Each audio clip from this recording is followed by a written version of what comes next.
Hi guys, I'm Joe. Welcome back to a new Minecraft YouTube live stream on the Joe YouTube channel. I'm about to be done with my costume. Cool. We're on Survival Legacy right now. And I've put the Halloween texture pack on for you, so I'm dressed like a clown right now. In game, not in reality. I doubt that clown suit would actually fit anymore. I mean, maybe, you never know.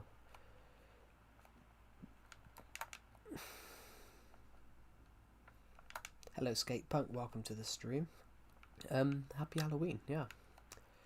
Happy Halloween everybody. I hope you enjoyed the start of the intro. Just understand that intro took a long time to show on the screen because I can't tell when the stream starts. It doesn't pop up. When my stream starts, it tells me it's a bit late. That was a very cool Halloween intro. Thank you. It's stock footage. It's stock footage and free audio. I like collecting stock footage just in case I ever need something, and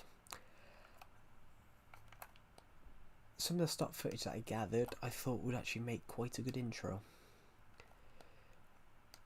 We are on.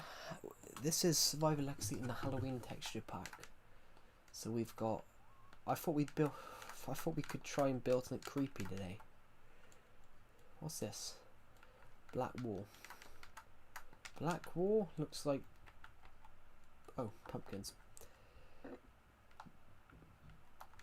We need to make this world look more Halloween-like. So, I've got some 64 torches. Let's go get 64 pumpkins. And then we can have some fun. So how is everyone in this stream today? How is everybody on this stream today? In fact, guys, I'm going to give you the rundown of this stream today. This stream could be for a few hours, which most likely will be. It's only in Legacy. Oh, the Halloween texture pack. I didn't know that. I didn't know this was only in Legacy.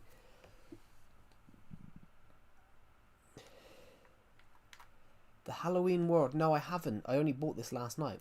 I literally only bought this for the stream. For the stream today. I bought it for today.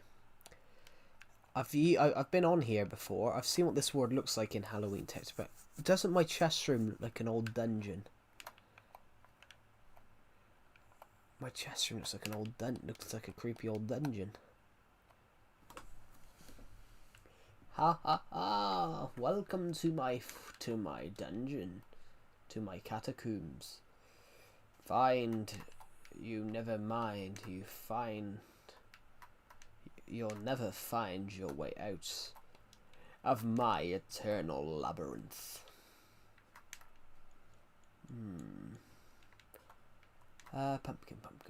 Pumpkins. Let's find some pumpkins, guys. Right.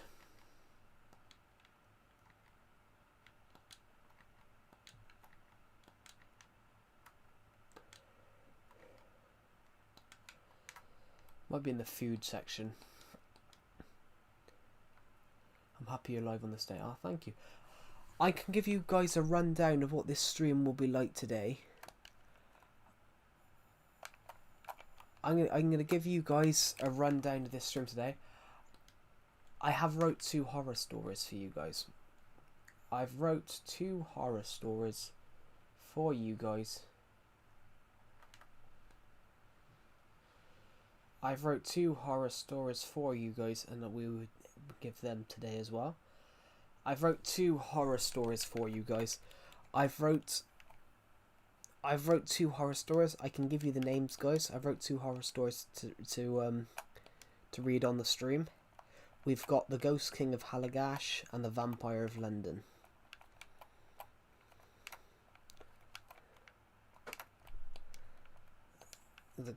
So we've got the Ghost King of Halligash and the Vampire of London, and we're going to read those out later on today.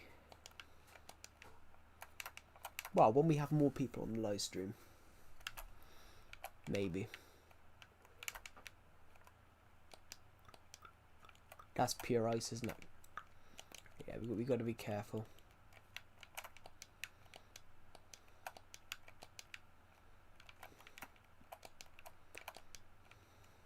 We'll probably move these in the future, but we're gonna litter the world with pumpkins, with jack-o'-lanterns, because it's Halloween, guys. And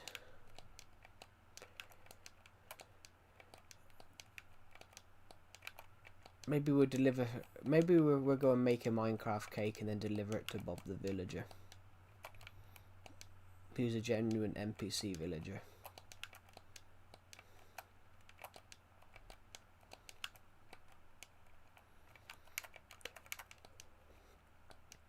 So, how is everybody on this stream today?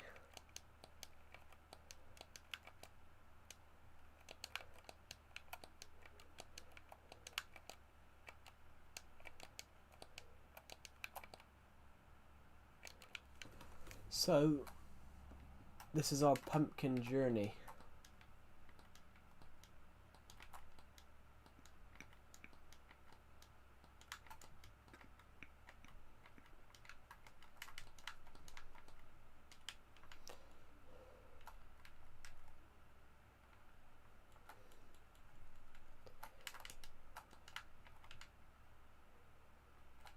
Don't think we need that one there.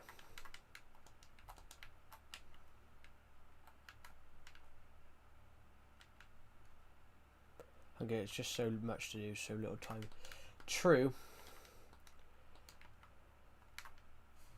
I want to watch so much. Yeah. I'm the same. I had a whole intention. This stream should have started over an hour and 40 minutes ago.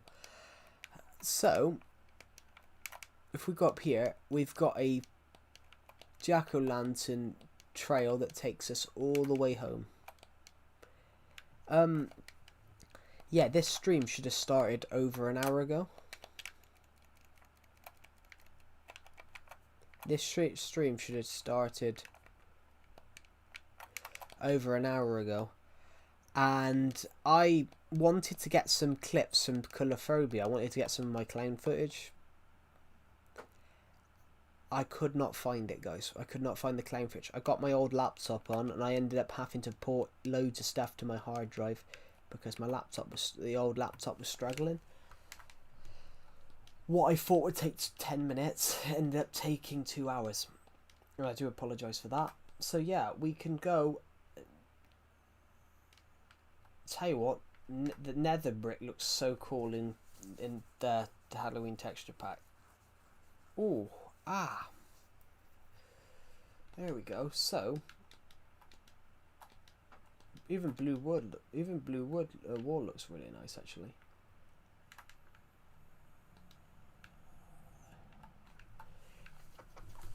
This looks very Nightmare Before Christmassy, doesn't it? You know, the Winter Wonderland, but in the Winter Wonderland, but in the Winter Wonderland, but in Halloween. But in Halloween texture pack. The ice house looks creepy. The ice house looks creepy. Like, very creepy.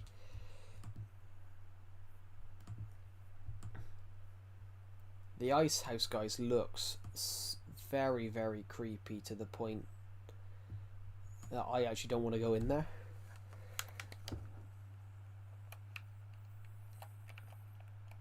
I mean, this looks cool.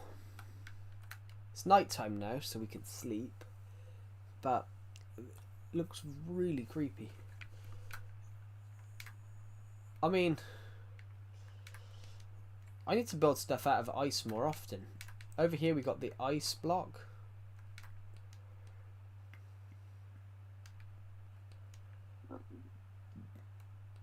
Legacy Halloween World. Yeah, I know we got one because I used the... You may have it. I would have it because I bought the Halloween texture pack. I think I would have it because you buy it with this. When you buy the mashup pack, you get the world too. I do have it. Yeah.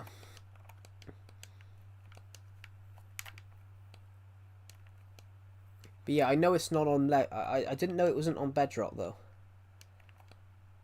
But That means make a copy of the world, everybody, on Legacy, and then put it to Bedrock. Then you've got it on Bedrock.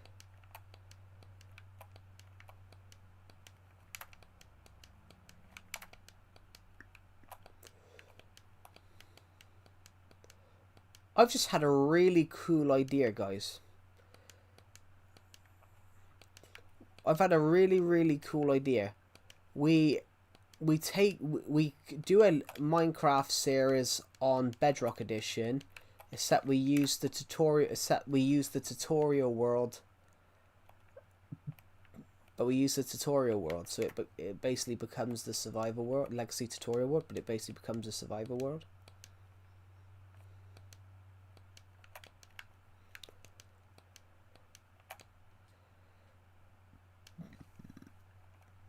What would look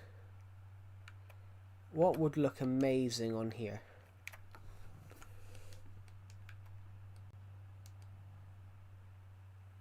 What would look absolutely amazing on this copy?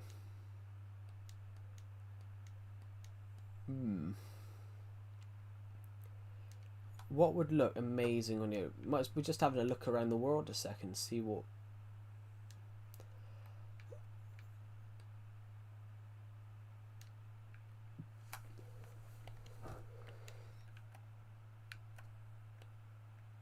I'll tell you one thing though, guys.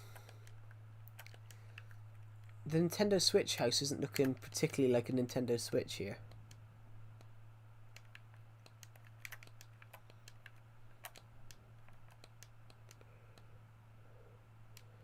We're going to swim around here. We'll not actually swim because I don't have swimming blocks on here.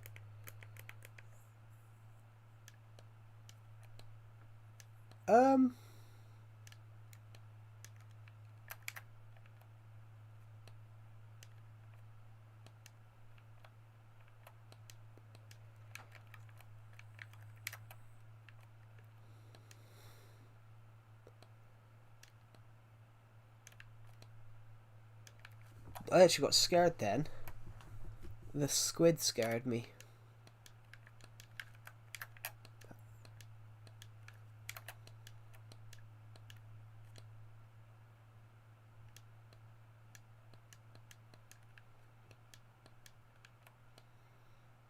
Right.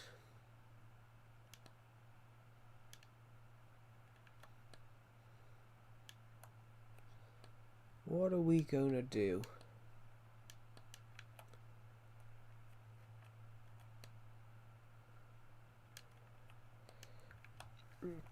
Guys, do you like the finally completed dockland over here? We finally completed the dock the other day.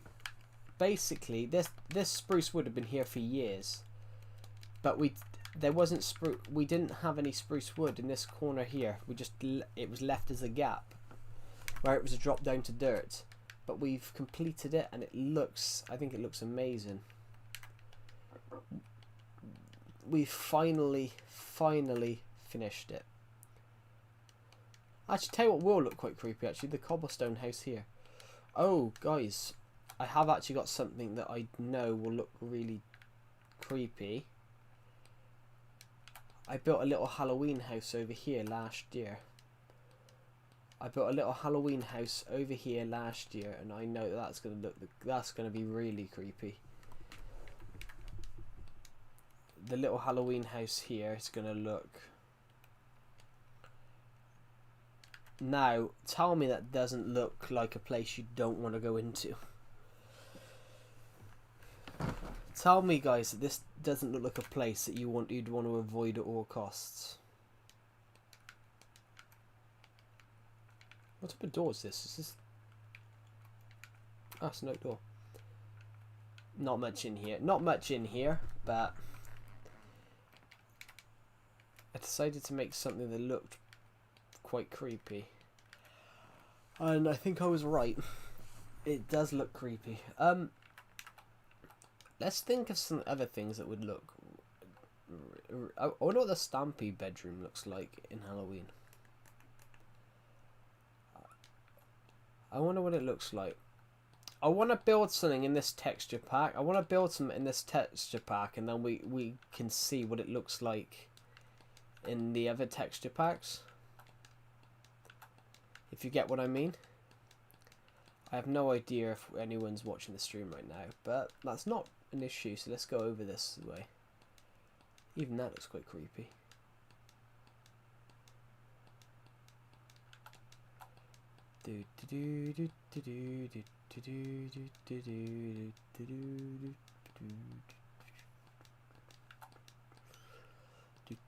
Right, let's go up. Let's go up here. And we'll go into here. Okay. Now this looks like a place you don't want to go into. What about here? Yeah, you definitely don't want to go into here. This looks like Deceptiv's attic. You definitely don't want to go in there, guys.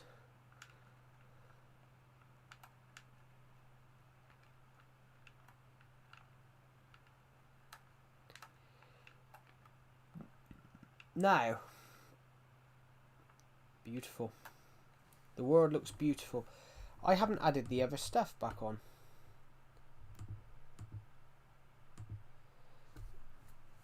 Actually, let's change that subscriber count. Oh, cancel. Let's change that subscriber count thing for now.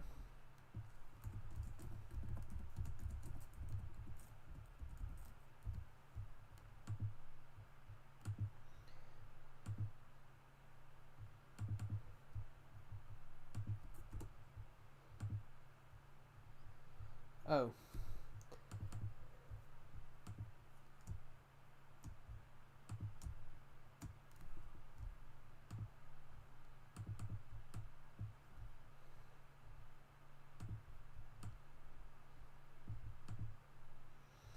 There we go, guys. There.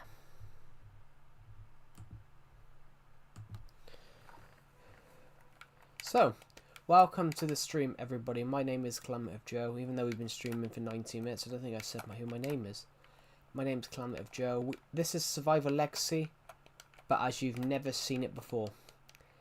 I'm going to give out some shout-outs today. I'm going to give out some shout-outs today in the shout-out hub, in Calamity of Joe's shout-out wall. And we are going to give out a few today. So, if you want one today, we will give them out. We're going to give out, try and give out, I love that roof. That's yellow and purple concrete. That's yellow and purple concrete. We will give out some shout-outs today. Right, what have we got in here? This is a place that you don't look like you don't want to go to. Blimey, guys. Looks like we're going down into some secret dungeon. But it's not a secret dungeon. It's Calamity of Joe. So we shouted out these people over the last 3 streams.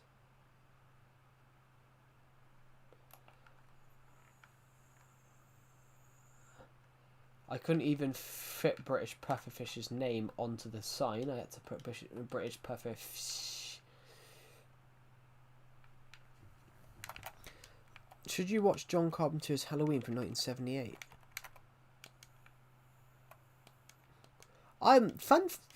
Yeah, why not? There's an interesting fact about that actually. It was on that almost had a different name.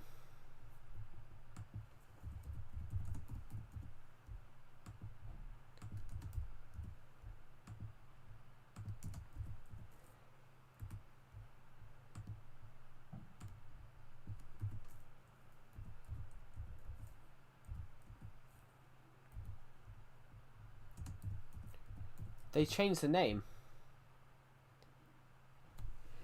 It was initially called...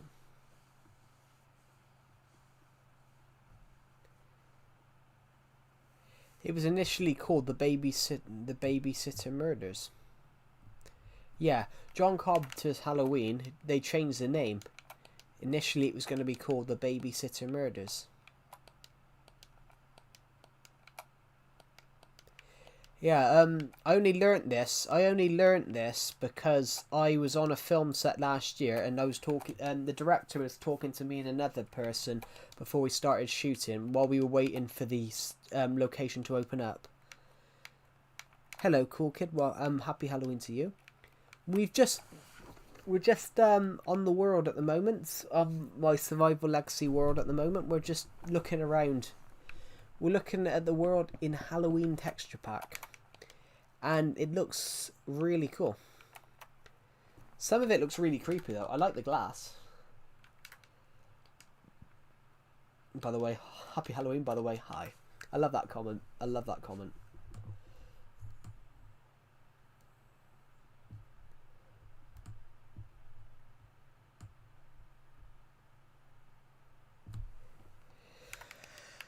Wow. I think America have Americanized it though. Halloween was more about sort of remembering the dead. Halloween is about remembering the dead, celebrating the end of the harvest. That's what it was. And it was sort of remembering the dead, you know, warding off evil spirits. But America have Americanized it by making it all about treats. Whereas Halloween is a British, it's an Irish, it started in Ireland. It's an Ireland, because it's initially All Hallows Eve. That's what it's called.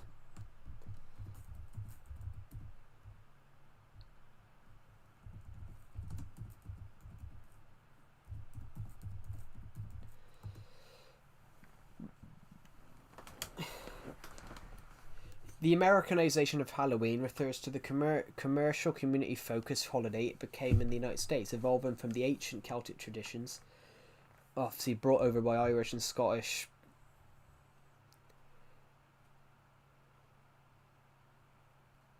Well, pumpkins and jack-o'-lanterns were the same. What if Halloween was vanished?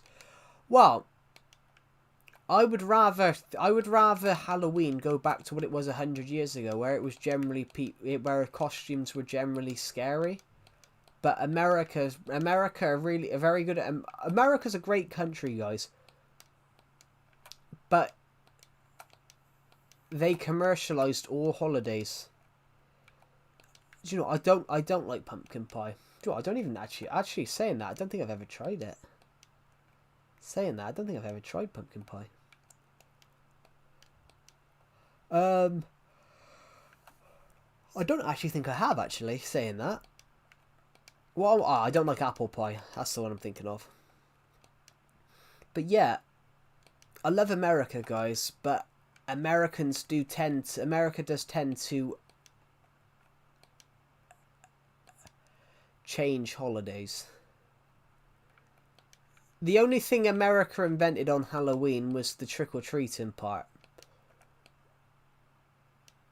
Which, I don't agree with that. I don't agree with trick-or-treating. I don't agree with trick-or-treating. I don't like that. You don't know who... You love Philippines and USA. Cool. I don't like I don't like trick-or-treating. I think that's just ridiculous. The bit I don't like about it, what I don't like about it, you don't know whose door you're knocking on. Like, you know, trick or treat. You could be knocking on fucking Ted Bundy's door. It's not that you don't like candy, which we call it sweets, but I don't agree with that. Trick or treating, going on knocking on each other's door, because you don't know whose door you're knocking on. You don't know whose door you're knocking on, which, who says no to free sweets? That's true. That is true.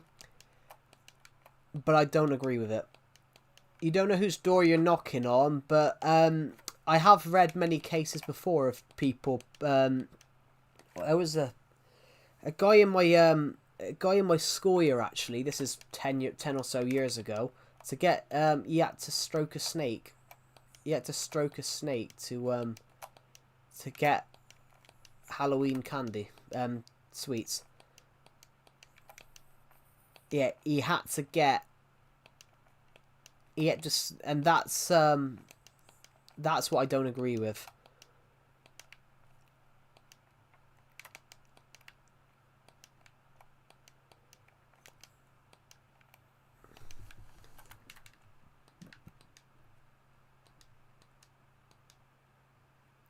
I don't know. Well, I don't. I love chocolate and things like that. Chocolate is a sweet, but then I'm talking about things.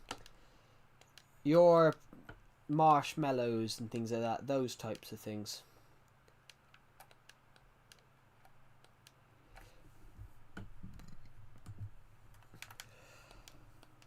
Look, I love the costume part of it and like the thing of watching a scary film. Like I love that.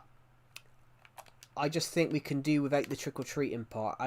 In fact, the trick-or-treating. Well, Christmas is more. It's an interesting one, actually, cool kid. Halloween and Christmas are both. Halloween is a British holiday. Halloween is a British and Irish is a Celtic thing. So it emerged in the British Isles. But America have over the top Americanized it. That's true. Being smart about it, yeah.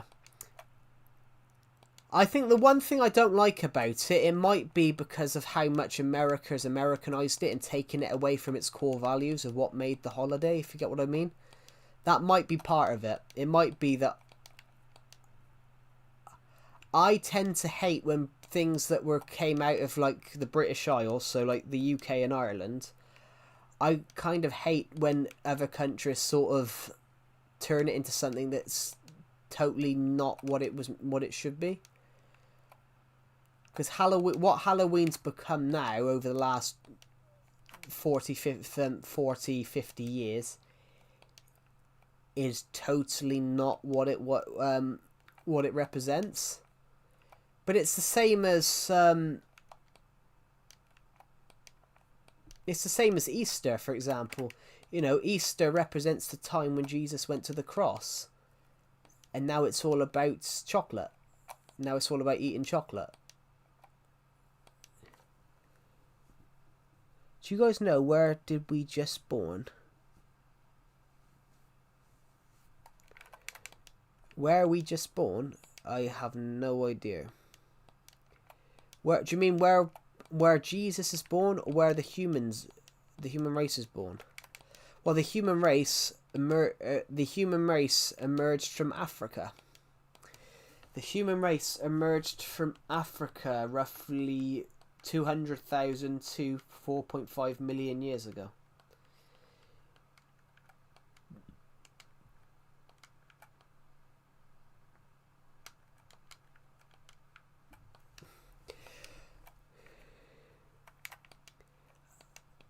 Did we evolve from monkeys? Yeah.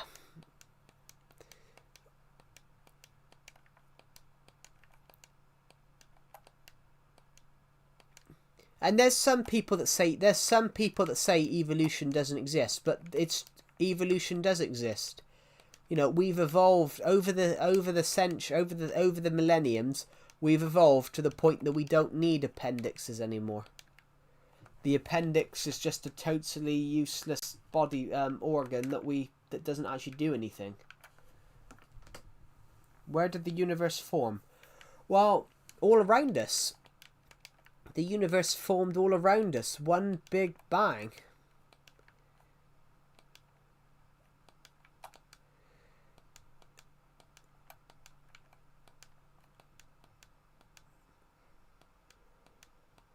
The universe formed all around us in one big bang, and in a vacuum,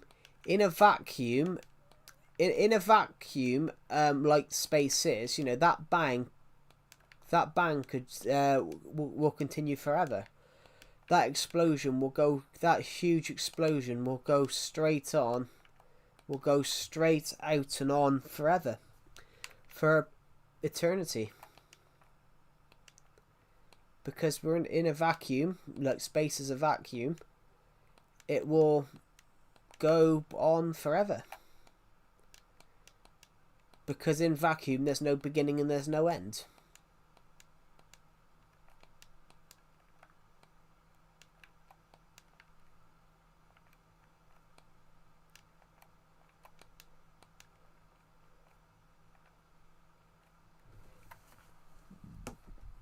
Ooh.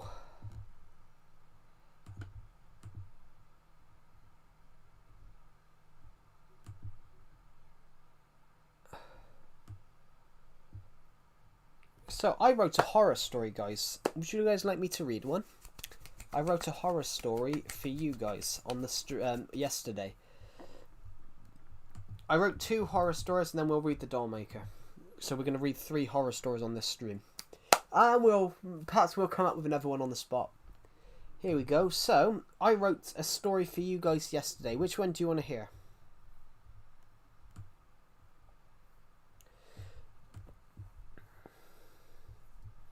Which one do you...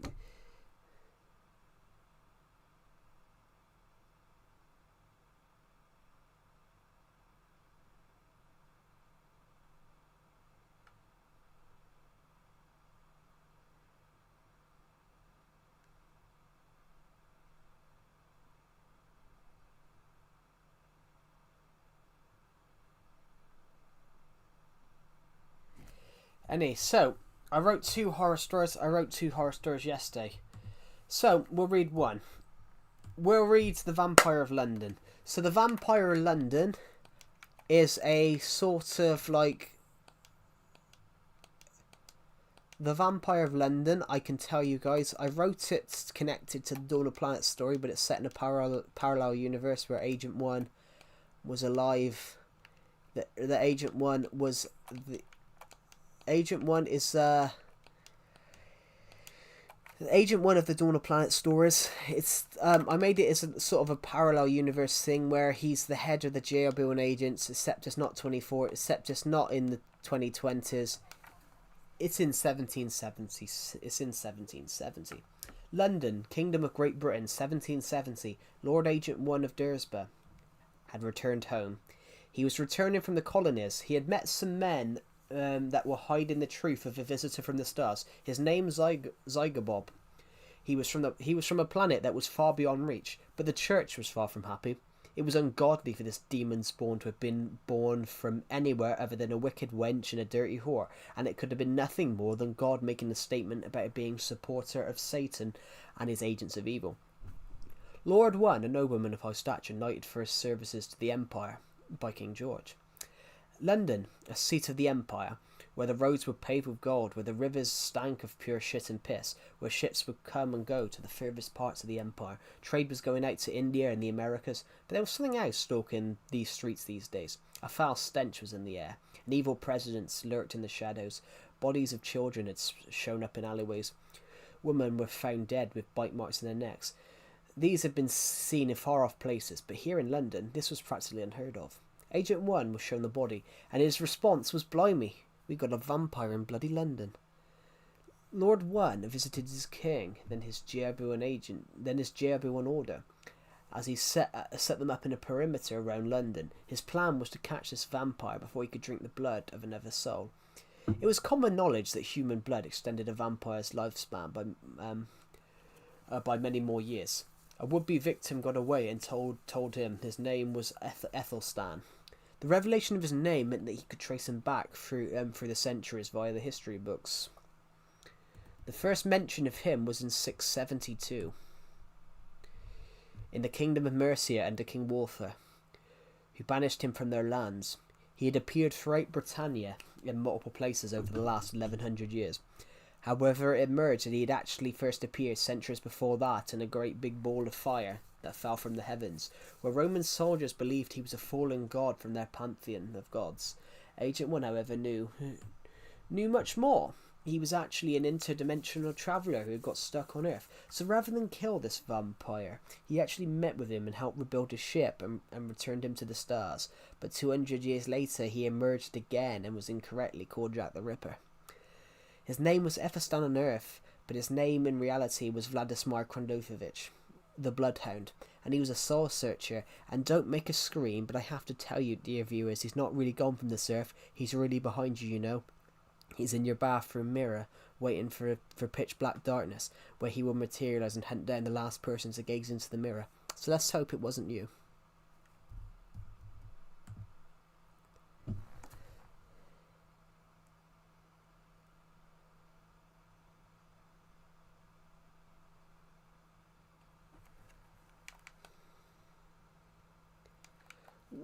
There you go.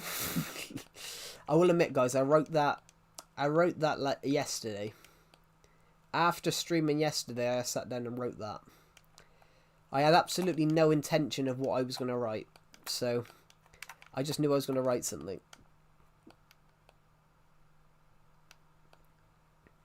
He's really behind you, you know. He's trapped in your mirror. I loved it. What do you guys think?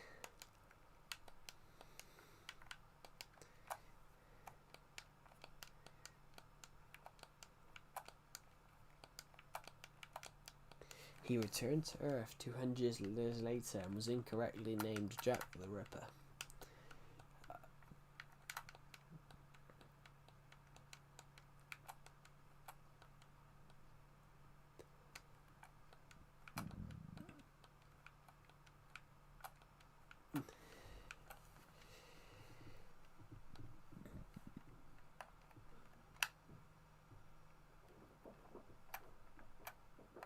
It wasn't 200 years later, it would have been 188. It would have been 118. Oh, bollocks, but who cares? It's a story. Jack the Ripper was 1900 in this story. In this universe. So Agent 1 is... Yeah, what did you guys think about our little Halloween? The first of our Halloween stories.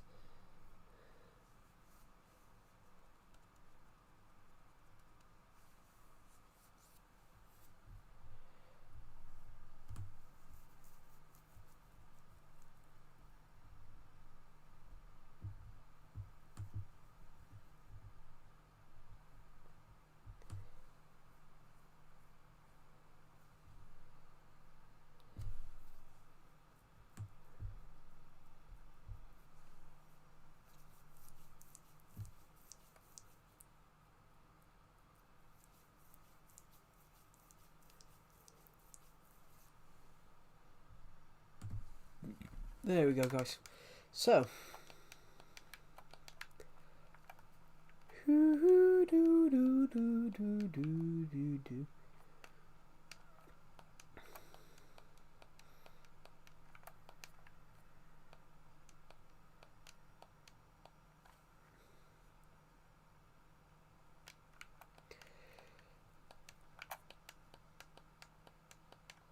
there was once a story about a creature.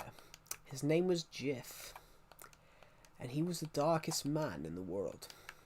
He knew nothing about who he was, but all he looked at was blood. It came with him, and he was blood. It was everywhere, around him, around him, around him, around him, and always.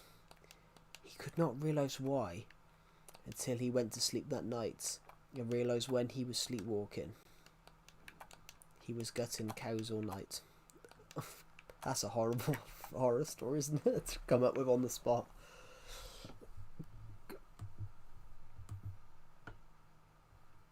That was it. That was a cool idea. That's an interesting concept, that is.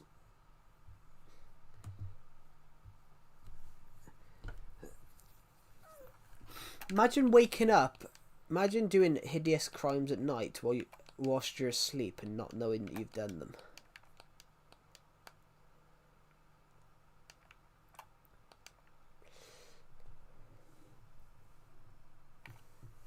Oh my god, he's live again, thinking he's going to get so many views. Your stream is so bad. Thank you. Hello, Pixel King. What stream? Jake, why do you hate me so much? I just don't get it. I don't understand why you hate my channel so much, yet you're watching the stream.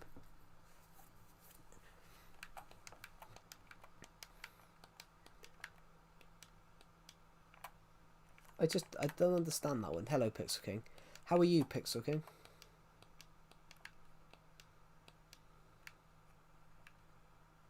He's rage baiting me. True. If you don't like a stream though, why watch it? Because all they're giving me is views, and the more views they give me, the more money I get from YouTube.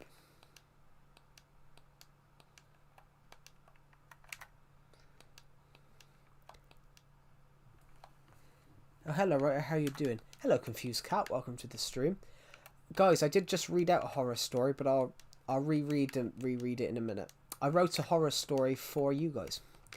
Oh, fucking! I just got electrocuted by the controller. Oh my god, my thumb's actually red. My thumb's actually red.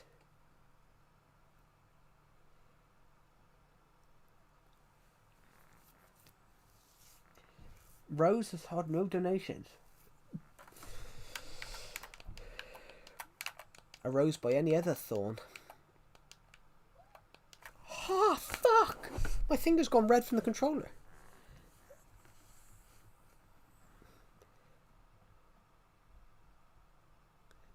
I stayed up till like 1 AM last night, so I was playing with one of my viewers, but I guess we can class ourselves as friends now. Ah. To be honest, I was up till 1 as well because I was writing some stories. Yeah, well, I don't actually. You wouldn't celebrate it in India too much because Halloween is more of a Celtic holiday, but Great Britain is where the Celts were from. Great Britain is where Celtic tradition came from, where like the Celtic tradition came from. So that's why the UK celebrate Halloween.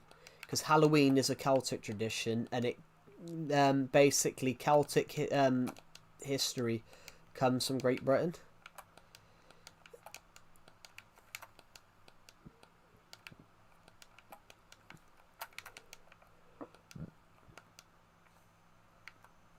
Thank you. We're gonna have a look around at the world in a minute. That looks so scary. Look, that cloud there looks like a ghost. It looks like Casper the Ghost.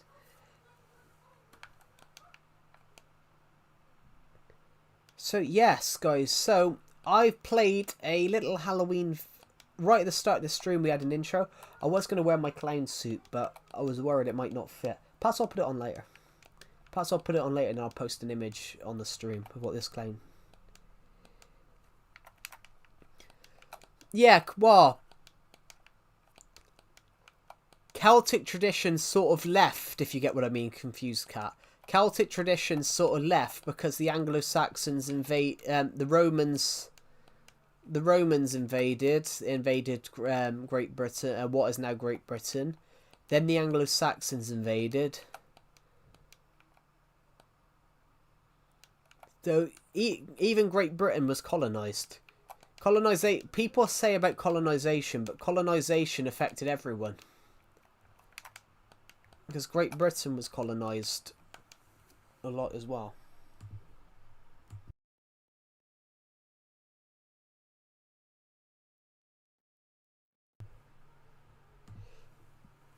But yeah, Great Britain was colonized by the Romans, so a lot of the Celtic traditions went out the window there.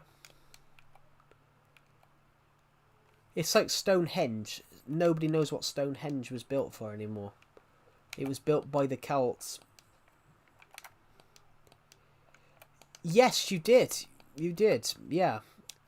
I had a partial idea for that. Tell you what we're going to go and see.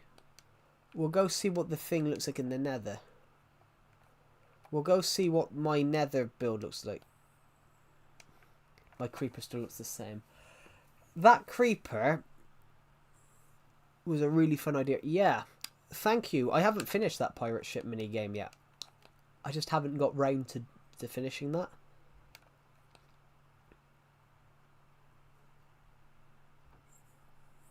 Right, let's head over here.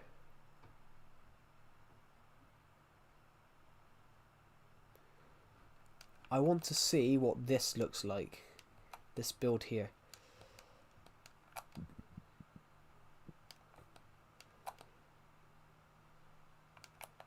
Now, tell me. I want to dig out the massive core of my legacy world now. Do you want? Would you like me to give you a secret on how I did it? There's a little glitch you can use. So I did it in water.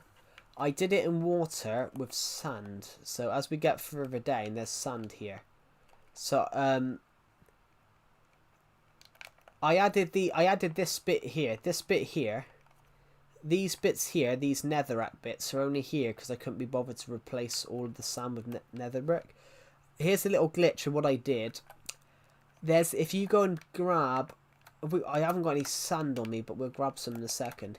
If you grab a sign, stick a load of sand on top of it, drop a load of sand on top of a sign, eventually it breaks the game and it makes sand float. So I made sand float for a huge sand ring, and then I broke the sign, so all the sand dropped straight into the ocean and basically blocked up all the water. And then I just had to go down and break all the signs to break all the sand. That's how I did that, guys. That's how I made this. Let's go down.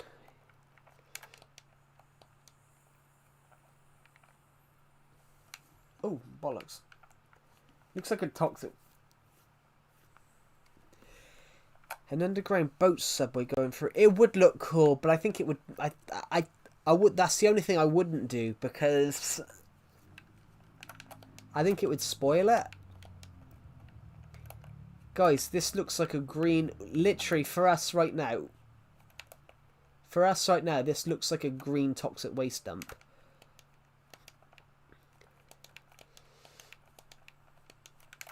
Toxic goo. A nuclear meltdown. That's a much better. Survivor Lega Noble.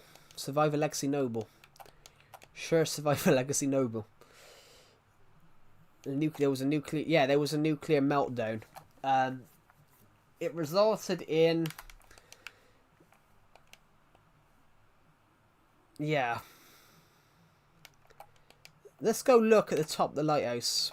Let's go to the top of the lighthouse because it's the highest viewpoint on the world. Well, the second highest viewpoint on the world. Snowbile. Yeah. Guys, we're only 2 months off Christmas, so it's 2 months off from Christmas. We're only 2 months off from my birthday as well, so we're hoping to hit 8K by my birthday.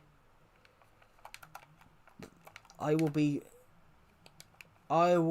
23 in 2 months.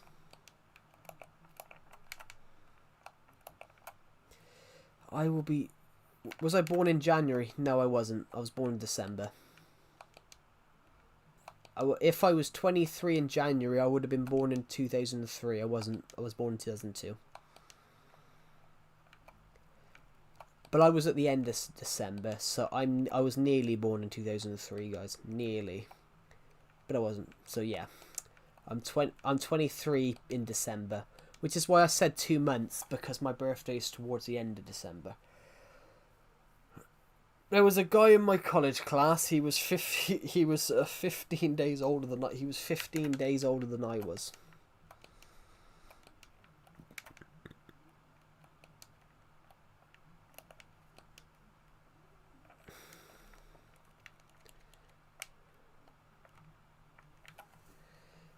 Good storytelling. Yeah, I love this stuff. I love the storytelling. I used to do a lot of storytelling on this world.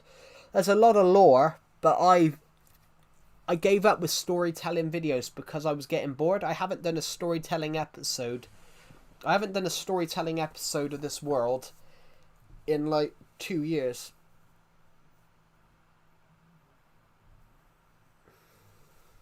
A new update was added to Legacy where they added copper items.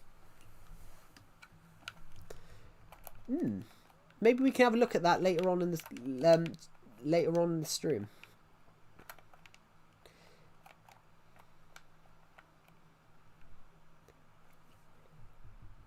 I'll be living my teenage era. Feel sad somewhat. You feel sad somewhat. That was me literally. Hello, Slurp MC. Welcome to him. That was me literally 3 years ago. No, 3 years ago. That was me 3 years ago. I turned. That was me 3 years ago. That was me in 2022, guys. And he said 2012. That would have. I would have been 10.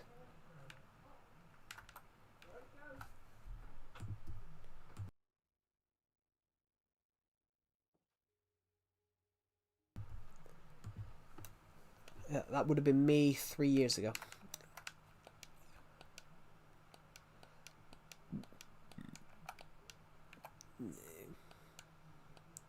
I didn't feel like sad because obviously when you're 18, 19, you're practically an adult, and you're still called a teen. You're still called a teen, even though you're an adult.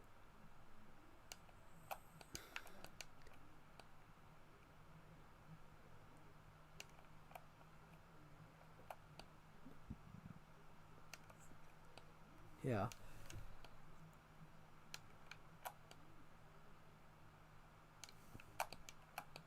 I do like it though, guys, when we got some people that are similar age to me in the streams, because I've had people recently that are like 13 years younger than me watching my streams, and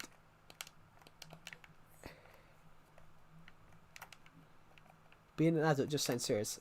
Am I serious? Do I sound serious even though I'm? Do I sound serious even though I'm like in my 20s?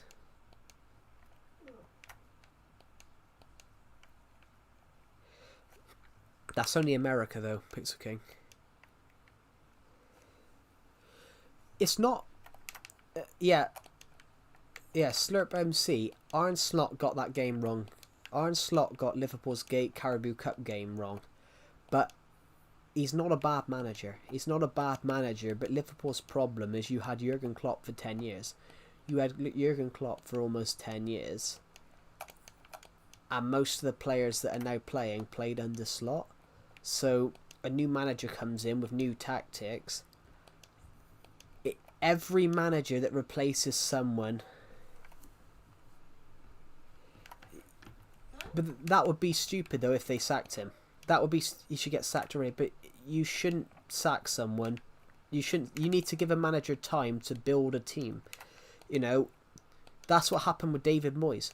David Moyes replaced Sir Alex Ferguson, who'd managed Manchester United for 26 years. Sir Alex Ferguson managed Manchester United for 26 years. David Moyes come in, and when he came in, they had an aging squad. Half the players were in their 30s, and they gave him no money. David Moyes got sacked after 7 months, but Arne Slot, he's been there a year, and he's only had one transfer window. He's only had one transfer window where he's actually been able to buy anybody. He could only buy Federico Chiesa last season. And this season, it takes time for new players to get into a squad. To build a football squad, it's not about buying a load of players and then rushing them into the squad. It's about building up the chemistry of a team. And, people like Alexander Isak, Florian Wirtz, Jeremy Frimpong, they've got to ease into a team that has been established for years, and it's hard. It's hard to build up a relationship with new teammates straight away. But the Liverpool fans are the problem. The Liverpool fans there are the problem. You expect success, but you've got to give a manager time to build a team. It's the same as Manchester United. Man United have to give Ruben Amorim time to build a new squad, to build up a team. It's the same with Everton. Everton have got to give David Moyes time to rebuild Everton because of after what's happened in recent years. If you get what I mean. And at this stage, you're an adult because your decisions don't have that much. Yep. Why he never gets that? Is that, do you hate him because he's dropped Salah? Do you hate him because he's dropped Salah?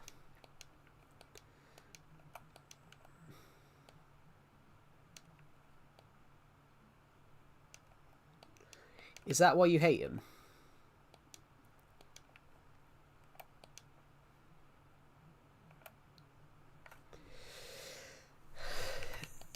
I think so. I think so, Skate Punks. I think at 16 you sort of know.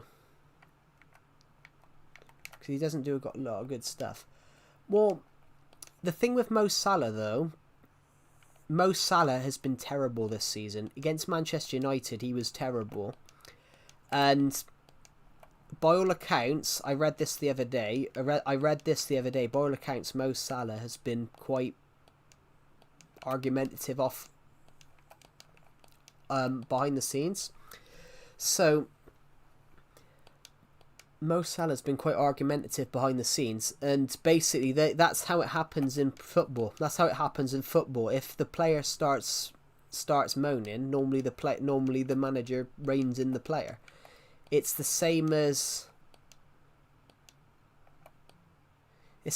Lucas Digne. Lucas Digne had an argument with Rafa Benitez, so he got froze out the squad. Hello, Concordastic Aviator. Welcome to the stream. It's the same as Lucas Digne at Everton. Rafa Benitez had an argument with Rafa Benitez, and Rafa Benitez froze him out the squad and dropped him. It's the same as if a player does bad, you drop him.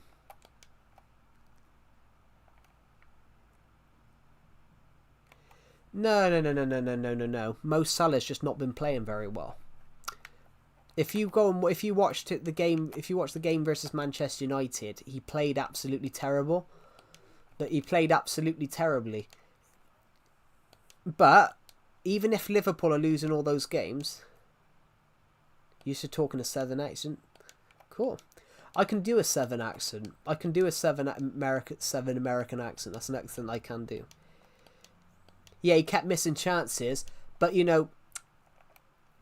that's why, he was dropped. Because he wasn't doing very well, he was dropped, and that's what normal football managers do. If your best players aren't doing very well, you take them out. You bring somebody else in. That's what normally happens. Just because Mo Salah is a good player doesn't mean that he should get in front of a team. Just because Mo Salah is a good player at other times, does that guarantee that he gets a place over someone that's actually performing better than him in the same position? It's the same as Dominic Calvert-Lewin. Dominic Calvert-Lewin was an amazing centre forward for Everton, but in his last couple of seasons he wasn't doing very well, so he was taken out and Better was put in.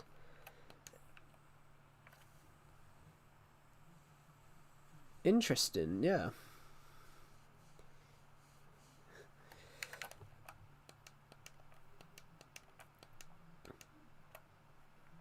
If you get what I mean, like Slurp games. That's how football managers. That's how football coaching works. You give if a player's not doing very well, you drop them onto the bench, and you bring somebody else. You bring somebody else in. That's how. It's the same as thing. If Erling Haaland's not doing very well for Manchester City, he's taking out the squad and brings someone in. Yeah, Liverpool's problem is your defence. Liverpool's problem is your defence. I said to a friend of mine, my friend's I'm an Everton fan, my friend's a Man United fan, and we were talking about Liverpool the other night, and I said, Liverpool's defence is leaky. Virgil van Dijk doesn't seem to do enough defensively. He seems to be more interested in maintaining his hair. Yeah, happy Halloween, Eric Hess. Virgil van Dijk, every match he comes in with, he ends that match with his hair still neatly gelled, and it's like he hasn't actually battled anyone. That's what centre backs do. Centre backs go in for aerial duels. They wanna leave a mark on. They want to leave a mark on the people around them. So one that a centre-back that I think of, Sergio Ramos. You know, Sergio Ramos used to always make sure that he was getting to every ball.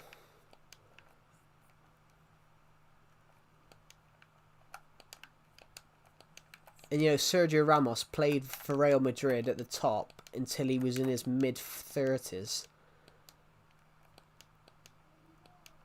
That's a centre-back I think of. When I think of the best centre-back in the world, I think Sergio Ramos. Yeah. I think Mbappe will tear Virgil van Dijk apart. I don't think Virgil van Dijk will. I don't think Virgil van Dijk will be at Liverpool in the summer.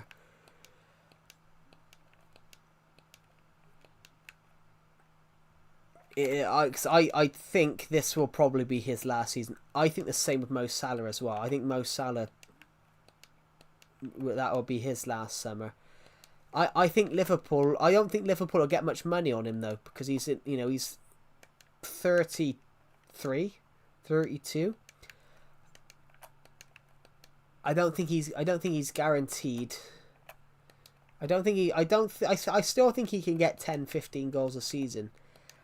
I don't think 20. I don't think he's gonna have like some of the success that he's had anymore with how many goals he scored. But as I said, you never know. There's this famous guy on Instagram. He's Pakistani but has a deep New Jersey accent. It's crazy. Yeah. I mean, this is generally my accent. This is generally the accent of. This is generally the accent that I have. This is generally my accent. Somebody asked me the other day, do I put on my accent? No, this is generally what my accent is. This is generally how I talk in reality, guys. Next World Cup would be insane because so many people will come to the US from other countries to support their country, but it's going to be crazy with all the deporting stuff. Well, no, but that'll be. It's not the deporting stuff to the United States though. They're not deporting. You know, they're not deporting tourists. They're deporting people that live in the US illegally. They're not deporting tourists. All the deporting stuff. What the Americans are doing what most of the rest of the world needs to do. If you enter a country illegally, you should be deported. That's because you're not from there. You're not from there, and you are not a citizen. You can't stay in a country that you're not a citizen of if you've entered it illegally. The only reason you enter. The interesting thing though, if you enter a country illegally, why do people enter countries illegally? Maybe because there's something on their IDs that might flag up. I don't know. But that's why I don't get it.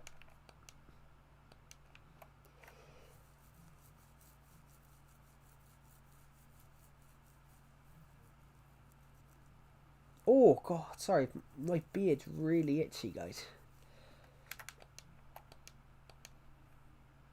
Yeah, to answer Confused Cat's question. Well, sorry, to answer the comment Pixel King put actually. Yeah, US, you can go to war 18, but that's America changed the drinking laws. America changed the drinking laws in the 80s to be 21. But nobody understands why they've done that.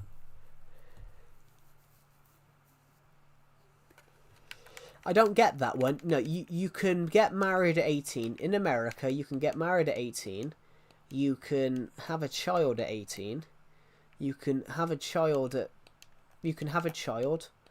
get married. You can get married at 18. You can have a child at 18. But then you have to wait till you're 21 to drink alcohol and do stuff like that.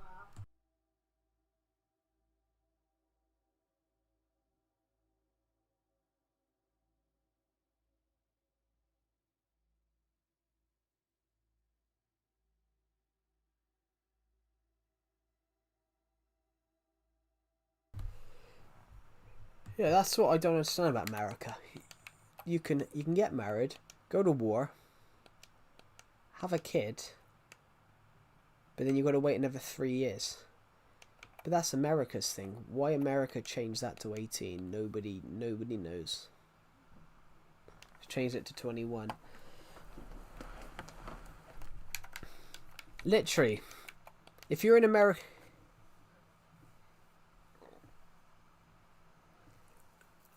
I haven't seen that Slurp MC. No, I haven't.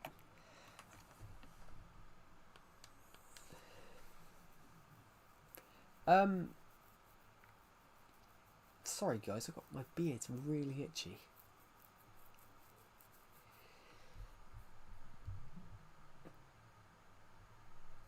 It's 6 o'clock, guys.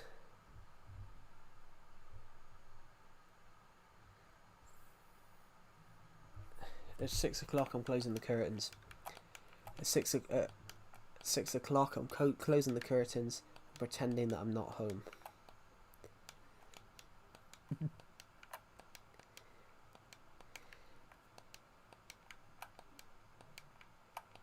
It's 6 o'clock. I'm closing the curtains and I'm pretending that I'm not home. All the chocolate in the house is mine.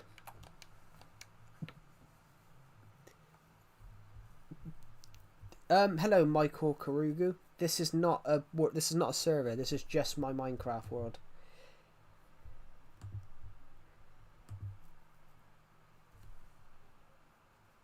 Ah, God. Why's my beard so itchy? Yeah, this is generally just my Minecraft world. Guys, I want to build something, but I don't know what we should build. Can you play multiplayer?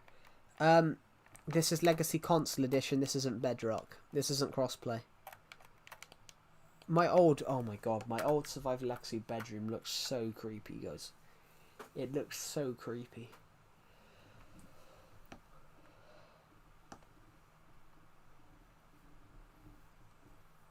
This is really, really creepy.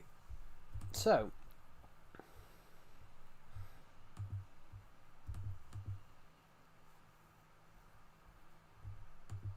I just want to close some tabs down a sec, because I just realised I had quite a bit open.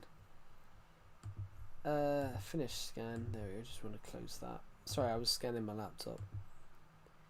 Minecraft Legacy Console Edition. This is Minecraft Legacy Console Edition.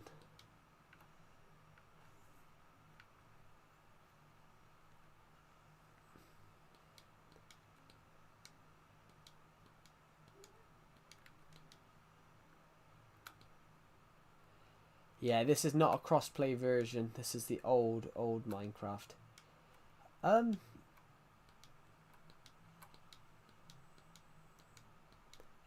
Everyone on the stream right now, how are you?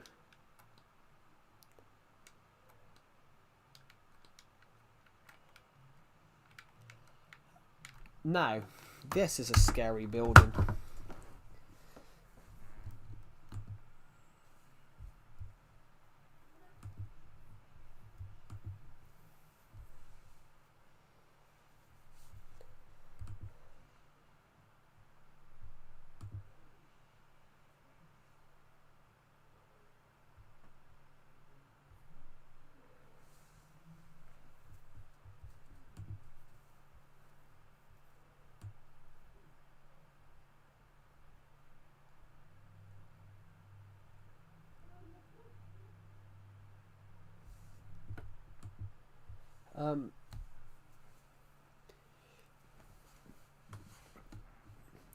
Yeah, so I don't know if we've got anyone in this stream at all.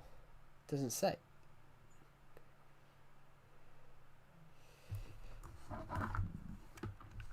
I don't know, guys. This place looks so creepy. Like, I'm kind of actually scared to be in here. The furnace looks nice. Looks like Darth Vader.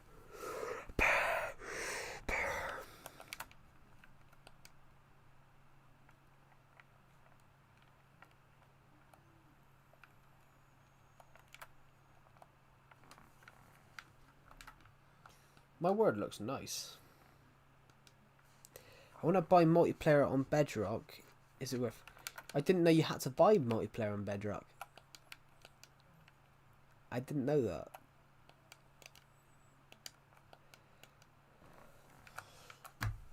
Do do do do. Do do do do. Do do do do. How does it look like that? Is that an add-on? No, this is a texture pack. This is a mashup pack. This is this is the Halloween mashup pack.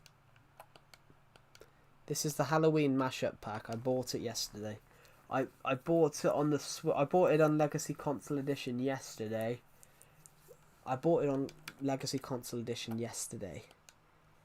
Because I thought it'd be a cool thing for you guys. I thought it'd be a cool thing for you guys to see. This is our chessboard, by the way. This is our chessboard.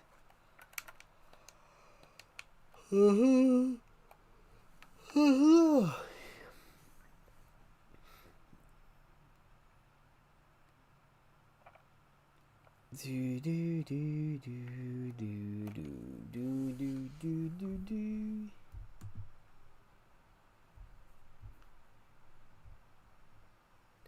I can't wait to hear the Doll Maker.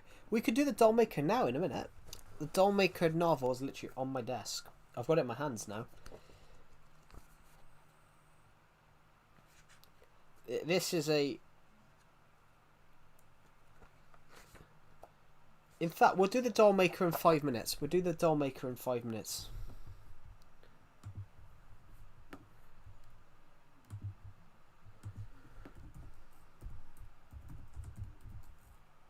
Well, I don't think we'll read it all. We won't read it all because there's 164 pages. But we'll read the first, I don't know, 2-3 chapters or something like that. There's a couple of words that I might actually have to, like, get rid of. We're going to read the Doll Maker in 5 minutes. There we go. I'm just going to put that in the Discord server. Some people in there won't even know what the Doll Maker is, so I'm just going to put a photo of what the Doll Maker looks like at the bottom. Do I have a picture of just the Doll Maker book? Yeah, I do. I have a picture of. I have a picture of it from I took the other day. There we go. Imagine you have a stream where you read the whole book. If I read the whole book, though, you know, it would be people could go and listen to it, and then they wouldn't have to go and, you know, potentially buy it. So we'll read the first couple of chapters.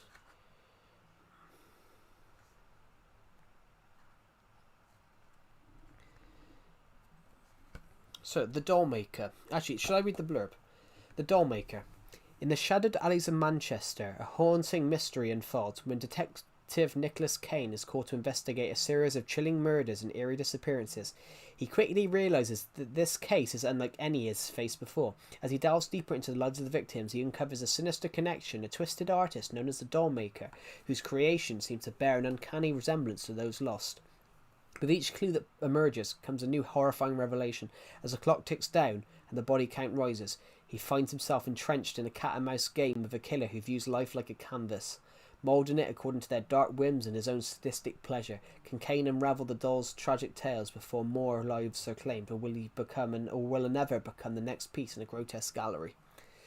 But why do I care? I now have purpose. I now have reason. I'm going to rid them all, starting with Mother, the Doll Maker. So, this is going to be quite a dark read. This is going to be quite a dark read, guys. I'm going to have to... I don't know whether I'm going to have to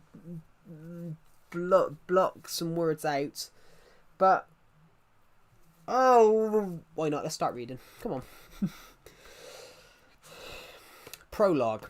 A young girl walked into the night in a desperate and fast dash, but she missed the bus by the slimmest of margins. The last one of the night, she let out a sigh of defeat as she sat down on the old rustic bus shelter. Constructed from red brick, the shelter was small with a simple gabled roof made of dark grey shingles, enclosed on 3 sides, offering some protection from the elements. Inside, a simple bench was visible that groaned under the girl's weight. A timetable or information sheet was displayed on the interior wall. Next to the shelter, a metal post held a simple bus sign. 2 dumped black wheelie bins stood left, abandoned by the side. The shelter was situated on a grassy area with some patches of bare earth slightly inclined uphill, and was covered by an array of trees and shrubs behind. The shelter was starting to decay from the lack of funding from the government. A government who had not fixed or sorted the problems of public transport. The bus shelter also stank of urine, and had what she thought to be a used condom left under the seat, and many old cigarettes dumped on the floor. Grabbing her phone out from her pocket, she went into her contacts and scrolled above the one that said Mum, but in an instant her phone died. She had forgotten to take her charger to work. The night was cold and dark, with a thick fog starting to settle upon the ground like a cloth. The noise of a cat could be heard in the distance, and the sound of a car some way away. The girl, who could be no longer than 20, was shivering. She was so cold. She had a tear in her eye. The noise of a fallen bin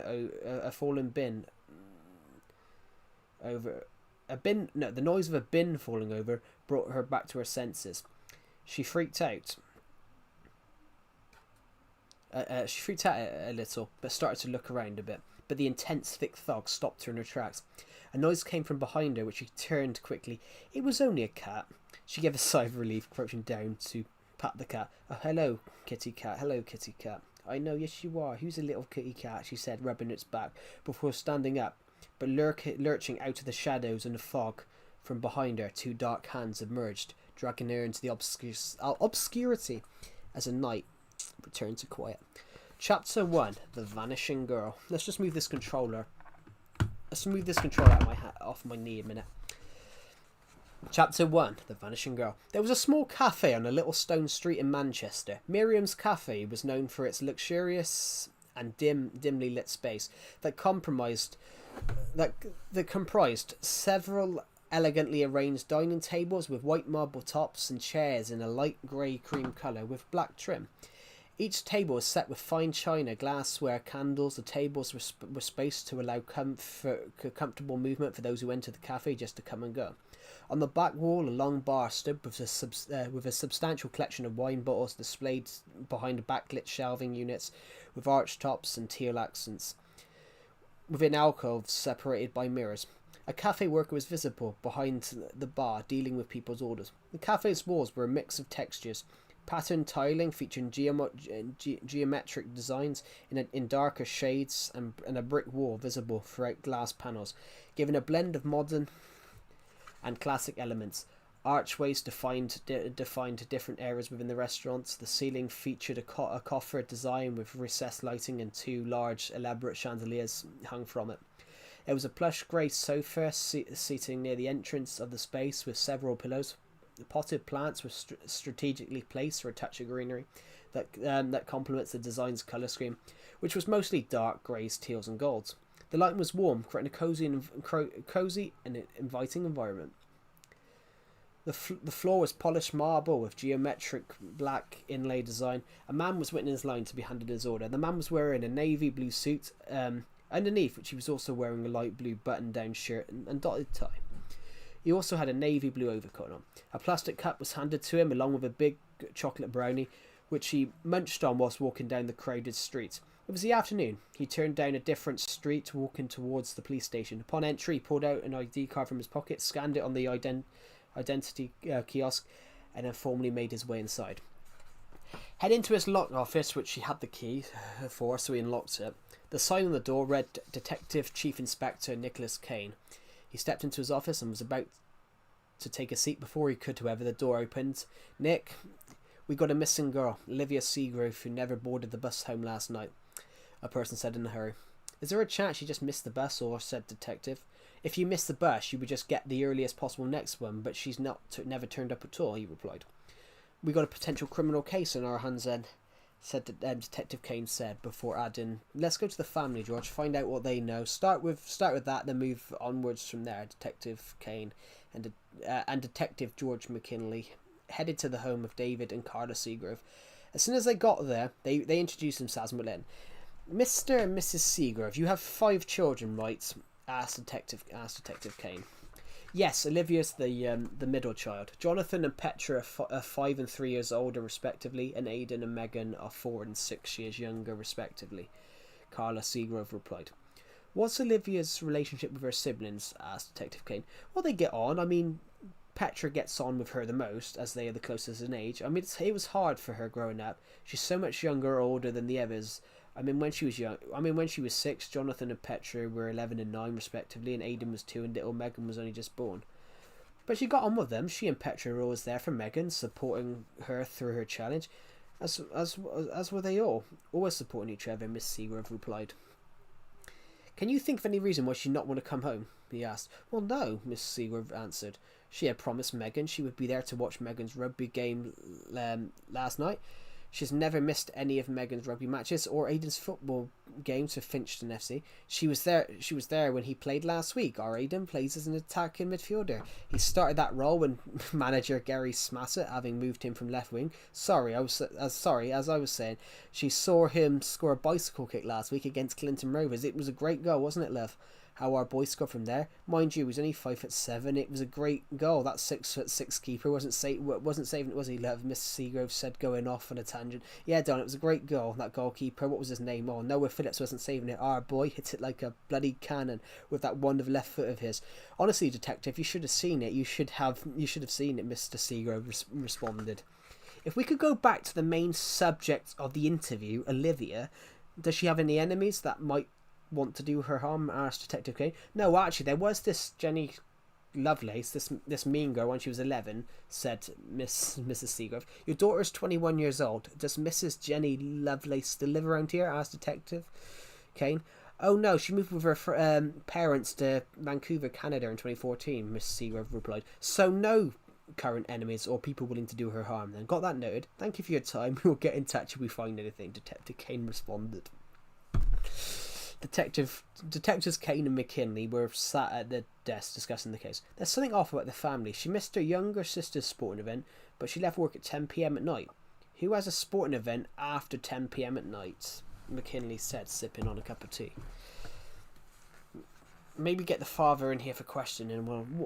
Well, I think we'd need to look at the possibility, McKinley said, stroking his chin, so the two men agreed that they would interrogate the father.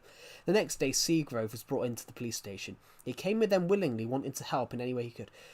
The time is 9:30 in the morning on the 27th of April 2021. This is Detective Nicholas Kane conducting this interview. Say your name, please. Kane said in the interrogation room. David John Seagrove responded. Your daughter went missing 2 days ago. Is that correct? Kane said, having to record. Yes, my daughter Olivia is 21 years old. She's 5'5" and weighs roughly 180 pounds. She has blonde hair and blue eyes, David responded, clarifying the details.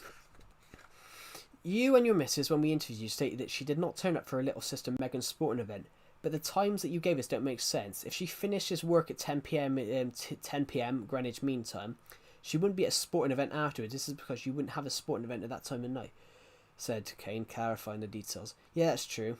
She couldn't make the match, but she promised to make the trophy ceremony at the end if they won, but she never turned up, David said, offering a reason. Okay, that makes more sense. We will let you go, but as it stands, you and your wife are under investigation until such a time. Missing persons posters were distributed. Have you seen this woman? Olivia Seagrove was last seen heading to the bus station at Eastwich Lane last night, but never boarded the bus. She's described as having fair hair, being slightly overweight, roughly 180 pounds, and being around 5'5", and has solid blue eyes. Detective Kane was looking through her dating history to see if there could be something there to help them with the investigation, but she had not had a boyfriend in 4 years since her ex-boyfriend Edward Bennington had cheated. Give me a sec, the stream crashed. My laptop just died.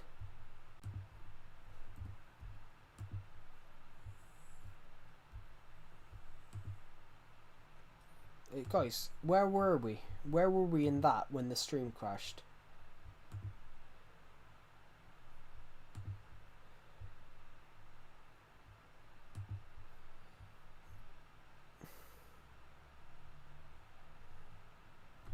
Yeah, the stream crashed.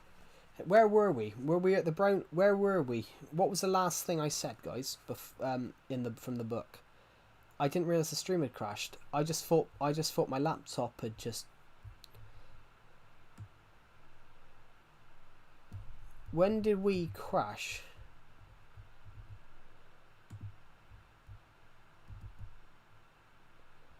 $3:59, so it's 2 minutes ago. Here we go. I'm gonna go Detective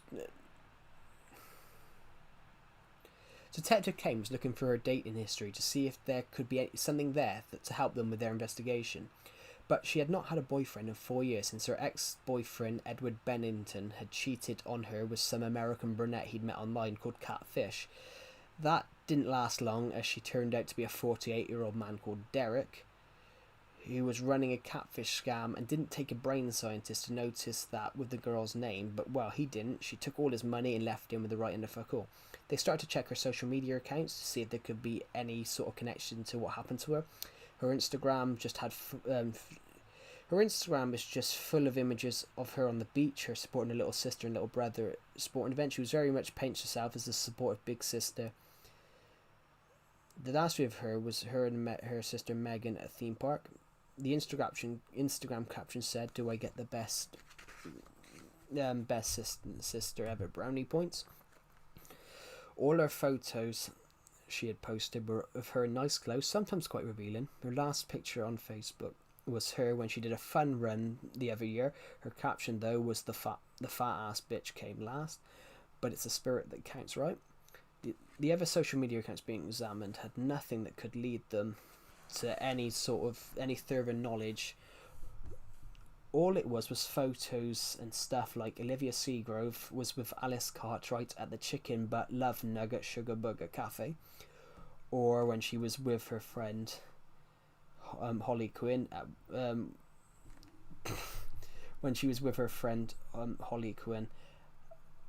watching Jeremy Berlin and the Majestic Fridges concert. That time she had the last time she had posted, she had gone to the cinema to watch a film that she had gone to watch was called The Night of the Silver Spoon. It was the second film starring Max Cromwell as Detective Inspector Huxley Finnegan. The last message she had received was to her friend Sophie Meadowflower. Hey babe, what time are you and Kelsey getting to the Kingflower Cafe on Thursday? Sent 8/16, 27th of February 2021. Shan't be there till at least 8. Love, sorry, only just got home from work. Been a manic day. I've got to watch Aids match beforehand. Playing Scringthorpe, and he scored a hat-trick against them last season. Sent 11:34, 27th of February 2021. She disappeared the day after, on Sunday the 28th of February 2021. There was nothing that could point them in the right direction. Detective Kane was searching for her phone. Checked her search history, hoping that this would... She disappeared on the Sunday the 28th of February 2021. There was nothing that could point them in the right direction. Detective Kane searching for her phone, checked her search history, hoping that this would help them in some way to find something that had happened to her. Instead, it was normal searches like best way to lose weight and 183 pounds in stone, or other searches were how to cook pasta and how to change your email.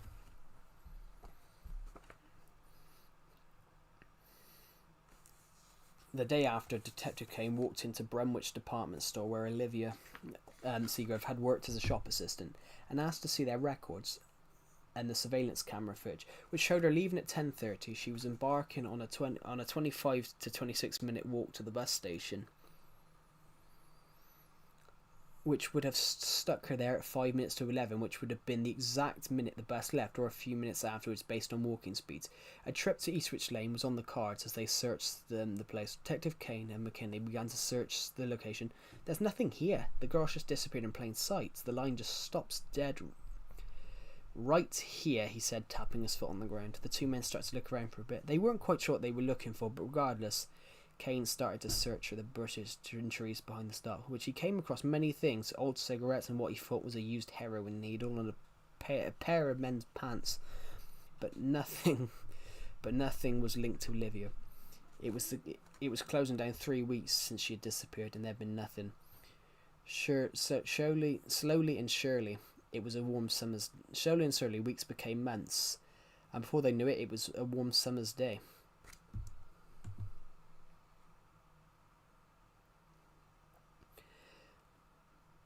With clear skies. An old man was walking his lands with his dogs. He was a farmer. Peter Pan was his name.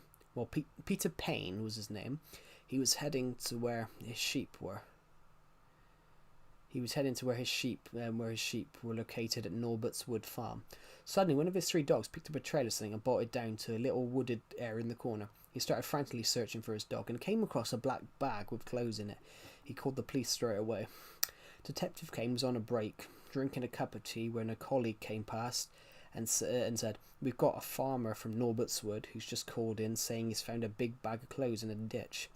Norbert's Wood. That farm's 2 minutes up the road from Ipswich Lane, he said, lurching at the chair and running for the door. Within 20 minutes, he was at the farm and at the location with his gloves on. He received the bag and took it to a colleague to get it checked out for DNA. Whilst Detective Kane was searching the woodland for more clues, he came across bags and bags of clothes and items that had been dumped there. Detective Kane was asked to go to David and Carla Seeger's home and tell them that he had been there to interview them beforehand. Arriving at their house, he walked down their little pathway to their little red brick house and knocked on the door. It was opened a minute later. Carla Seagrove was standing there in her pyjamas. "Detective Kane, is there anything we can help you with?" "No, I need to discuss something with you and your husband straight away," he replied. "Oh, right, well, you better come in," she said with a little sigh. When they're on the sofa, and David had joined them. "Mr. and Mrs. Seagrove, I have come to inform you that earlier today, Sam Dawson, the farmer at Norbert's Wood, whilst dog walking, came across a bag of clothes and dumped it in the wooded area. Due to the proximity of Ipswich Lane, we do not know we believe it might be Olivia's. We do not know for certain at the moment. There's a small chance it might not be, but I wouldn't hold out hope. There's a very real chance it's Olivia. Only the DNA results will say for sure."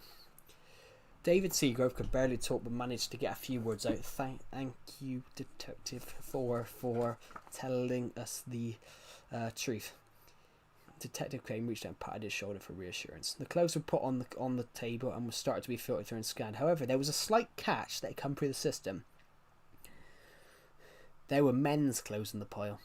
Another major snag was that Olivia Seagrove was a fairly large woman, not in terms of height, but in the terms of her body shape. The clothes found were those of a US woman's size 8, a UK woman's size 8, and Olivia Seagrove fit that of a 16, making the clothes 8 sizes too small to be Olivia's.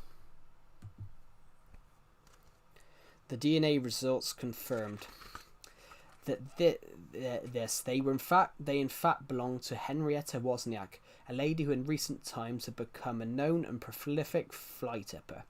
Her motives were that she did not want to pay to dump them, as this is a free country and you should be allowed to dump your rubbish wherever you choose. The task of telling the Seagrove family that it was not Olivia's clothes fell to Detective Kane. The disappearance remained unsolved.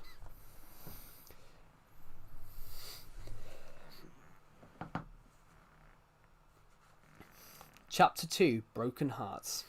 After 5 digs at the local park and many more at local farms and green spaces came to nothing, the heart-wrenching... I hate Halloween because you're celebrating the devil. Well, they're not celebrating the devil. Halloween is about remembering the dead. You're not celebrating the devil. Halloween's not celebrating the devil. Halloween is celebrating the dead, and it's a Celtic holiday. It's not Christian. Halloween isn't a Christian holiday. Halloween is a Celtic holiday. So basically it's a holiday that it's a Celtic holiday. Celtic history comes from the UK, comes from the British Isles, because that's the idea of Halloween comes from before Christianity was a thing. So you're not supporting the devil because there was no concept of the devil in Celtic history. After 5 digs at the local park and many more at local farms, green spaces came to nothing. The heart-wrenching decision to stop the search for Olivia was made. There was no information on her at all. The line just went dead at Ipswich Lane. Her parents were devastated that the search had stopped, but they also understood that they could not keep up the search forever, as each individual search had cost a lot of money. After a year and a half, there was no closure for the Seagroves. David Seagrove had woken early on the Saturday morning. He always did go on his jog around the woods. The day was beautiful, it was clear, but the fog was floating on the lake like a mist across it. The sky was clear blue, and the birds were beginning to chirp and sing across the sky. Jogging through the low trees that were beautiful and green for this part of the year, they would die soon as autumn approached. He would always jog this way. It was his and Olivia's favourite route to walk when she was a kid, where they could see all the fishes in the lake and the ducks. She always loved to feed the ducks. On his route home, he passed a waterfall that was only small. Olivia won a competition when she was younger to name it. Her entry was to call it the Little Big Waterfall. On his way home, he walked up to the door, saw the postman turn up with the mail. It happened to be that they'd had a rather lot of post come. Mostly bank statements, but there was a little red envelope that just said to the Seagrove family, which they opened it and read, "Dear Mum and Dad, I hope you're well. I'm well. I hope Darren is well. Please tell him I miss him. I'm living in this lovely accommodation. I can't tell you where, but I want to tell you I'm happy, I'm fine. Tell my brother Philip not to worry. We will see each other again. And for the love of God, don't worry about me. I'm fine. I'm totally fine. I'm working for a company called Rouse. They make windows. You should buy some. They make exceptional quality and last for a long time. P.S. Can you send me money? I'm in desperate need and I can't pay my debits to Kabir. He's threatening me with violence if I do not pay within the next few hours. Put it in this bank account that we will send once you respond to this phone number. Love you always, Olivia." The police were called over the matter, and they were told not to send anything, as it was undoubtedly a scam. She did not have a boyfriend called Darren. Her last boyfriend was called Edward, and she had no brother called Philip. This was the work of scammers who were using the missing girl's disappearance as a cash grab. The police were to investigate the letter, which they knew it came from India, as it said it on the envelope. So they went to the British government and spoke with them. So the British ambassador in India spoke with his counterpart and discussed the situation, with which the Seagrove family received condolences from them, as no one wants to have a fake letter arrive from their missing child. The letter made the news. A lot of people found it sickening and hoped that who had done it would have been dealt with promptly. In the eyes of many, weaponising someone else's grief was not acceptable. I don't know, he's just yapping. This is not yapping. I said I'd read my horror story I wrote. Hello, I am reading your comments. Is he reading a book? Yeah, I wrote a book, and I said I'd read it out on Halloween because I wrote a horror story. The police data confirmed it was a scam set up by a man called Kabir Babu, who admitted he saw the name pop up in the news and tracked down her parents' address and was not aware that she was a missing persons case, which was a lie that he'd used to try and diminish his responsibility in the crime. He then admitted he saw a video about it online and thought of ways to capitalise and profit from it. Meanwhile, Detective Kane had been called to a crime scene where he immediately walked over to one of his colleagues, Detective Smith. "What have we got here then?" he asked. "Well, we've got a 25-year-old male who's had a falling out with his girlfriend. While he's here, she's not. Work it out," Detective Smith said smugly. "Any details on the suspect?" he asked. "Well, our main suspect is 25 years old, roughly 6'4", physically strong. We've got nothing else apart from that," Detective Smith answered quickly. "Well, we've got no choice then but to bring him in for questioning in that case," replied Kane. Later that day, the guy was called into the interview. "This is Detective Nicholas Kane, conducting this interview on the behalf of Greater Manchester Police. State your name for the record," Detective Kane said calmly. "Michael David Sinclair." You are aware that, as it stands right now, you are under arrest for the suspicion of the murder of your girlfriend, Sally Lewis, who has not been seen by anyone for almost 6 weeks. "What happened?" he asked. "I loved her. Why would I kill her? We can't. We can get this out of the way right now. You're talking a lot of you lot are talking about your ass. I did not kill her," Michael said firmly. "Well, where is she, Michael?" Kane asked coldly. "You're the police. You tell me," he said with a smirk. "What exactly happened between you?" Kane asked him, hoping for him to shed some light on the case.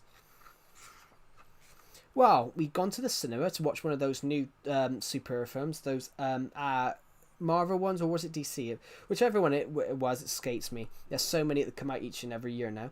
Afterwards, we were going to get food. I wanted us to get pizza. She wanted us to get Chinese. We argued. She stormed off. Honest to God, detective, that's the last time I saw her. I didn't kill her, I swear. We should end this here. The detective said, ending the interview. Walking out of the room, Michael was going to be held on remand in his trial.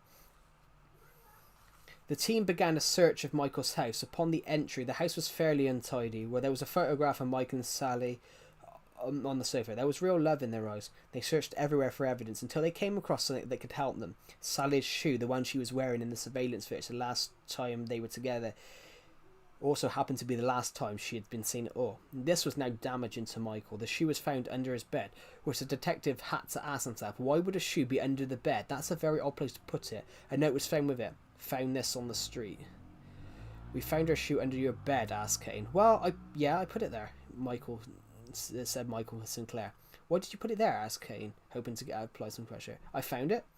Really, Kane replied before asking, where'd you find it then? On the floor by Luckerton Lane. I thought it was my luck that she'd know you'd come, I thought it was my luck she'd come back to me. So I kept it as a souvenir, Michael replied. Where's the body, Michael? Kane said firmly. As I told you the last time, you fucking tell me. You're the police. Find her, he said frustrated. There is that temper. She didn't like you like this, did she?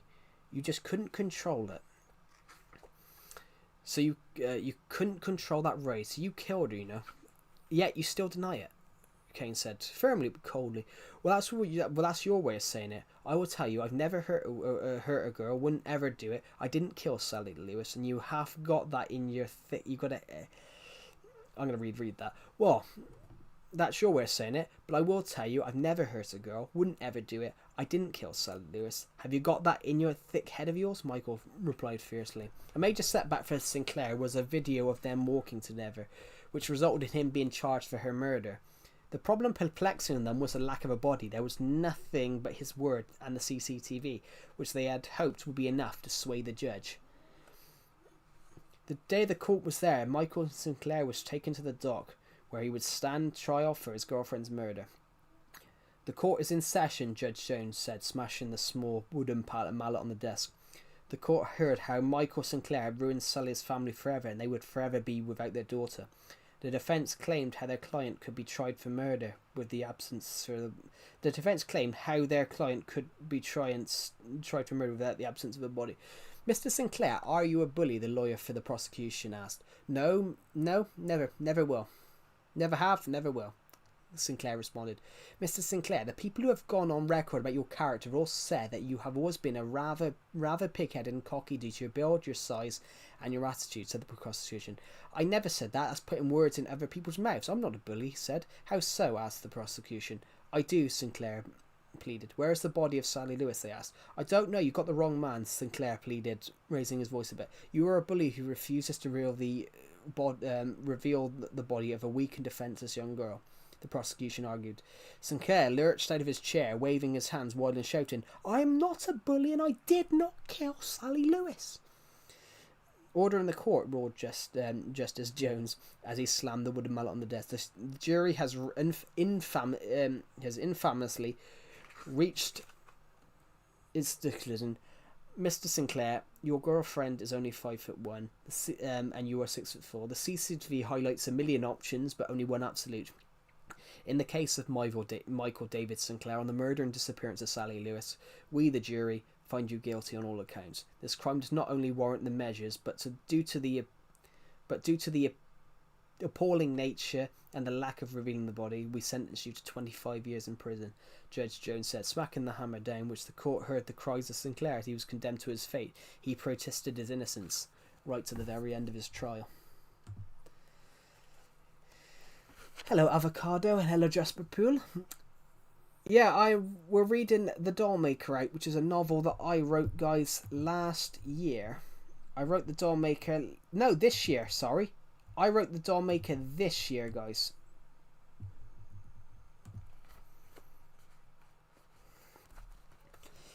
Chapter 3, The Shaded Nights. The stadium was packed. 75,000 people were singing in full voice. The match was in flow. Detective Kane, a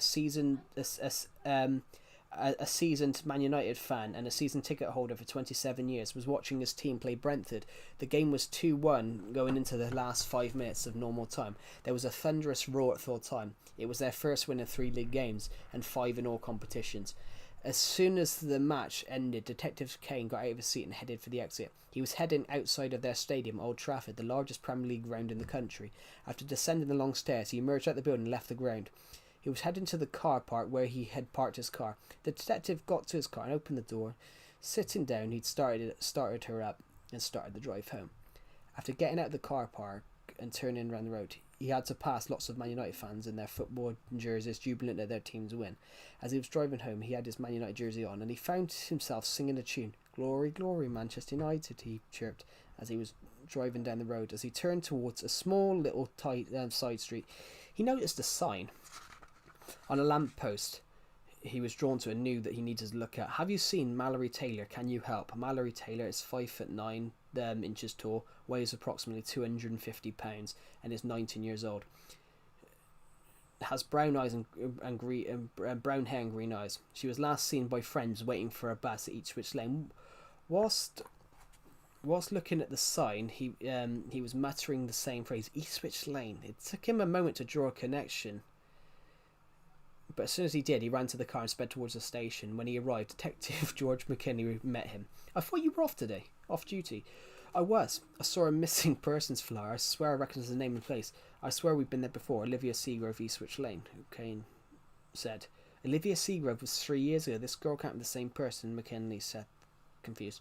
"Oh, the same person? No, the same point of disappearance. I'm saying, what's the chance of 2 young girls going missing waiting for a bus at the same place? Can I have a list of the missing people for the last 5 years?" he asked. "Yeah, I'll get it for you now," McKinley said, walking off to the archive room where they kept all the files and records. He opened the file cabinet for missing cases and came back with a series of documents. "So we've had 11,000 missing person cases in Greater Manchester in the last 5 years. Wait, look at this. We have 22 in the database last seen at Eastwich Lane since 2019. These statistics say it's always near or after the last bus. I think we got a criminal act going on there," said Kane, drawing the dots. "I think you might be right. I'm going to get those guys to look back through the database at Eastwich Lane," McKinley responded. "Keep this under wraps for now. We don't want to panic," ordered Kane.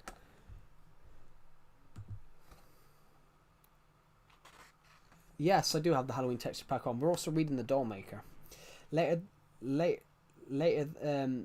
that week, the night was cold and foggy. There was not a person in sight. The last bus of the night pulled into the little red brick bus stop. And off walked a lady who was roughly in her mid to early 20s. With a loud bang, the bus started to drive away. She started to turn towards the bus and was going past. As the bus went past her, she could see a figure looking at her through the window. They were standing on the other side of the street. They were dressed fully in black. She could not see their face. She continued to walk up the road, but she slowed down after turning and seeing the man in the black walking behind her further down the road. She was and stopping every time they noticed her looking back down the road. She walked frantically, calling the police that a guy was following her. "I've just got off the bus on Stone Street. There's somebody following me," she cried into the phone. "What are they doing?" asked the control operator. They're walking closer to me," she bellowed. "Oh God, I think he's gonna get me," she added. "They're on the way, miss. They are on their way. What's your name?" The control room operator asked. "Sarah Bakewell." A sharp, piercing cry then came through, the sound of the phone hitting the floor. The police cordoned off the place, but there was nothing to be found except the phone that was left where it had been dropped. The detective was troubled at this case. "Where was it?" he asked.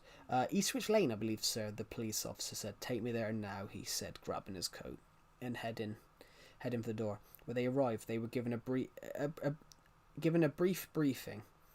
Detective Kane was told they found a battered phone which they decided to scan just in case. 23 disappearances at Eastwich Lane in the last 5 years. "This isn't an accident," said Kane. After that, they had no choice but to go public. "Ladies and gentlemen, I'm Detective Nicholas Kane of Greater Manchester Police.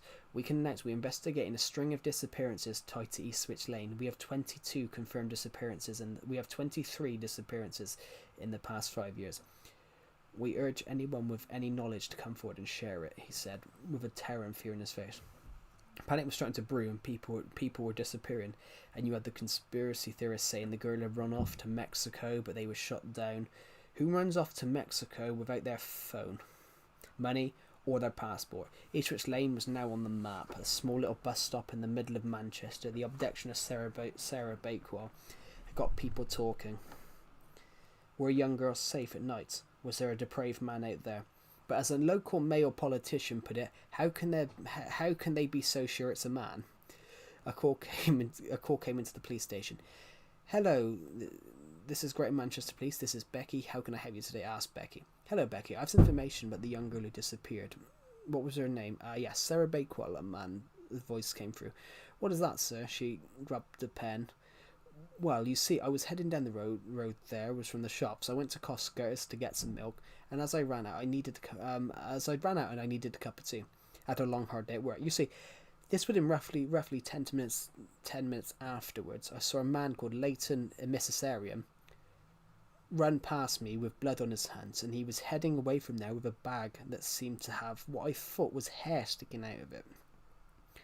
The man said, "Oh, thank you, sir. Can I ask your name?" Asked Becky. "Oh, it's Oswald, ma'am. Oswald Ravenswood," Mr. Ravenswood replied. The information garnered was verified and checked soon after. They had a suspect. They had a few other men who were lined up. Will Michael Daniels, a 25-year-old convicted rapist. Paul Pedrosa, a local criminal. Edvard Teufel, a German man who was being watched closely after a police report the previous month. And Leighton Emissarium. But after a witness pinpointed him to the scene, he becomes suspect number 1 without question. That's where I'm going to stop it, guys. I'm going to stop it on chapter 3. That was...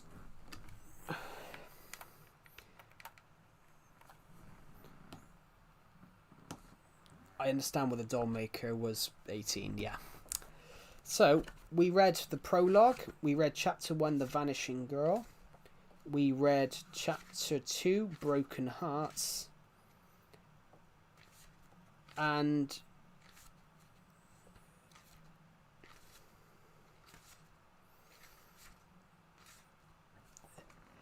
we read chapter 3, The Shaded Nights.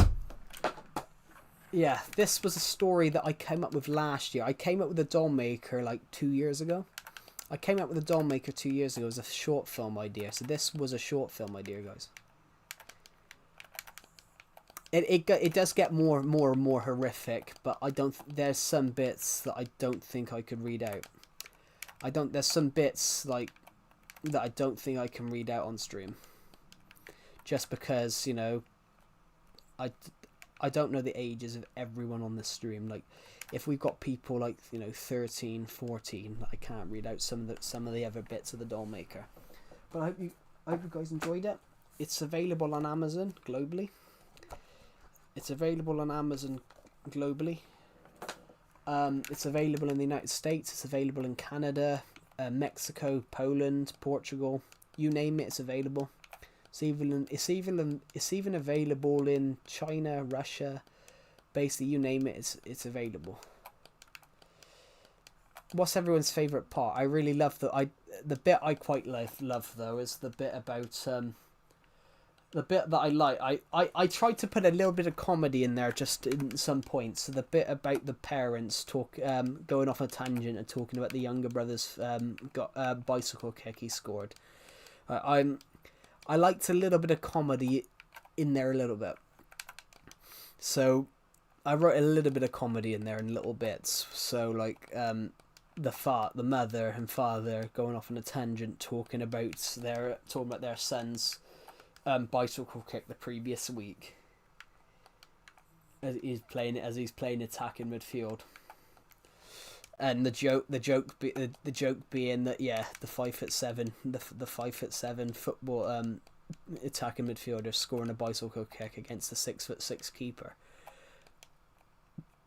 But I like a little bit of comedy in little parts just to cushion some of the absolute horrificness that you hear later on.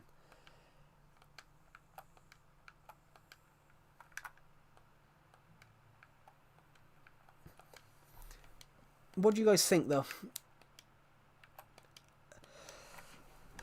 The Dollmaker was an idea I come up with a short film. This could have been a short film. Maybe I should do that. Maybe I should make it a short film. I based it in Manchester. Only because Deceptor told me to do Manchester. When I asked him, pick me a city, and he said Manchester.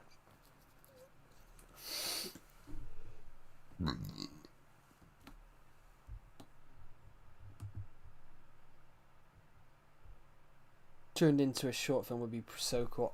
Yeah. Even a TV series would be pretty cool. The Dollmaker, and it's just like a TV series, and each episode is a different. Each episode is him trying to investigate a different girl's disappearance. Because obviously you've had 3 disappearances so far. You've had 3 disappearances so far in the Dollmaker, from what I've read. But then you get another like 6 or 7 more disappearances. The whole point is, this guy's doing it for years. The whole point is, the Dollmaker's doing it for years. The Dollmaker's been doing it for like 20 plus years. Absolutely. The whole point is, the Dollmaker's been doing it for 20 plus years, undetected.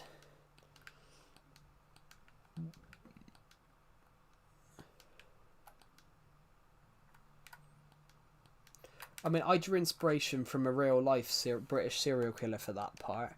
There was a real life British serial killer that went 20 years. Without discovery. And I drew inspiration from that and thought, well, it's not based on a true story, no, but I drew inspiration from a few real life serial killers. I drew inspiration from a few real life serial killers to sort of humanize the story. So even though the Dollmaker is an absolutely insidious human being, you sort of feel bad for him as well. Because of I can't even reveal this. I can't even reveal why, but you sort of feel bad for the serial killer as well. You even feel bad. You sort of feel bad for the Dollmaker as well. And I like that though. Even some bad people. You sometimes feel bad for bad people sometimes.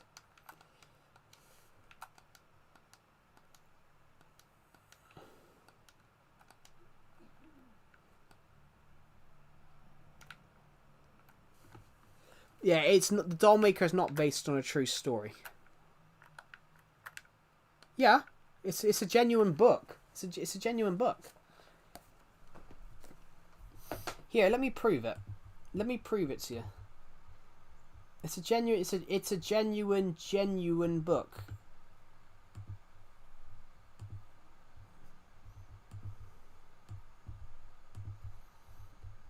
It is genuinely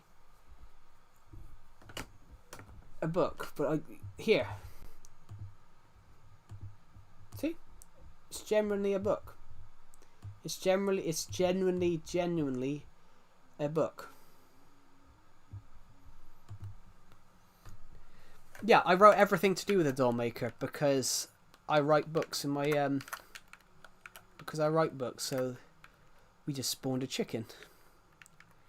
So yeah, it's generally the joke 60. It's genuinely a novel. It's a genuine book. I can add overlays on this. I can add overlays on the stream through OBS. I can add overlays. So yeah, that's generally what the book looks like, guys. There we go. But yeah, thank you to the people who subscribed, by the way. That's really kind of you. But yeah, it's a genuine book, guys.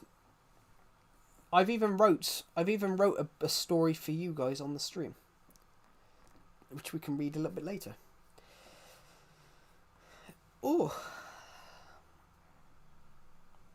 Oh god, my shoulder.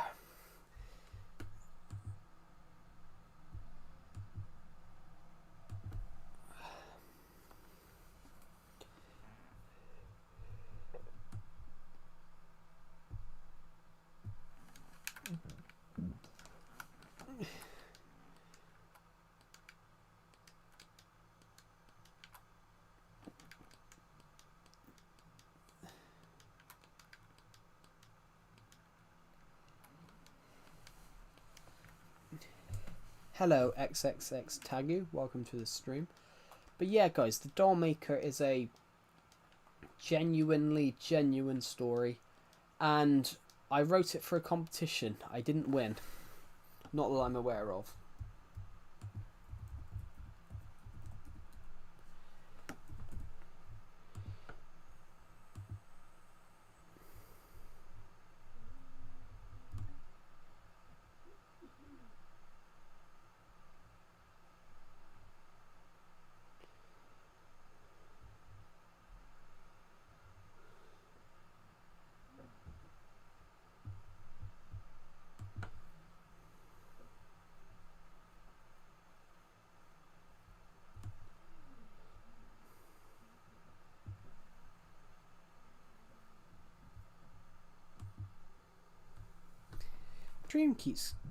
My stream keeps crashing. Welcome guys. We've been streaming on here.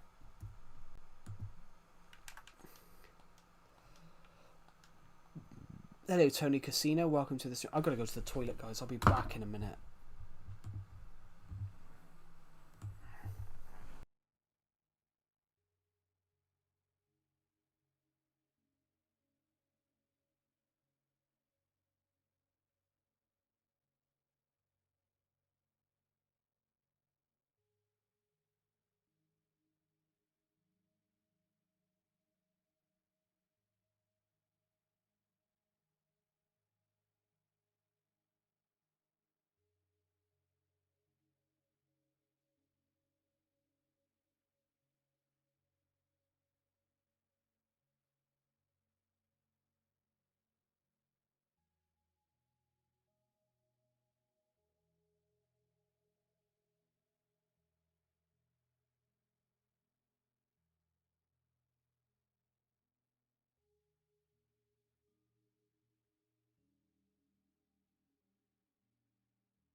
Guys, it will soon be time to close down the windows. It will soon be time to close down the windows. Oh no, you don't get away with going to the toilet without me saying you did a smoke break. Yeah, I wouldn't do a smoke break because I don't smoke. How are you, Frenzo? Welcome to the stream.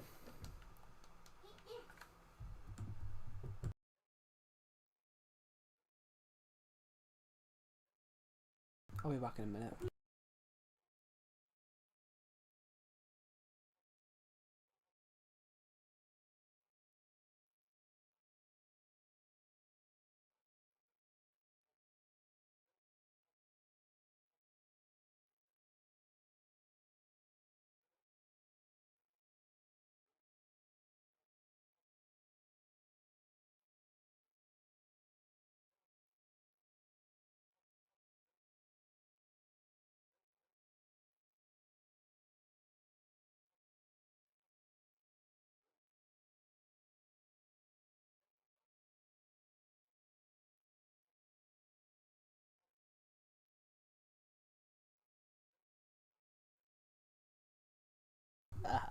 That was a joke. That was a great joke. My sister's just knocked on my door and said trick or treat. Just knocked on my bedroom door and said trick or treat, and I don't have anything. So I said, you're gonna have to put your hand in your own bin and pull out a wrapper. It's almost time to close down the windows so you don't see any. So I don't see any trick or treaters. I cannot let them know that there's anyone living here. I don't open the door to trick or treaters.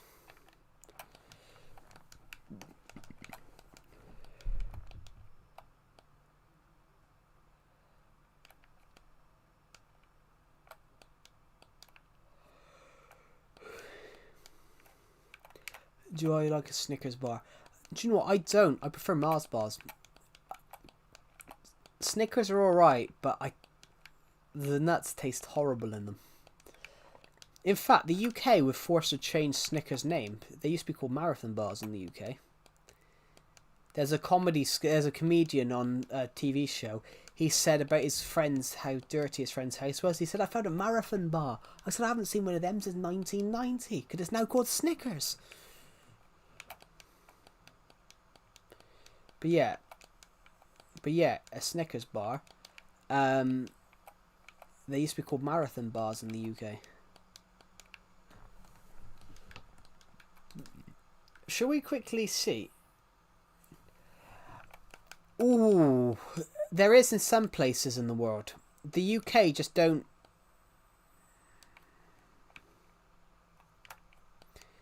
Yeah, I don't celebrate it. It's not that I don't celebrate it. I watch like horror films, but I don't agree with the trick or treating part. My friends tried to convince me to trick or treat. My friend and I wouldn't do it because I just didn't agree with it.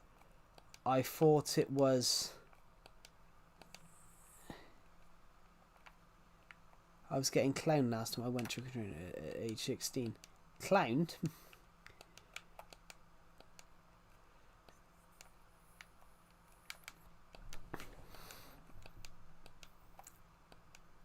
But I don't agree with it because you don't. I don't agree with it because you don't know whose door you're knocking on. You've got to do it smart. But the amount of things like, what's his name? Peter Capaldi. Peter Capaldi, who played the 12th Doctor in the TV series Doctor Who. He had to move house. Because he had trick or treaters knock on his door, and he, of course, being like the gentleman that he was, he opened the door and obviously gave out Halloween chocolate and sweets. And yet, because obviously people found out where he lived, people were there with autographs. See, him opening the door and giving children like chocolate on Halloween resulted in he had to move out.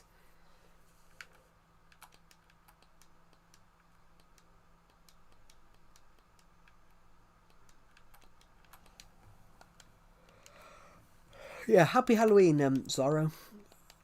Happy Halloween.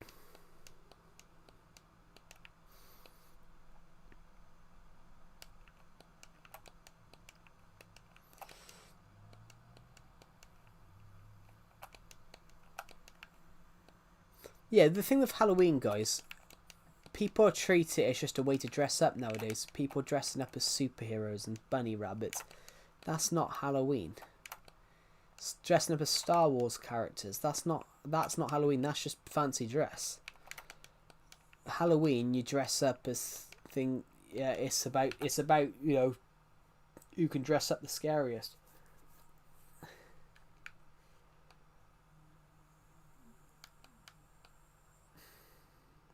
Dress up as Steve. Today I will be dressing up as Minecraft Steve. I'll be dressing up as a Minecraft villager. How are you? I'm really good. How are you? Today, guys, I'll be dressing up as Minecraft Steve. As a Minecraft villager. Make trade. I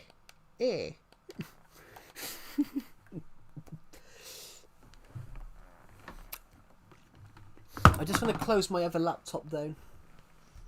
Oh shit, it's on. I turned on my Asus. I turned on my Asus VideoBook laptop, my old one, earlier on to get some stuff off it. I deleted. Yes, it is. I deleted 70 gigabytes worth of stuff off my old laptop. Mainly, it was old college stuff. One of my old uni lecturers said to me, "Well, don't delete any of your college or uni work because you might in the future you might think, oh, I need that, and then not have it." But then I got rid of it. I felt when I was looking through some of the stuff, I found everybody else's work. What is a uni lecturer? You don't know what a lecturer is?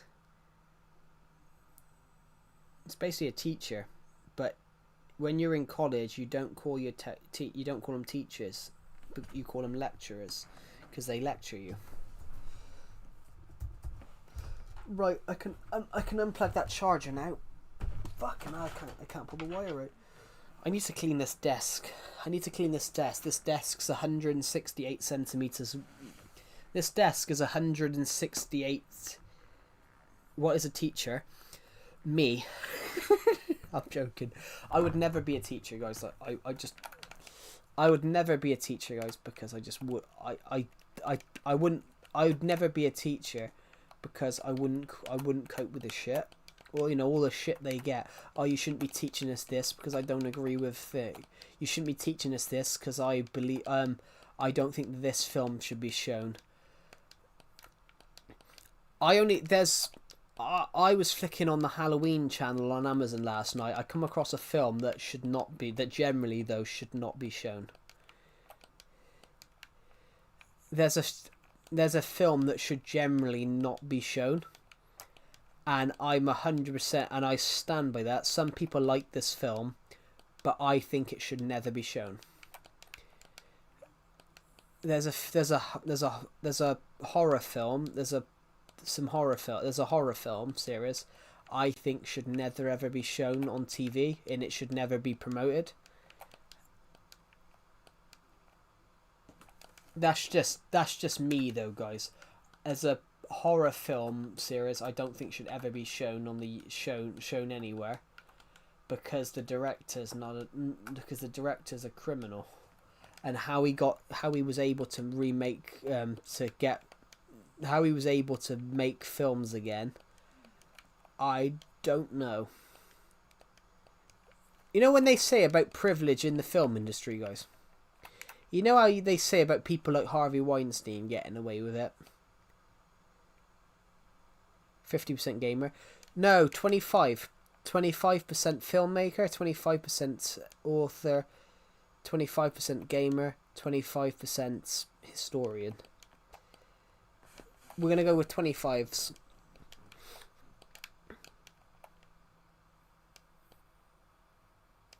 Yeah, 50% author. The Joke XD who was in this room earlier was right. He could see why I made the Dollmaker 18, because obviously it's quite it is quite graphic. And I'm just you guys would probably read it better yourselves, because I'm a terrible reader. I'm a terrible reader if I'm reading something out loud.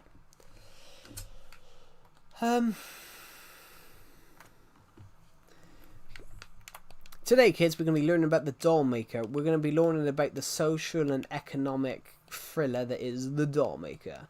The darkest story ever made by a dark and twisted and weird individual who wrote the greatest story of all time. It was the scariest story ever wrote.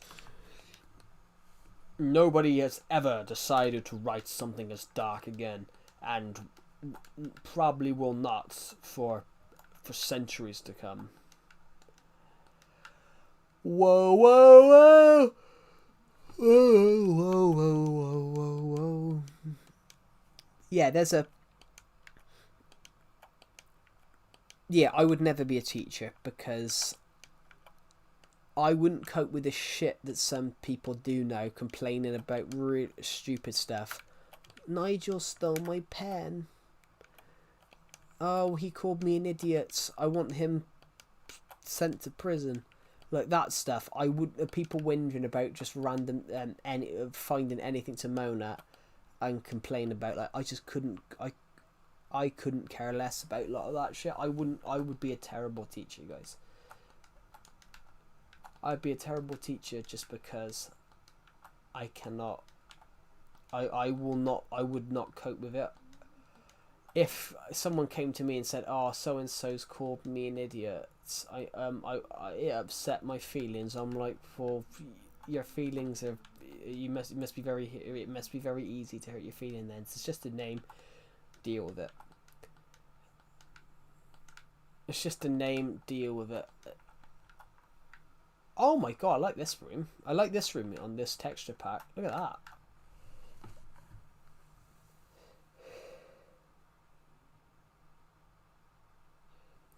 XD, I think it means like a smile emoji, like happy, that you're happy, I think.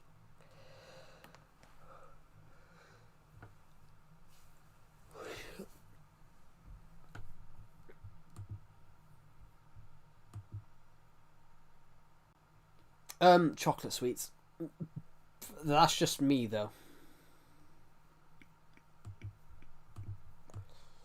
That's just me though, guys.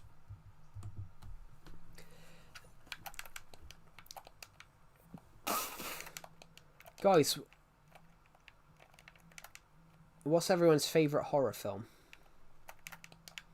What's everyone's favourite horror film?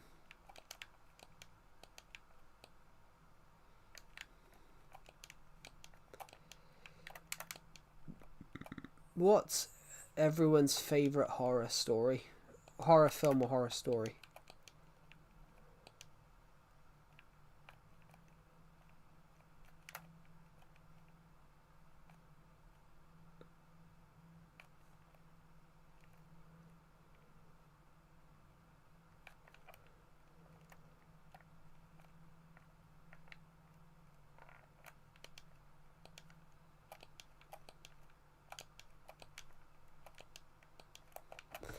Now look at that, guys. This island's huge, actually. I never realised how big this island is.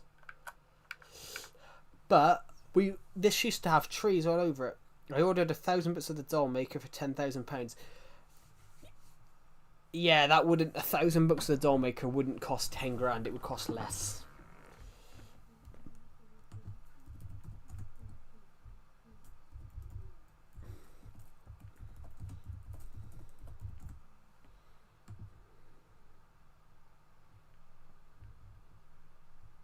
The doll maker is on a shop called Foils. It's in Waterstones and it's on eBay. It's going to be on eBay for 17 quid on eBay. 17 quid on eBay. It's also available. It's also available in Australia for 28 Australian dollars, and they've only got 3 available. Jesus Christ, 99.6 positive feedback. That's because no one's fucking bought it, you stupid. Unless someone has bought something in recent days. Why don't we find out, guys? Let's find out. Let's find out, shall we?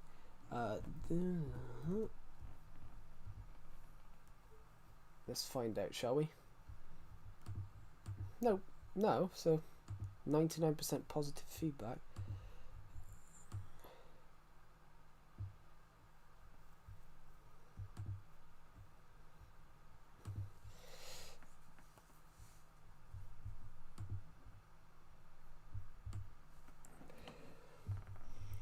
Well, the doll maker is $9 US. So hold on, 1,000 times 9.99. To buy 1,000, it would. Actually, you're not that far off. You're not that far off.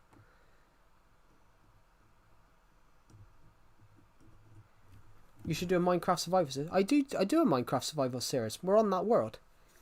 No, that wasn't Elmo. That wasn't Elmo. That was just me gasping. I do a survival series. I do a survival series on this world. This is my survival series. I used to do it in videos, but I haven't had the chance to make some videos in a while, so. But, talking about that though, guys. Yeah, Frenzo. If you did actually buy 1,000 books of the Doll Maker, it would it would be it would be $9,980 US. So you'd be 20. You'd be 20. You'd be no longer videos. I still do. I still do longer videos on this channel. I haven't had time to film any in recent times. I brought one out the other day. Where we built something. We did one the other day. I can't remember what it was though. I did one the other day when we built a little house. We built a house. But yeah, I have got a couple of. I've got a load to edit. I've got a load of those videos to edit though. I have actually filmed some Slurp, but MC, but I just haven't edited them yet. Now here we go. I built a vertical. I built a vertical garden in Minecraft. That's the last one I did on the 28th. We've got one set for December 1st at the moment because that's the start of my Christmas stuff.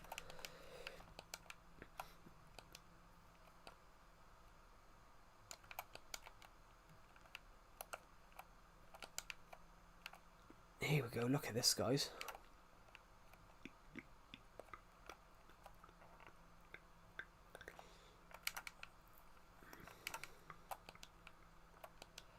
What is the most scariest thing on here?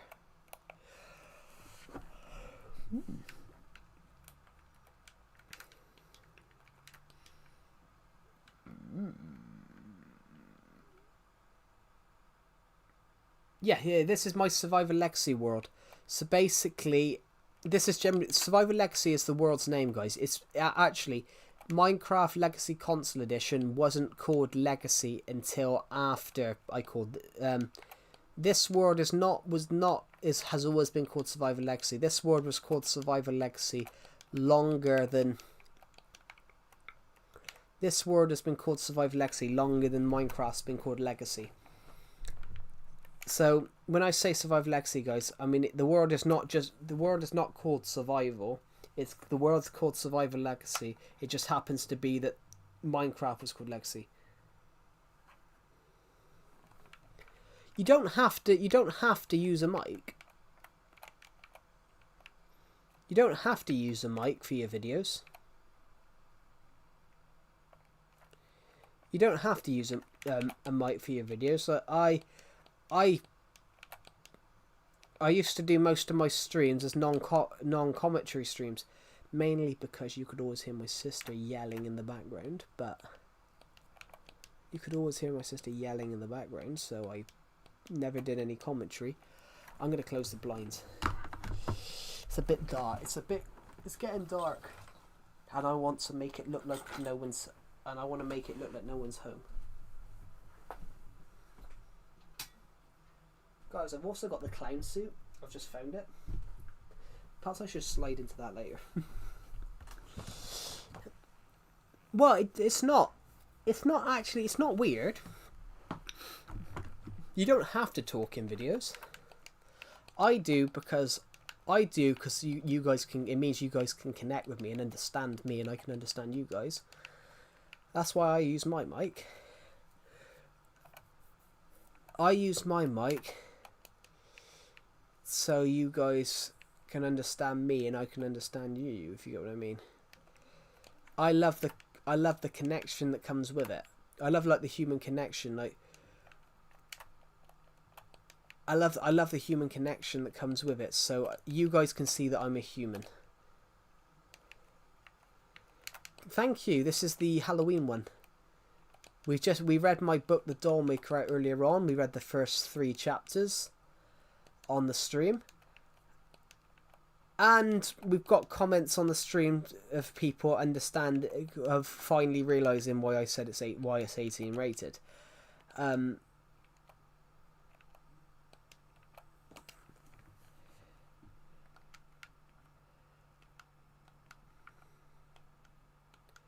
I don't know, see if I want to put text on the screen or more talking, but talking seems easier and better. I have no idea. Do what you want to do.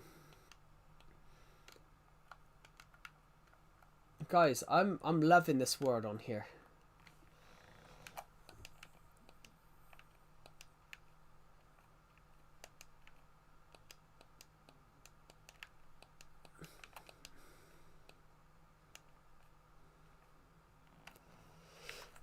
No, there's not hardcore mode on Legacy. There's not hardcore mode. There's hard mode, but not hardcore, because hardcore didn't exist at the time.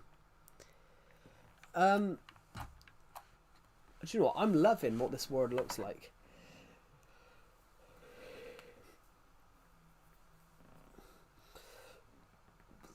Oh, pardon me.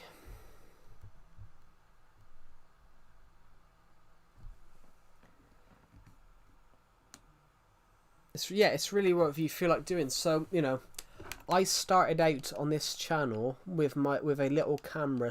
I didn't have a capture card when I started. Right when I started my content, I didn't have a capture card. So it got to the point that it was literally to the point of I started my channel with a small camera stacked on some DVDs because I couldn't afford a tripod.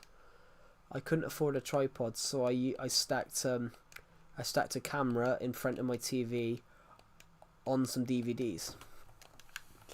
You know, you've got to do what you've got to give yourself an advantage by using whatever's necessary.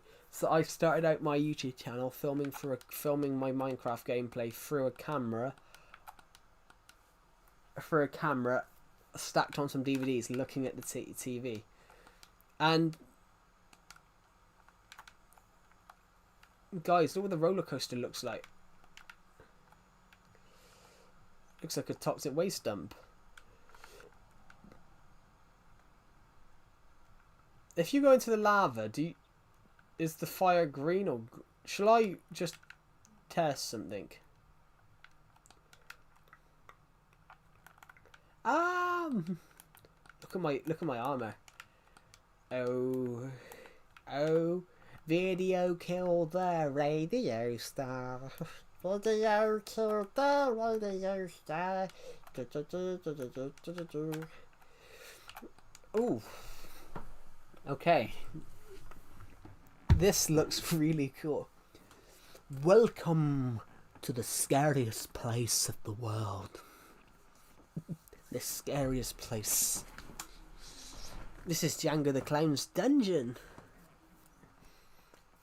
Perhaps I should put the Django the Clown stuff on. I've got the I wouldn't be able to. Blimey. Perhaps I should do that and put a photo in my Discord of Django the Clown.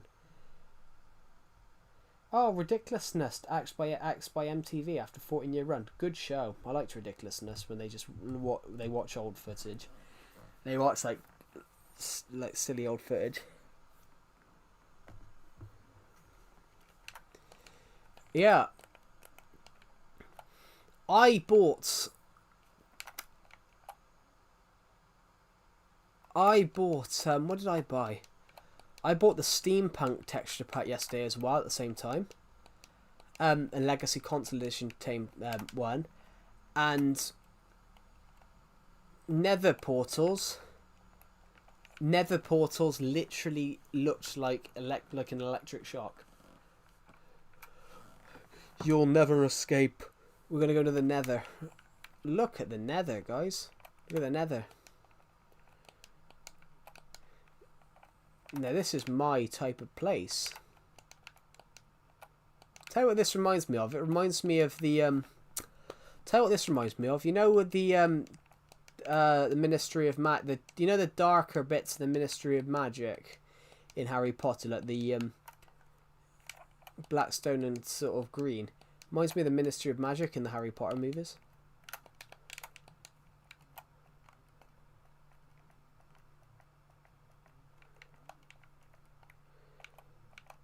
Yeah, we can do... Joe, how does this sound for like a story about a writer who wrote himself into a dark place?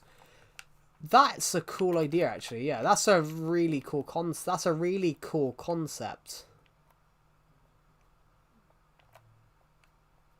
I'd read it.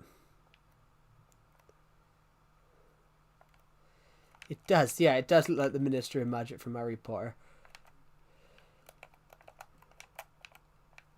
do do do do do do do do do do do do do. Bum bum bum bum boosh boosh bish bosh boosh. I want to grab some blocks, and yes, I do. I wanted to grab some of these fences because we don't have a lot of nether brick fences.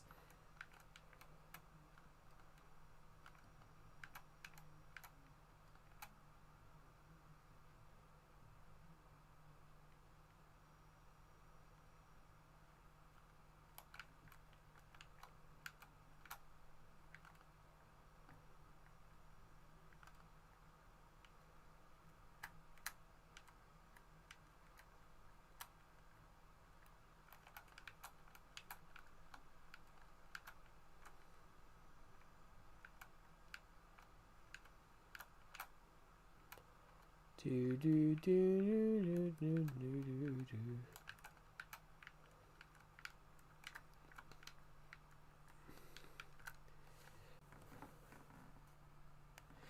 The only way I know stuff.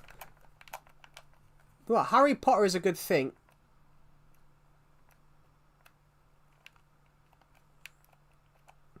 The thing with obviously a lot of people hate J.K. Rowling now because of her obviously views, but you got to think though, you may hate her. You may hate her. You may hate her. You may hate J.K. Rowling because of her views on trans rights. But those are her views. You can't complain about other people's views. If they express them, that's the whole point of expressing an opinion. Freedom of speech means you're allowed to have an opinion. So her opinion might be completely different to yours, but then who decides whose opinion matters and whose doesn't? I don't agree, guys, with boycotting other people's work because you don't like what they've said. She didn't actually say anything like racist. She didn't say anything racist, guys. So I don't get why people are, now deciding to, whatever.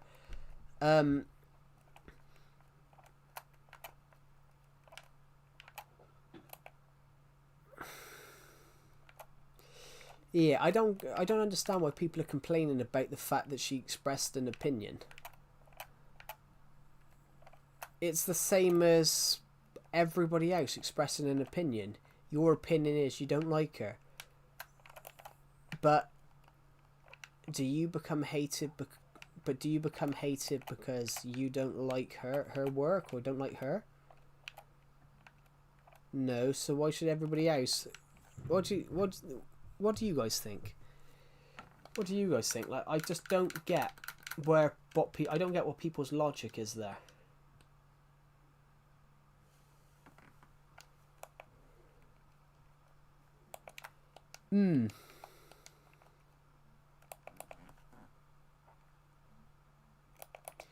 I think it's I don't think it's that. I don't actually think it's that. I think it's because people don't like her views on trans people. Because J.K. Rowling doesn't like I think it's mainly her views on trans rights, because J.K. Rowling doesn't think that trans people should have the rights to the girls' bathrooms. But it's not racism. She expressed her opinion on something she doesn't like, and she's getting absolutely vilified for it. I actually think an actual racist would probably get away more lightly than the criticism that she's getting. If you get what I mean. It's some of the criticism that she's getting is really, really, some of it's quite harsh. No, it shouldn't just, yeah, so J.K. Rowling doesn't think that that trans women or trans men should be allowed to use the female or male toilets.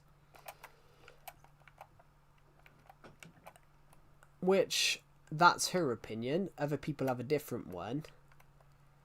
But you can't go and rip apart somebody else's work or complain that somebody else her work's doing being made into thing. It's like Orson Scott Card. It's like Orson Scott Card.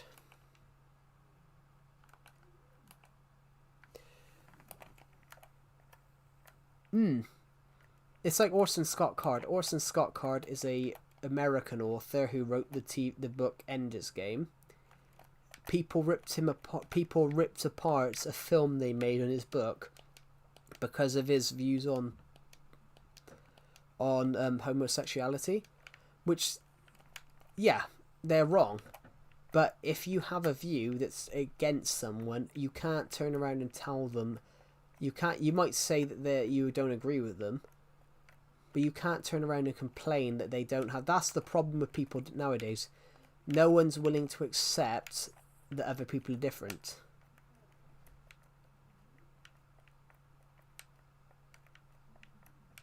I'm just deciding to break all this, so just so we can get some more blocks.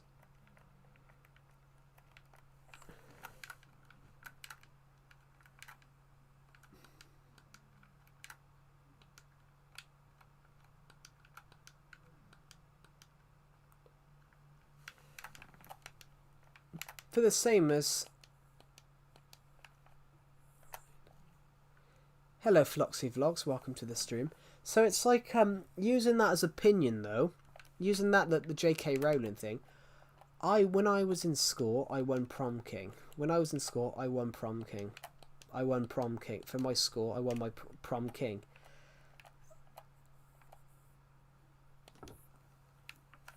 So when I was in school, I won prom king. The year before, the year before, a person that was trans won prom queen, and that was parents moaned about it, which you can understand though. You can understand though why people moaned about it, because obviously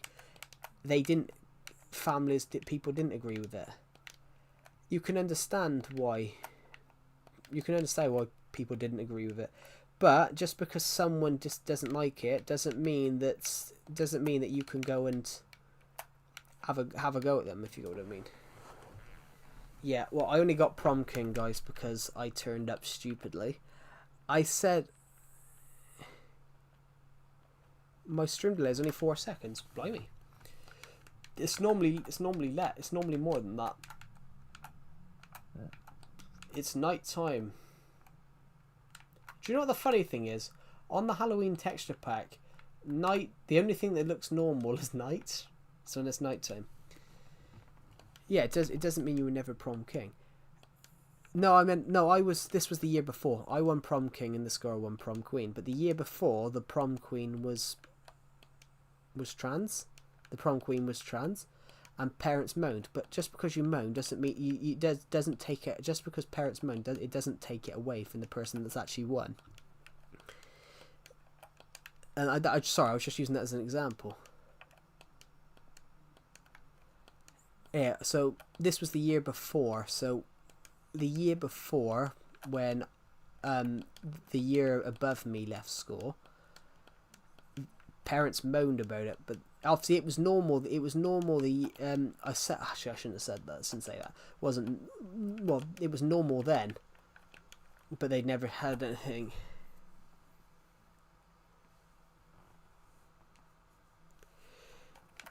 Yeah, well, that's the thing though. They were not happy about it, and they got to vote to take him out, and they kicked him out. Yeah, that's wrong though. But that's wrong. That's what you call wrong though. Slurp MC. That's what you generally call wrong, because the teacher's done nothing wrong. The teacher's done nothing wrong. That is generally what you call wrong, guys, because the teacher's done nothing wrong. Are they a bad teacher? Are they a bad teacher? Probably not. And that's stuff I don't get. That's the stuff I don't get. So do you think... Well, I don't see a problem with it. It's the same... that is wrong, though, because that's homophobia. That's kicking somebody out because of them, get a teacher getting kicked out.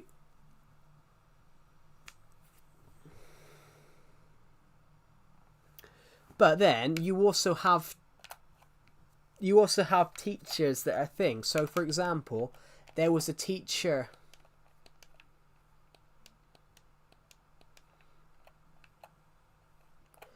in Ireland. There was a teacher in Ireland. He forgot to sorry, what was I saying? There was a teacher in Ireland. He basically was deeply Christian, and that he had a student that was, I think, a biological woman, but they think their pronouns as male because they wanted to be a male in the future or something like that, and the teacher refused to call them by their pronouns because obviously he was deeply Christian, and it was against his religious views, so he refused to, and he got sacked. And then he basically got suspended and turned up for work and then got sacked, and I think he went to jail for it. But that's illegal. That's sacking someone, but that's illegal, guys. That's sacking someone for his for his religious views. That's sacking someone. Like one of my favourite Everton players, he got barred from playing for PSG a few years ago because he refused to wear the LGBT logo. But the football player is Islamic and he's from Senegal, so it was actually ruled that he cannot be forced to wear something that he religiously would not wear. Which, it was wrong. He got thrown out the squad as well, which that is wrong. You can't force somebody out of a squad. You can't force somebody out of a squad.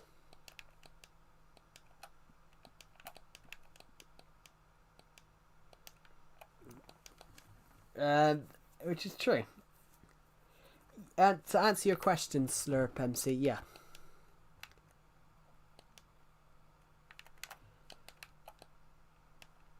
I didn't know about Ronaldo, but the footballer in question was Idris Gana Gueye, who plays for Everton.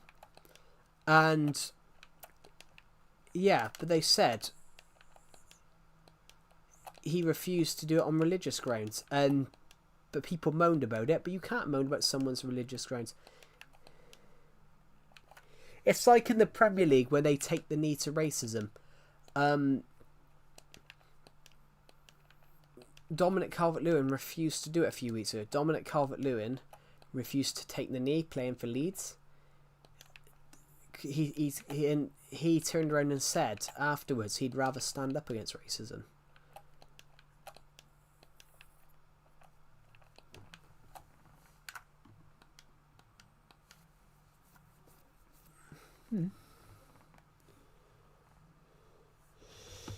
Our opinions are not more important in any case than basic human respect.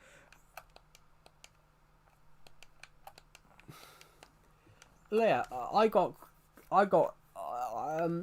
questioned in a college class by another person in my class because I said I don't like religion, and they thought it was wrong for me to say I don't like religion.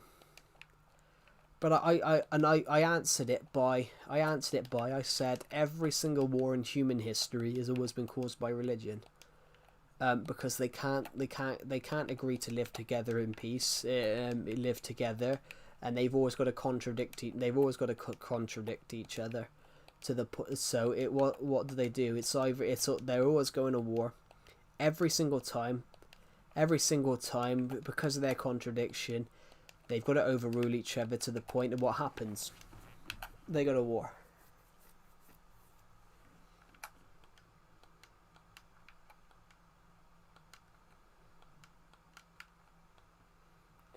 Literally, all wars are caused by religion.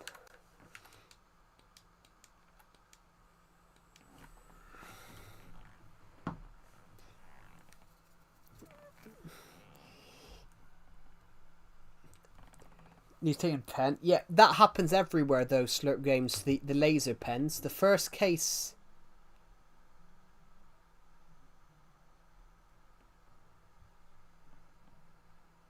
Not wrong of you to openly express yourself. I agree, actually. Religion, of faith, economy, power, you name it. Religion's an amazing thing. Religion's an amazing thing, but there needs to be a separation between religion and politics. So, you know, what is said in the Bible shouldn't govern your country. That's... I'm not talking about you in particular. I'm saying like your country as in everybody, as in every country. What's said in a Bible, in a religious textbook, like should not guarantee the rule of your country. So somebody asked me recently on a stream and said something like, "Oh, what religious are you?" Then I tell you to learn because you're going to hell.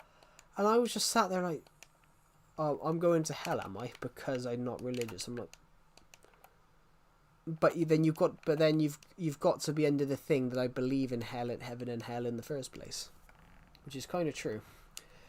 But yeah, talking about that, Slurp Games, that happens everywhere. That happened to Jordan Pickford in yeah, that happened to Jordan Pickford a few years ago. Someone put a laser pen in his eye.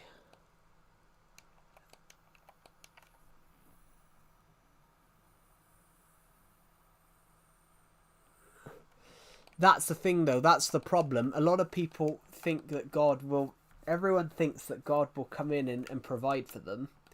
But as you said, it even says you've got to adapt to the world and not expect God to handle everything, that is true.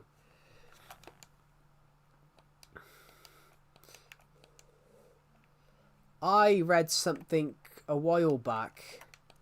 There was a guy in my friend's Discord server, and he basically used to say that. He literally used to say he basically believed that this guy, I think he had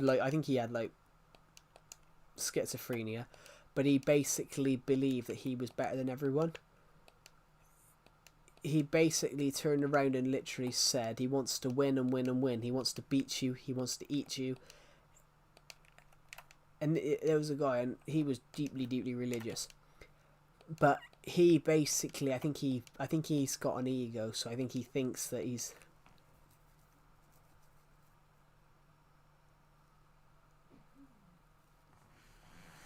like the man who drowned after and asked God why didn't he save him from the waves. Do I judge people from religions? No, I judge them by their actions. You judge them by your accents, not by their religion. You judge them by their actions. Because there's good and bad people in all religions.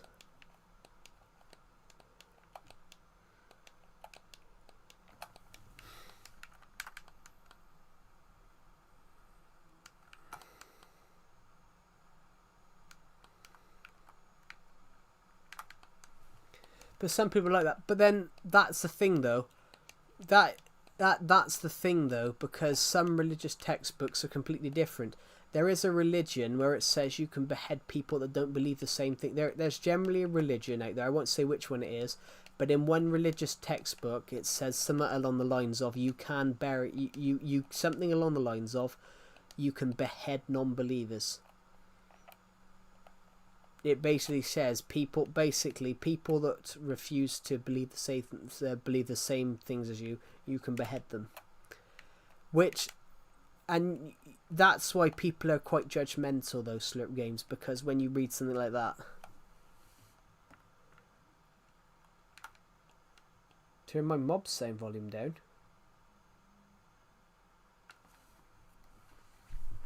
Oh, I thought you were talking to him. I was like, well, I haven't got any sound up, practically. Sorry, Philoxy Vlogs, if you're still in the stream. How are you, by the way? I didn't see your comments. I feel so bad for not asking you how you are.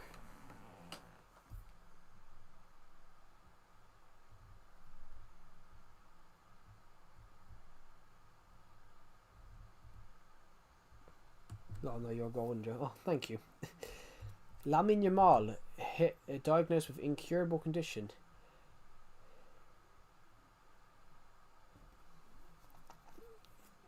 Oh, he's got some sort of chronic injury. Jesus.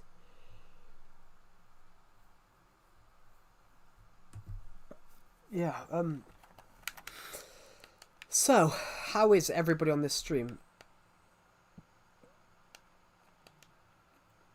This is the furnace house.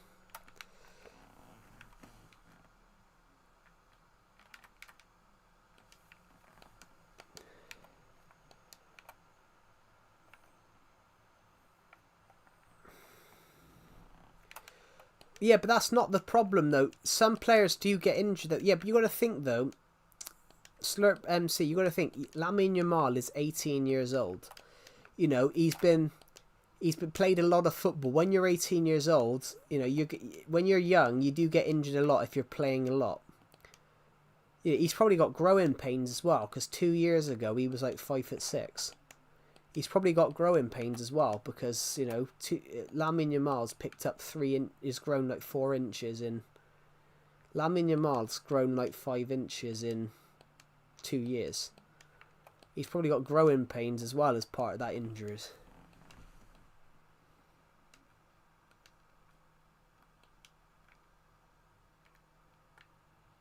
It's a groin injury, yeah, it's a groin injury, but he's probably got growing pains as well because, you know, he's literally only 18.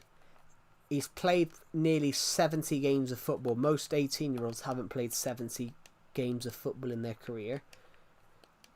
He's played a lot of football.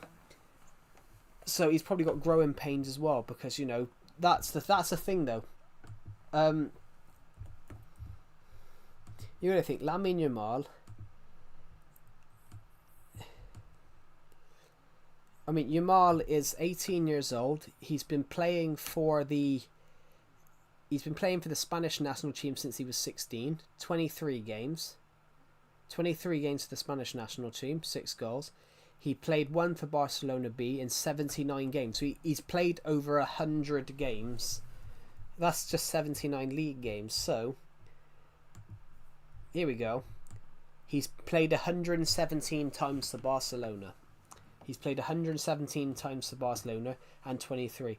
So that's 140. He's played 140 times in 2 years. Most 18-year-olds have only played like 30 games at that point.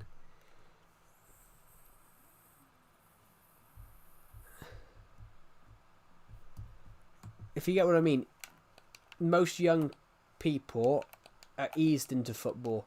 That guy's played 140 games by the time he's 18. You know, most players play 400-500 games in their career. He's 18 years old. He could play for another 20 years.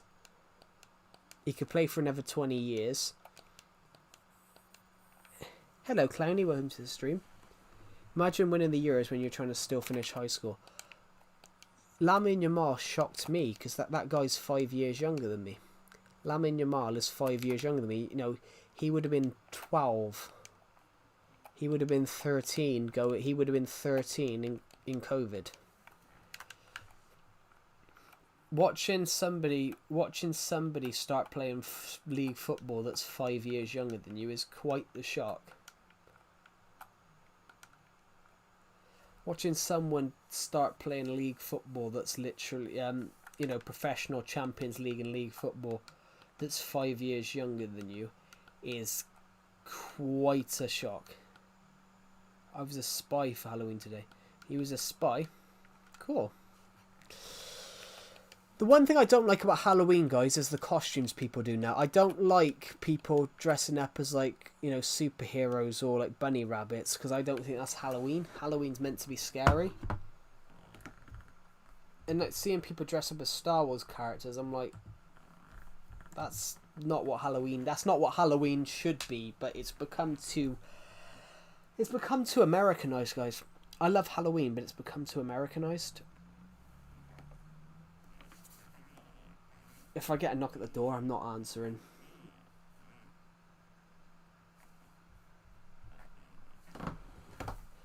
Yeah. Well, I knew he dressed up for Peter Pan. Hansel and Gretel I can understand. I could understand things like Hansel and Gretel, because Hansel and Gretel comes from a really twisted meaning. Hansel and Gretel is... Has anyone came to my door yet? No, it's only 5:30. It's only 5:30 and just gone dark. So, but my road's quite quiet, guys. So, my road is quite quiet. So, and there's not many young people that live on this street. So, most people. Well, there used to be loads of kids on the street, but we're all. There used to be loads of young people living on this street.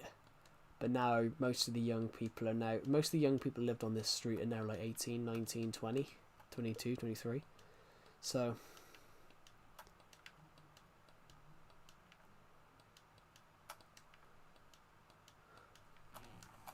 it's nice.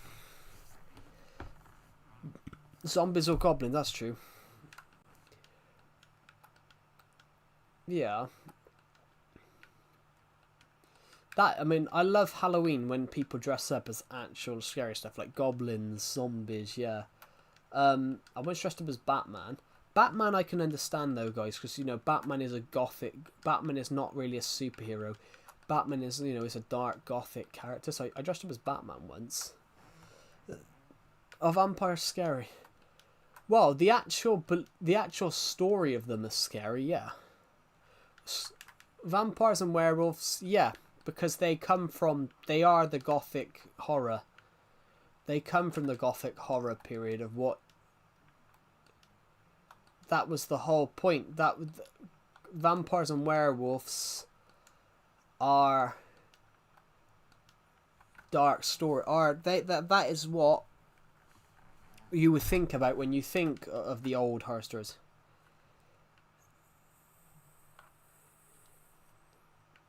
He's meant to be fearful to see Batman is. Yeah, Batman is meant to be fearful, you know. The whole point of Batman, Superman is meant to be this white knight.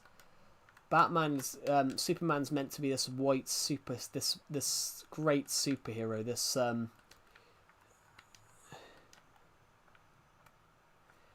saw people that were a literal box, not a monster. Yeah, I've seen someone dress up as a cardboard tin box with a cardboard robot once. I'm like, that's not Halloween.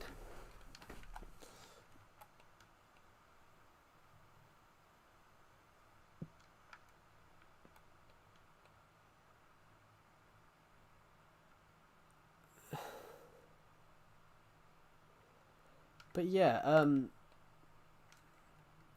Superman is meant to be like a hero. Yeah, dressing as a princess. That's sort of one that I don't understand. That's sort of one I don't understand, because I'm like Halloween is meant to be a scary night, not a just wear whatever you like. I'm like, why not a witch instead? A witch, yeah, a witch makes more sense on Halloween. Dressing up as princesses, bunny rabbits, and like Wonder Woman or Superman or Supergirl, I'm like, that's not Halloween. That's just a fancy dress thing. A dog is. I guarantee there's some trick or treaters going down the road because I can see people's. I can hear a dog. Maybe they're dressed. Maybe the dog's part. Maybe someone's dressed up as a dog. I don't know. They would get scared and all first. Yeah, but that's not what Halloween was meant to be, a scary thing. That was the whole point of Halloween. Halloween was meant to be a scary thing about remembering the dead and warding off evil spirits. So back 100 years ago, people used to wear animal bones and things. I was so proud. I mean, fair play. You put a white blanket. I mean, that's one way of doing it. Is it Frankenweenie? The ghost dog. Tim Burton. Tim Burton made Frankenweenie as a short film, and then he turned it into a feature film as an animation. Dress up as Jack Black Steve. I cannot dress up like that. I might put on thing, actually. if I have a break in the stream, I might put on the clown suit from my clown short film. She's 9, by the way, and loves to be scary. Yeah.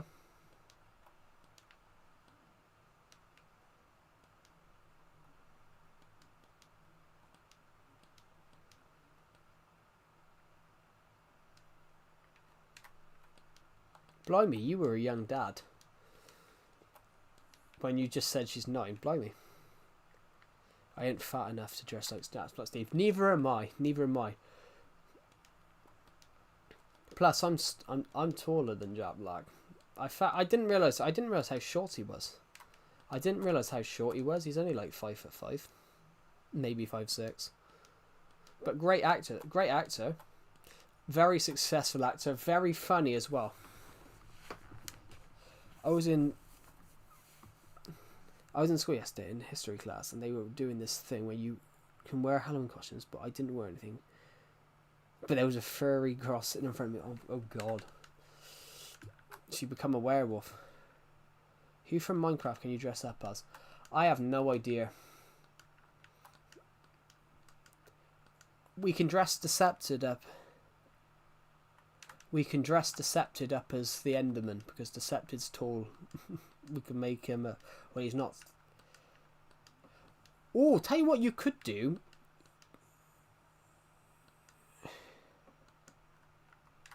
Yeah, I remember. Well, I remember you saying you were. I remember you saying you were born in like 2000. So. I remember you saying you were born in 2000. I remember people's ages, guys. I remember you saying you were born in 2000 because I said, "Oh, you're not. You're only 2 years older than I am." Happy Halloween, no, Jihad. You welcome to this room. Guys, actually, the most scariest thing of all would be the creaking.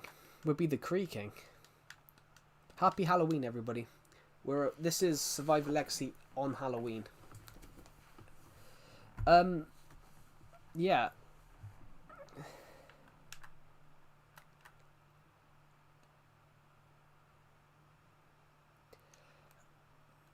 Herobrine would be an interesting one, but the creaking. Do you guys know what the creaking is? The new mob they added last year.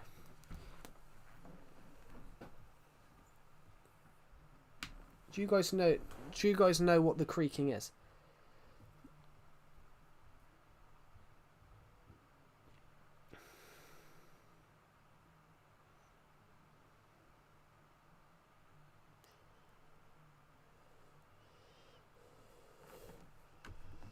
Yeah. Creaking's got a special kind of scare factor. Yeah, the creakings... Literally, the creakings is a... No, the creaking is a mob that they've added to Minecraft where it can only move if you... It can only move if you don't look at it. Which they've actually nicked that. It's actually due inspiration. It's actually an influence from Doctor Who. Because there's a monster in Doctor Who called the Weeping Angels, and they are basically a creature they can't move unless you look at it. They can't move while being observed, but if you blink, if you turn your back, they can move. So the creaking is based on the Weeping Angels. So basically, if you turn your back on the creaking, it will move. If you turn your back on the creaking, it will move. Which, the Weeping Angels are the scariest thing ever in Doctor Who. The Blink is the greatest episode of all time. And it was literally... All they are is stone statues. They're literally stone statues that, once you turn your back, they move. So, and if you blink, they move. Blink, and they move. Blink, and they move. And literally the greatest trailer of all time. Don't look away. And remember, don't look away, and don't blink. Don't turn your back. Don't turn your back. Don't look away. And remember, this is what they say in the trailer for this episode. And remember, don't turn away. Don't look away. Don't turn around. Don't look away. And don't blink. Yeah.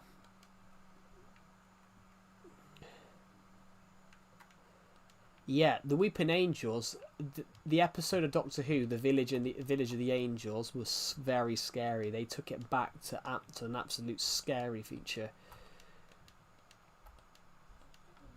and I love it. I love that they made them scary again, because Stephen Moffat sort of ruined it with Flesh and Stone, where you saw them move.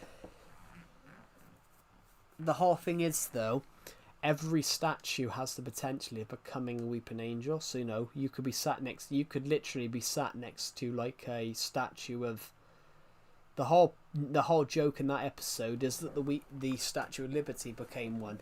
So that they turned up and the Statue of Liberty was now an angel. The Enderman's kind of the opposite of the thing, but cool. That is true.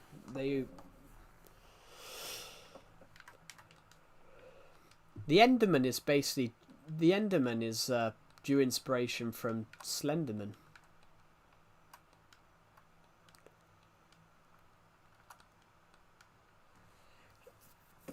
Oh, my nose.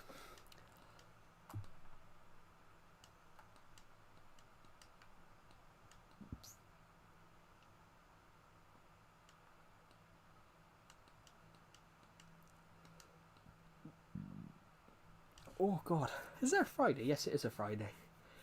Guys, November. Guys, you know, a few days ago I said to you guys that I was going to. You know, a few days ago. Oh, they don't like the creaking. Yeah. I don't know. People dressed up. One of the best Halloween costumes I saw last year was the clip with a kid dressed up as Joe Biden fallen, which I did find that quite funny, but. I found that funny. Sorry, what was I saying? 40. I said to you guys yesterday we wanted to aim to see if we could hit 40,000 views by the end of the month, guys. We did it. We We picked up 8,000 views in 4 days. So I want to thank all of you guys for that. We wanted to see if we could hit 8,000 by the end of the month, 40,000 views by the end of the month. As it stands, we somehow hit it. we've got 41,000 in 30 days. So I want to thank all of you guys for that, because that's just crazy. That is crazy. The smiling out of the whole content, that is crazy. Yeah, there's the story. You guys, the story of like Hansel and Gretel and the witch. The actual meaning of that, where it was based in Germany. The actual story of Hansel and Gretel comes from Germany, and the actual story that it was based on was about the old woman. The old woman was Germany was in a time. What is now Germany was in a time of famine. And people were eating each other, so the old woman was actually a starving person. Was actually a starving person that ate the children. So that's the whole thing. All the nursery rhymes, all the fairy tales, all have dark meanings. All those fairy tales. All have dark meanings. We made the right Joe. We made the right person first. Grim tales are insane. Yeah. What's the one I'm thinking of? Humpty Dumpty was a canon. Humpty Dumpty. Humpty Dumpty sat on the wall. Humpty Dumpty fell off the wall. All the king's horses and all the king's men couldn't put Humpty Dumpty together in. Humpty Dumpty was actually a canon in the English Civil War. When you hear this story, Humpty Dumpty was actually a cannon on my local city's wall. That actually fell off and then they couldn't lift it back up. That's the whole point of Humpty Dumpty. All the king's horses and all the king's men couldn't lift him up again. That was the whole point of it. Was the English Civil War, and the cannon fell off the war, the big cannon called Humpty Dumpty, and they couldn't lift him. All the king's horses and all the king's men couldn't get the cannon back on the wall. Puss in Boots, yeah, I have heard. Yeah, Humpty Dumpty is a nursery rhyme, but it's actually the story of Humpty Dumpty actually comes from a cannon. Joe, are you a Jason? Yeah. What's the other one I'm thinking of? Her and the Hunter. Her and the Hunter's another one. Her and the Hunter. If rumours of Her and the Hunter ever came out, it signalled the potential death of the monarch. I haven't heard of the real Sleeping Beauty story. I haven't. Yeah, if you go down that rabbit hole, there's some interesting stuff.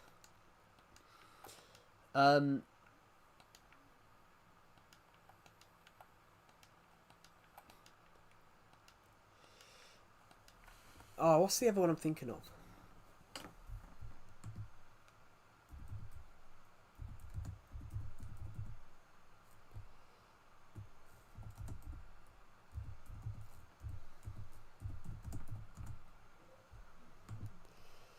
Ring a Ring of Roses was another one.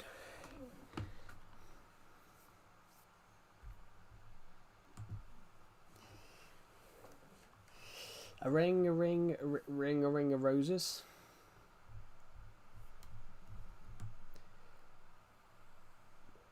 Ring a ring of roses. Ring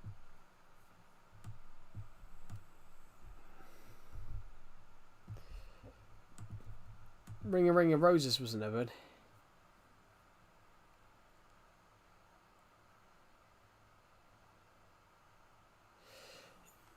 Yeah, that's the American version, but the British version is called. The British version's older, and it's called Ring a Ring of Roses. Let me just. It's called Ring a Ring o' Roses, a pocket full of posies.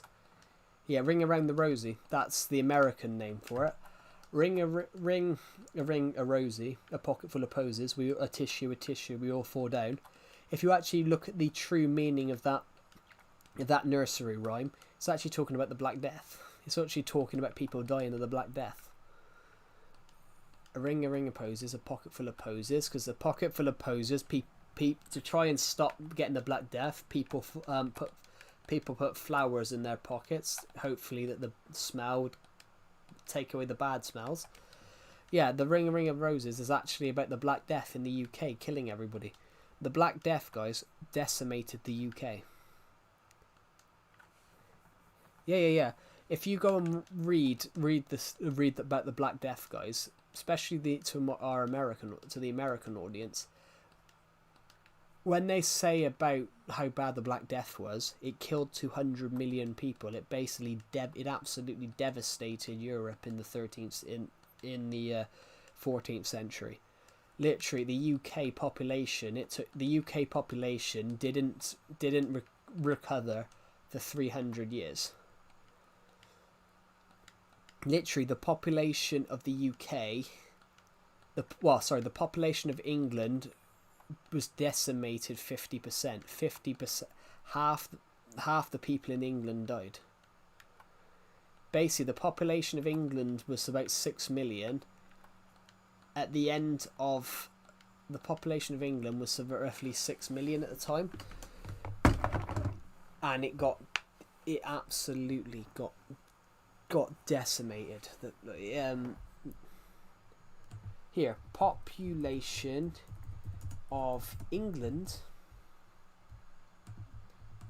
before the Black Death.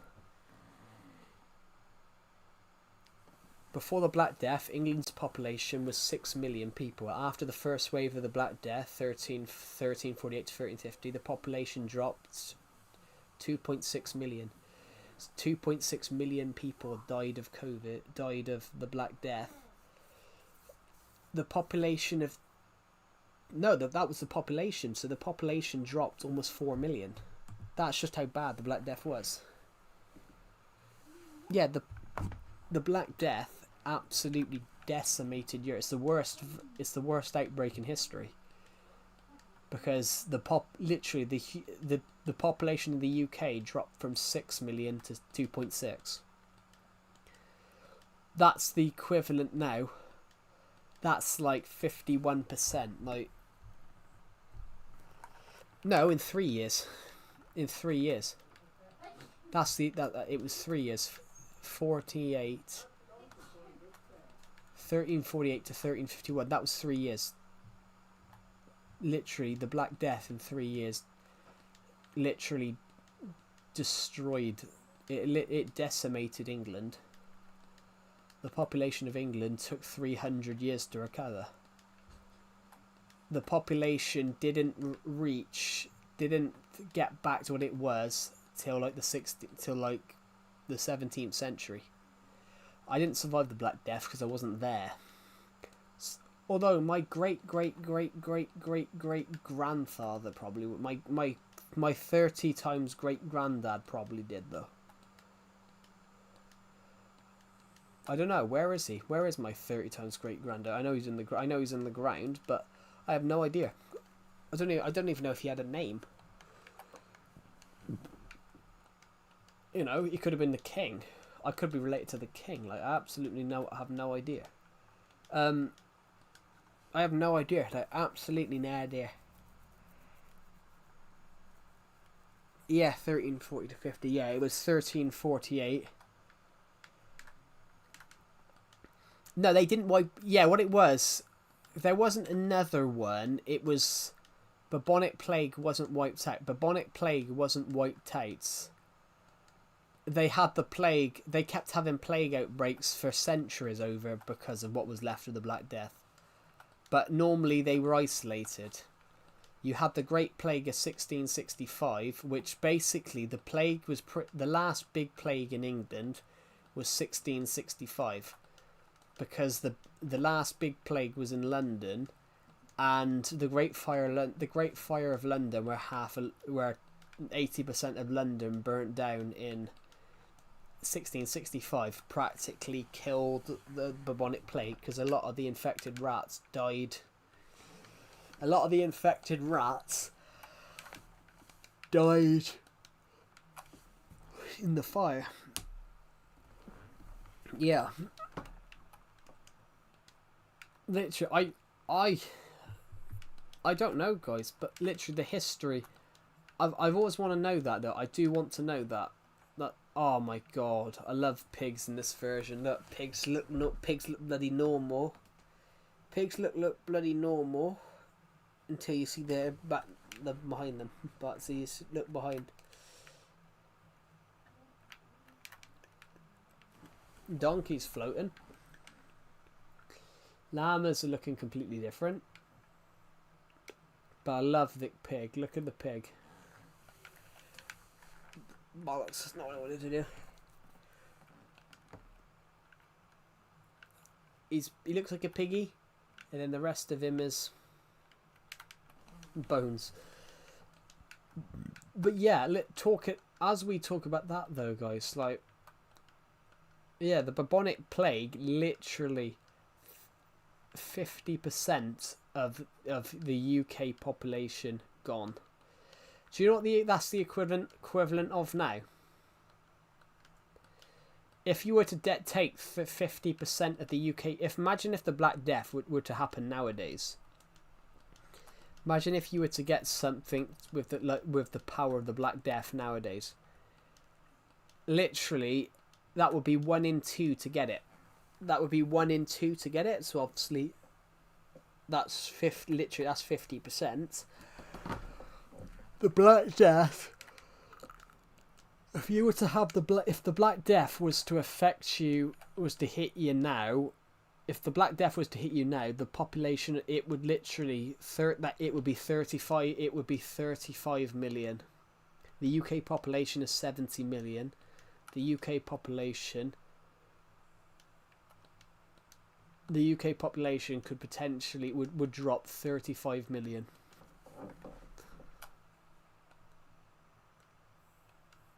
that it would be worse in places like China. It'd be worse in places like China, where 1.4 billion, the population would drop 700 million.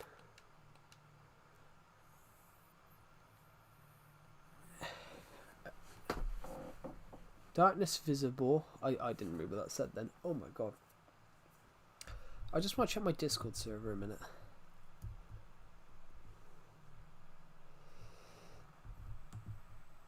34,500,000. Yeah, I rounded it up because of the UK populations. I think it's 69 million in the UK, but I just rounded it up to 70 million.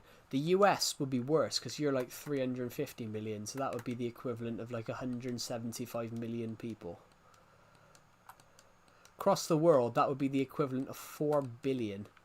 That would be the equivalent of 4 billion. The population would drop to what it was 100 years ago. The population would drop to what it was probably 120 years ago.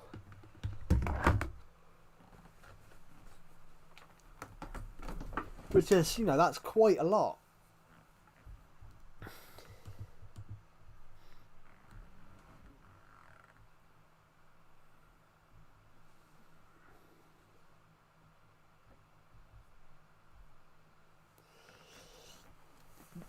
If you get what I mean, guys, that's a lot of people. That's what the Black Death did in England. 50%, based near on 50% of the human population. You gotta think that's the equivalent of. Yeah, COVID was a bit different. COVID, I think, was a bit different. With COVID, if you wanted to, and soap, the greatest invention. Yeah.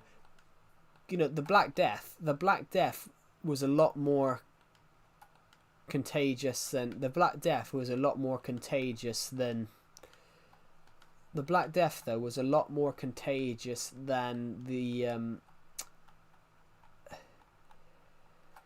the Black Death was a lot more contagious. Sorry, I yawned. Yeah, the Black Death was a lot more contagious than COVID. Literally, the Black Death, you could catch it in the morning and be dead. You could catch it from someone in the morning and be dead in the afternoon. Literally, that was how bad it was. The Black Death, you could catch it and be dead in a day. The thing with COVID is, if you're young, if you're young and healthy, if you were young or healthy, then COVID didn't affect you. COVID only really hit people who had underlying health conditions. COVID only really affected people who had underlying health conditions, and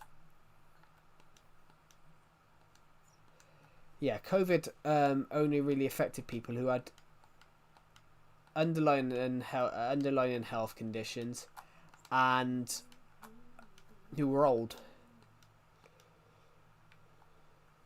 My dad got COVID for a few days. Yeah, I got COVID.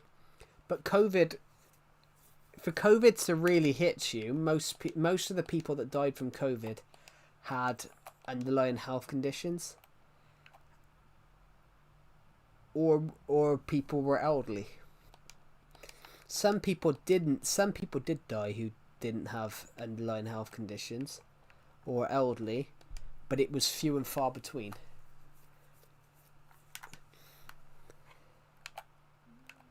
Like, I had COVID, guys, and I had COVID and I didn't have any symptoms at all.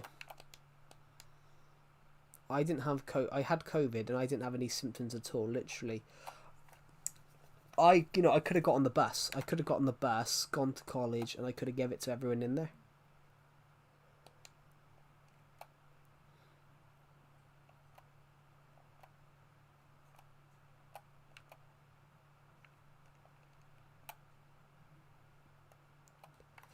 That's true. I still credit money for protecting our population during COVID pandemic.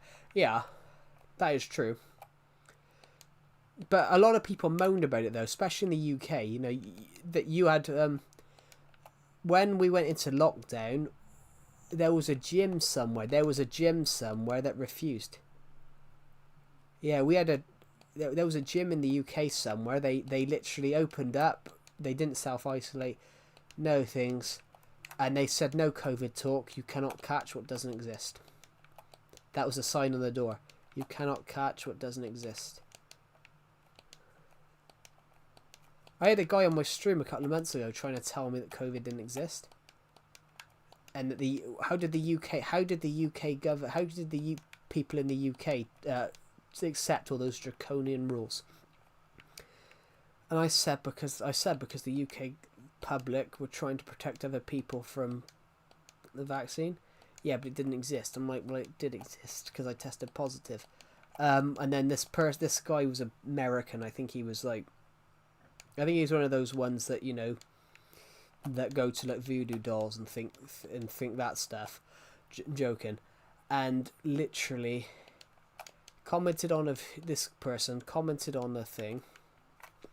This person comments on the video, then I must have been programmed by the Matrix. I'm like, Jesus, we got a person that believes all that bullshit. I'm like, there isn't a Matrix.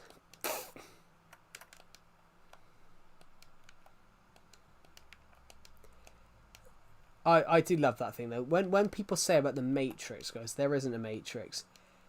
I really like. There's a guy that was in my friend's Discord server. I liked his opinion on this about when Andrew Tate says about the Matrix.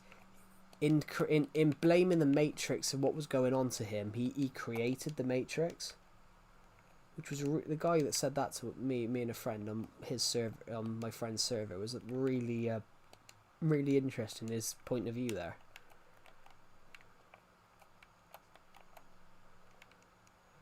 Yeah, his point of view is really, really interesting. And he said, yeah, and the guy said to us, he went, in trying to blame a Matrix, he had to create it first.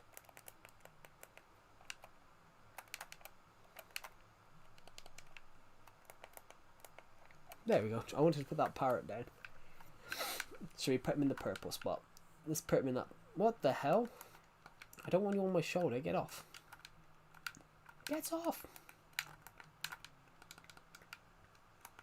I want him to sit down. There we go.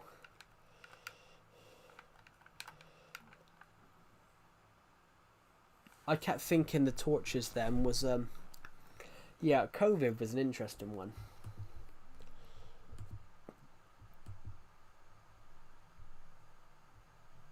They're growing.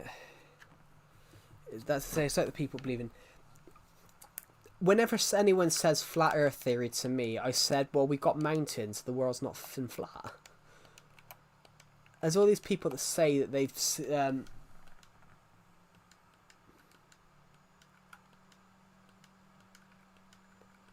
all these people there that say all those people there that say something. All those people that say things along the lines of. All those people that say things like that, like all along the lines of. Oh, there's this, there's that. Flat Earth. I'm like, well, we've got mountains, so and you can see the curvature. You can see the curvature of the world. Can you become a plague doctor in Halloween? That would be a plague doctor would be a great. A plague doctor would be a great thing. Do you guys know what plague doctors are? Plague doctors were actually from the Black Death, which we were talking about earlier on. Doctors trying to be thing, they basically put on these long masks that had really long things. Basically, a guy in my college class had one. Yeah, the Black Death. A guy in my college class had one of them. He came in with a plague doctor's mask, and he came in crazy. Like, let me just find an image of one.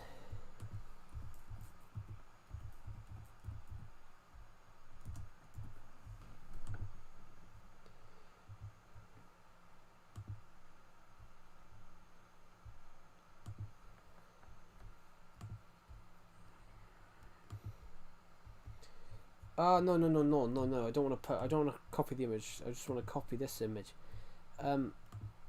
Generally, I'm going to put it in my Discord server, guys. This is what a plague doctor would look like. They were hired to basically treat people with bubonic plague. They didn't really know what to do, so they just did nothing really, because back in them days they couldn't. There wasn't much knowledge about like.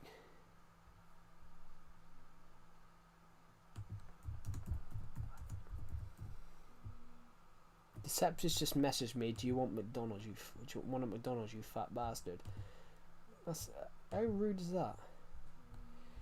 Here I'm gonna put it into the.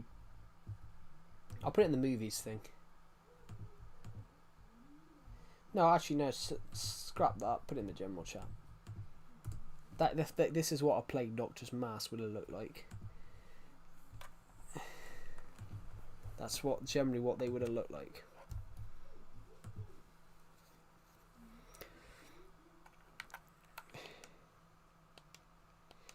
Yes, because it's from a disease that was deadly. Yes, it was deadly, but back in the times, they didn't know how to treat that shit. They didn't know about bacteria. They didn't know about bacteria, so they didn't know it was from rats.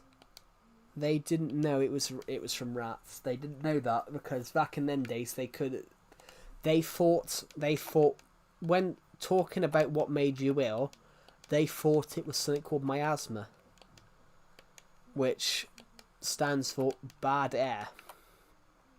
For thousands of years they thought it was miasma, bad air.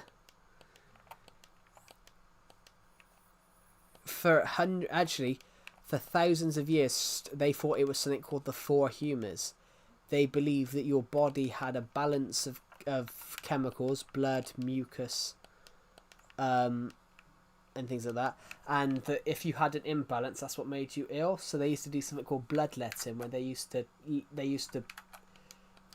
prick you and make blood drip out to repair this balance. Obviously, most people bled out. Obviously, some of these people bled out, so they tried to. It later got proven that it was wrong. It was from a man called Hippocrates, and then it was later elaborated by another physician called Galen. Well, his name was actually spelled Hippocrates, but it was pronounced Hippocrates. It was pronounced Hippocrates, but it was actually spelled Hippocrates.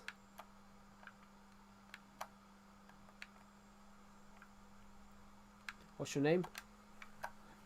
My name is Hippo. Great name, isn't it? Hippocrates. My last name is Hippocrates. Are you a Hippocrate? Yes.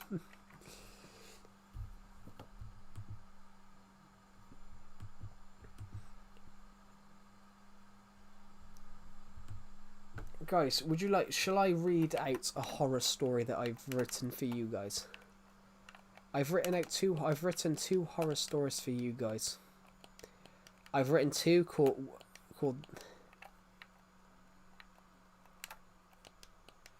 I think so, yeah, Hippocrates.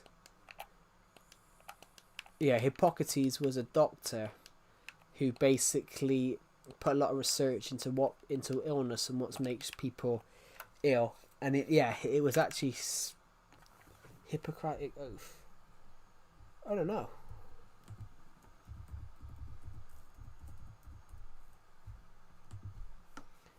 Yeah, Hippocratic Oath comes from the fact of Hippocrates. Yeah, Hippocrates was it was spelt a historical oath of medical ethics traditionally sworn by physicians to uphold specific ethical standards when producing medicine. Obviously, it goes back.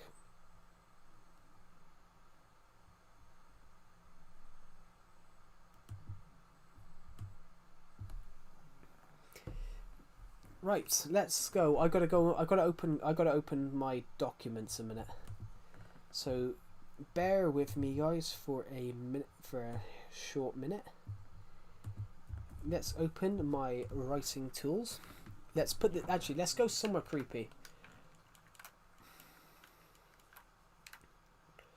Let's go somewhere creepy, like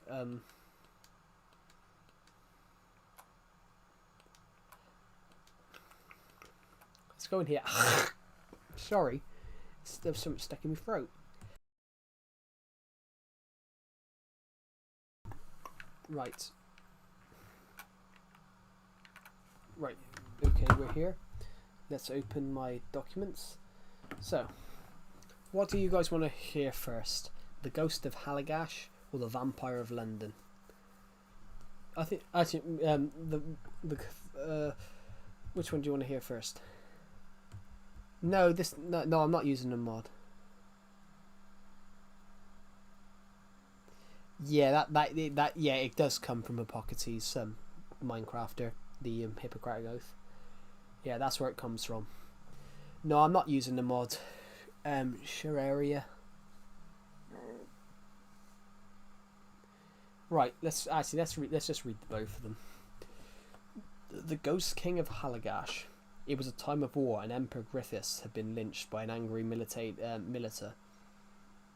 Sorry, let me read that again. The Ghost King of Halligash. It was a time of war, and Emperor Griffiths had been lynched by an angry militia, formed by disgruntled farmers armed with pitchforks, funded by Hammersmith Hagandal, on the orders of foreign powers. A great war would erupt, and thereafter 4 empires clashing swords and hurtling spears. The greatest war was ahead. Griffith's son, the headstrong Petrocash, avenging his father's death at the hands of peasants, strung 10,000 up from as many lampposts as he could possibly find. 10,000 sons without their fathers, a fitting gift to the men that robbed the emperor of his father. His vile actions progressed far into his reign, his eyes whitening from his acts of pure evil, his face going paler than a glass pane. His name was Petrocras, but from now on he was the ghost king of Halligash, and this was his domain. It's only a short one. It's only a short little thing I wrote.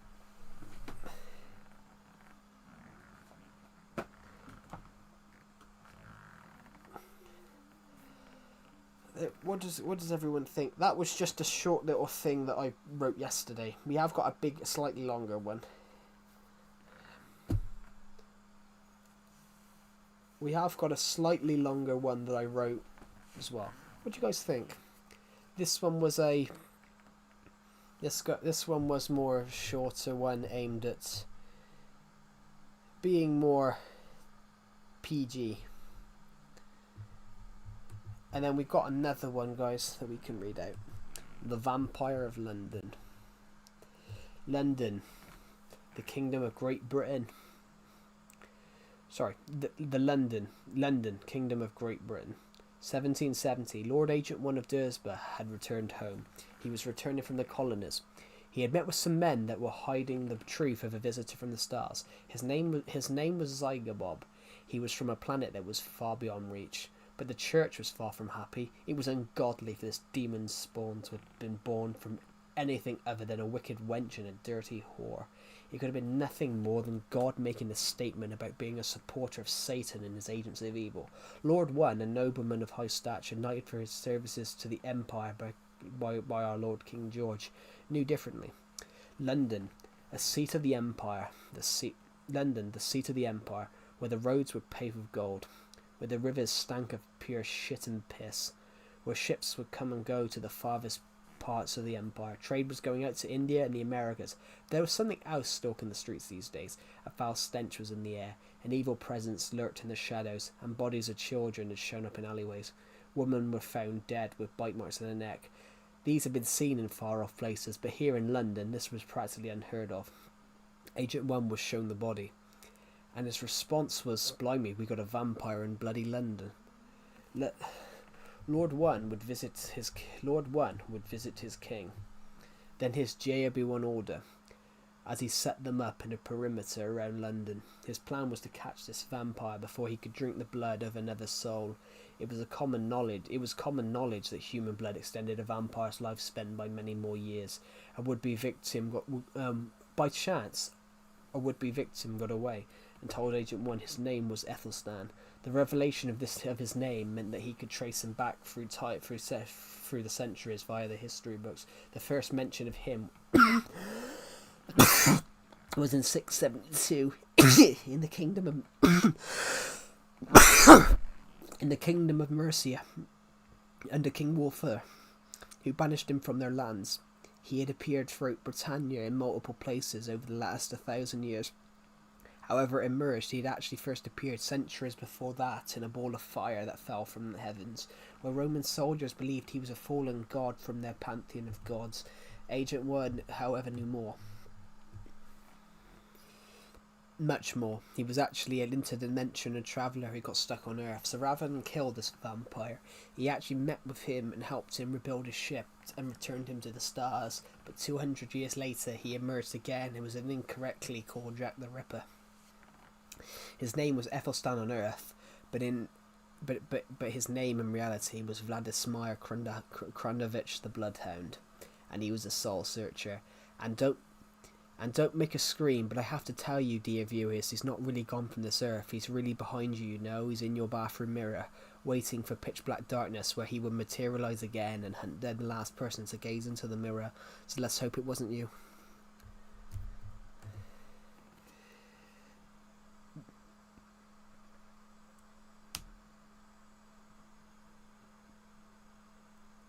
Oh, I fucking choked.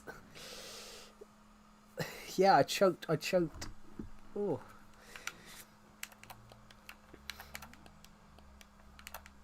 Oh.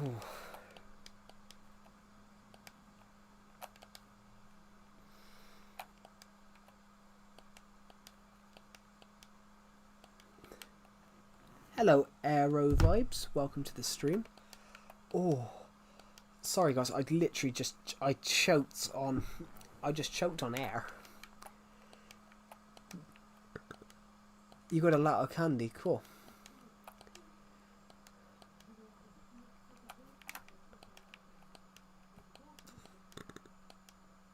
You're gonna go and get some KFC, cool. Oh.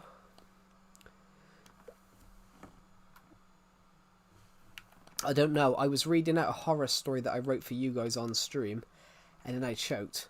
So, the one that we just read, Vampire of London, I've made it as like an alternate I've made it as like a. You thought I was the doll maker. The doll maker.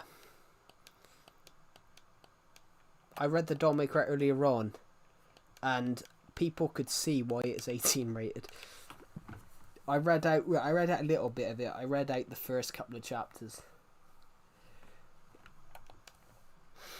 Oh. The doll paper. Nah, the doll maker. He makes dolls out of human bodies. He takes the skin of their victims and he made himself a mask. He takes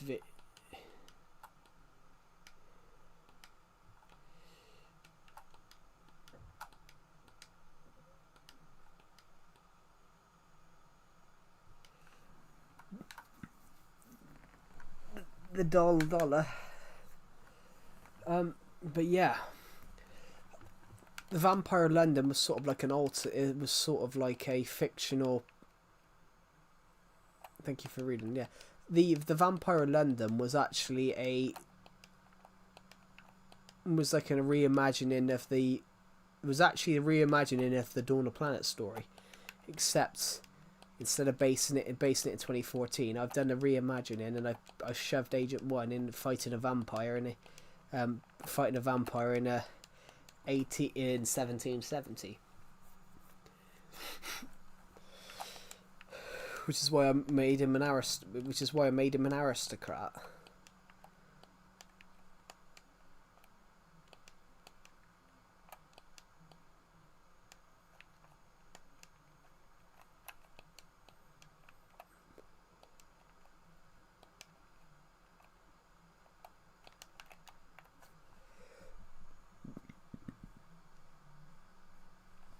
Ooh.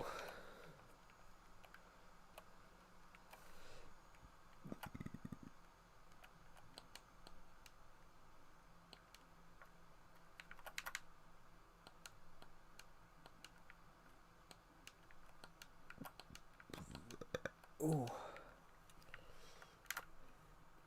I don't have that world. That Skyblock world. Decepted might. I don't know. You'll have to ask Decepted that on his channel. But I generally don't know. That Skyblock series. Basically, me and him both filmed it, but we haven't done anything in months on that.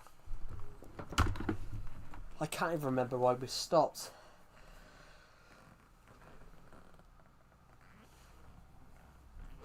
I don't know.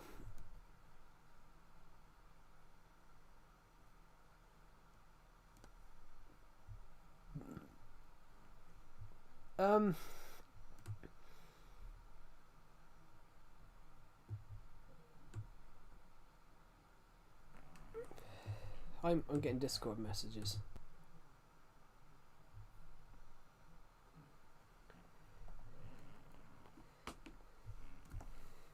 Fucking hell, he's a fat fucker.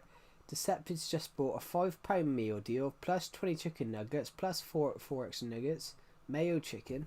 I'm gonna put back.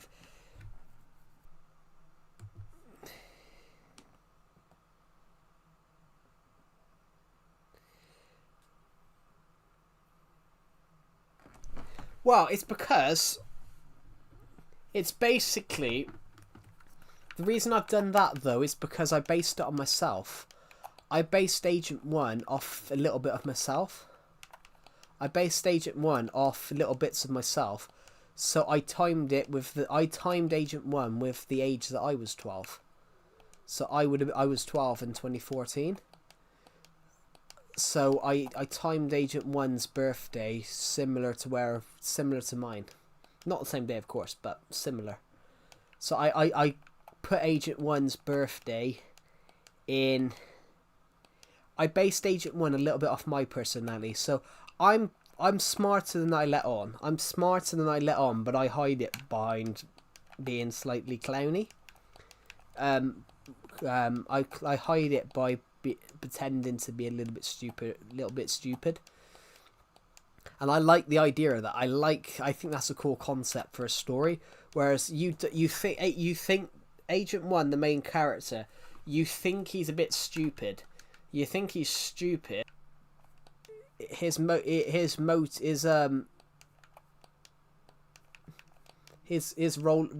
of play, he always pretends to be slightly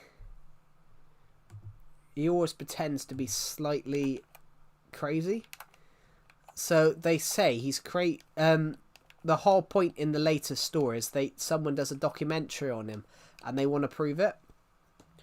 The whole point of the Dawn of Planets story is towards the later stories, somebody does a documentary on him, and they want to find out if he's generally a man that went crazy or if he's the savior of their way of life. Yeah, but it's up to your interpretation of which one is it. Is he crazy or is he everlasting?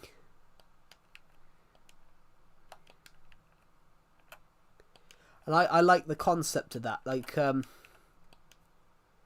I like the concept. You can draw a lot of parallels there with Winston Churchill.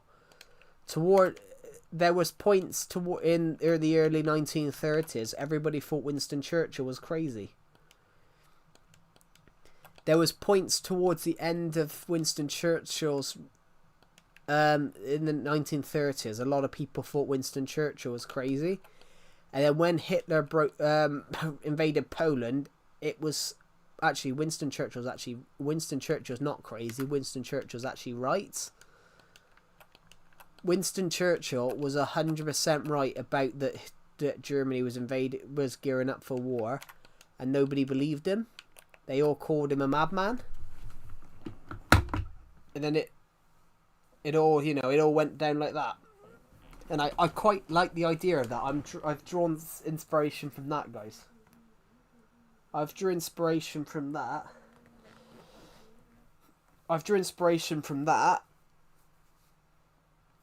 for Agent 1, which I thought was a good idea. Hello, Ville Gamer. Welcome to the stream. Welcome. Happy Halloween, Ville Gamer. Happy Halloween. Hello, Joshua. Welcome to the stream.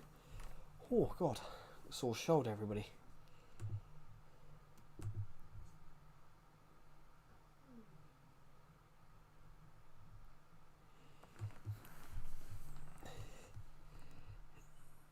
Am I cooked? You have a sensitive tooth. I have no idea. I have absolutely no idea what that means.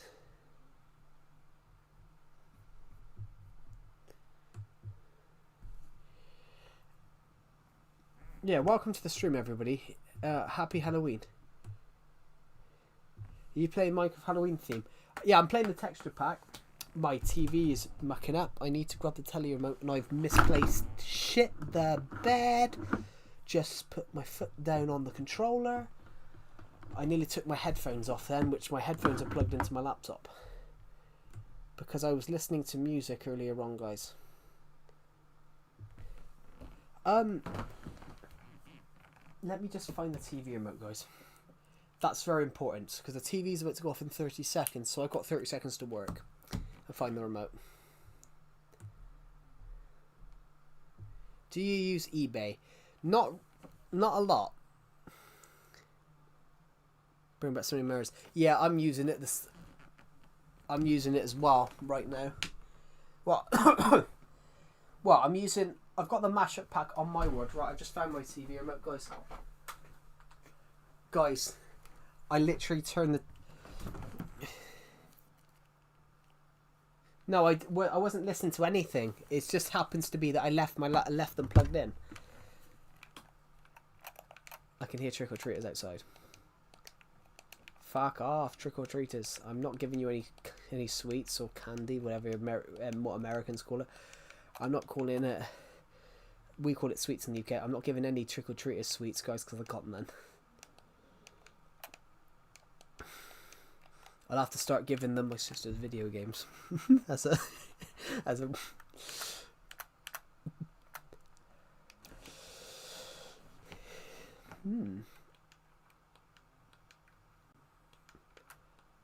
Let's go find the scariest. I wonder what the castle looks like. That's a good idea. Hey, you only get sweets. You only get sweets if you subscribe. Subscribe or I'll take all your Halloween candy. I love that. Oh, I wouldn't, guys, because I'm not horrible. Some people are. I'm not. Subscribe to this awful channel. Welcome to Calamative Joe. Subscribe to this awful channel. Let's bring back so many memories. Yeah, I saw your comment. I read it out. Right, guys. We've got a mansion here. There's a castle we're going to go to. We can't quite see it yet. But it should emerge from the distance when we go up this hill. No, the castle looks creepy. Norgos Castle looks so creepy in the Halloween texture pack. The castle looks so creepy. Literally, that looks so scary. What do you guys think? Well, yeah, you do, but that's never going to happen though. That's the thing.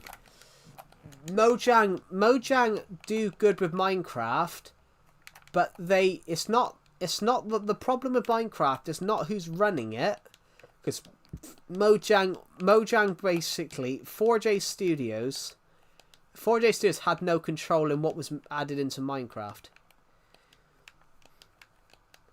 4J Studios had no control of what was added into Minecraft. It was Mojang had all the control on that regard, that they just ported all the stuff over to consoles. But 4J added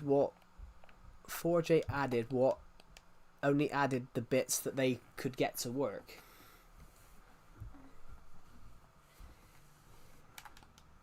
No, she wouldn't call me a stupid twat. She'd call me a stupid see you next Tuesday or something like that. That could...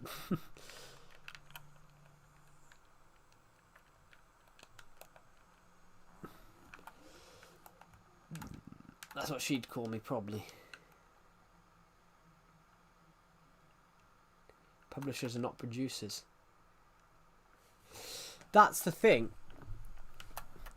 Yeah. So the problem with Minecraft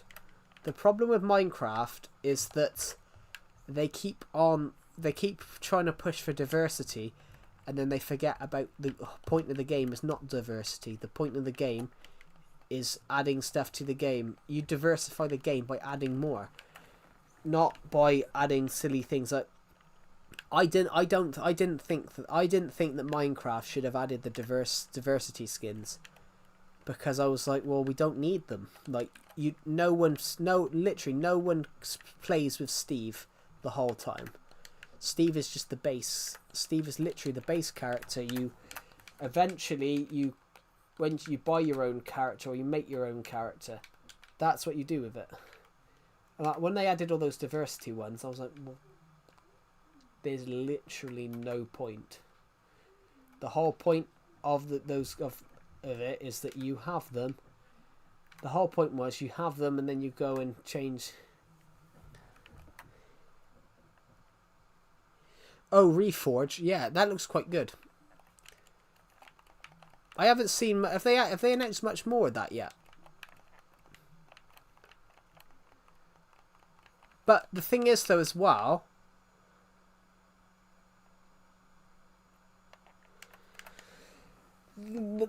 With 4J's new game, they've got full control over that. They can add what they wanted, but 4J Studios couldn't add. 4J Studios just couldn't with Minecraft. They couldn't add everything that they couldn't really add much of their own stuff.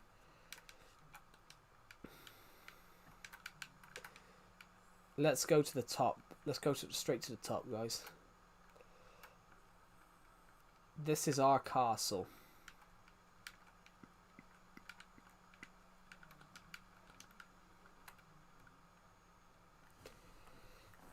Coming out next year. Yeah. The thing with that, though, that would be what Minecraft could have been if they were in charge. Because obviously with Minecraft, they had no control over what could be added. No, this is not Deceptive's castle. I made this. This is my castle. I made this.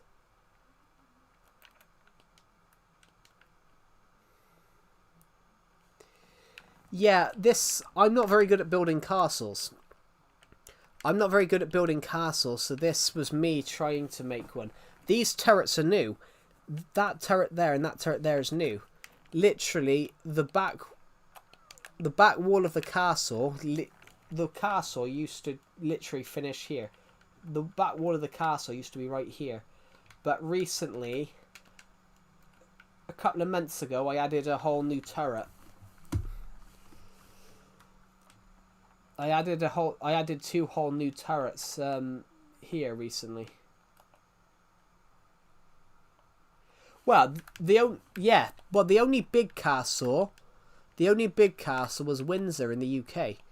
Windsor Castle is the biggest castle in the world.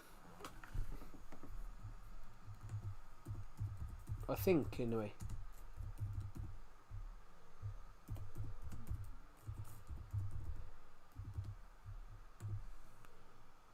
Windsor Castle is the Windsor Castle is the Windsor Castle is the oldest and largest occupied castle in the world, and not just the biggest overall. It's the largest castle in the world, and it's the oldest castle in the world. It's the oldest castle in the world still lived in, because obviously it's the Windsor Castle is the monarch's home. Buckingham Palace is the seat of the monarchy.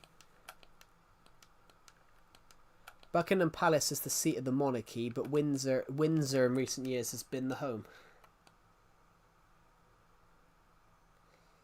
Yeah, that is true. Yeah, Windsor Castle is huge, guys. Like, This is how thick the US president is. He asked...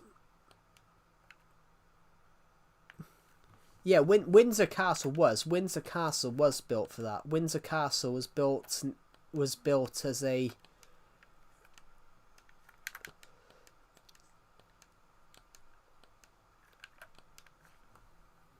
Not in the UK. Not in the UK though. The castles built in the UK Minecraft, they were built next to rivers as a ways to dominate. They weren't used for a sign of wealth. They were used to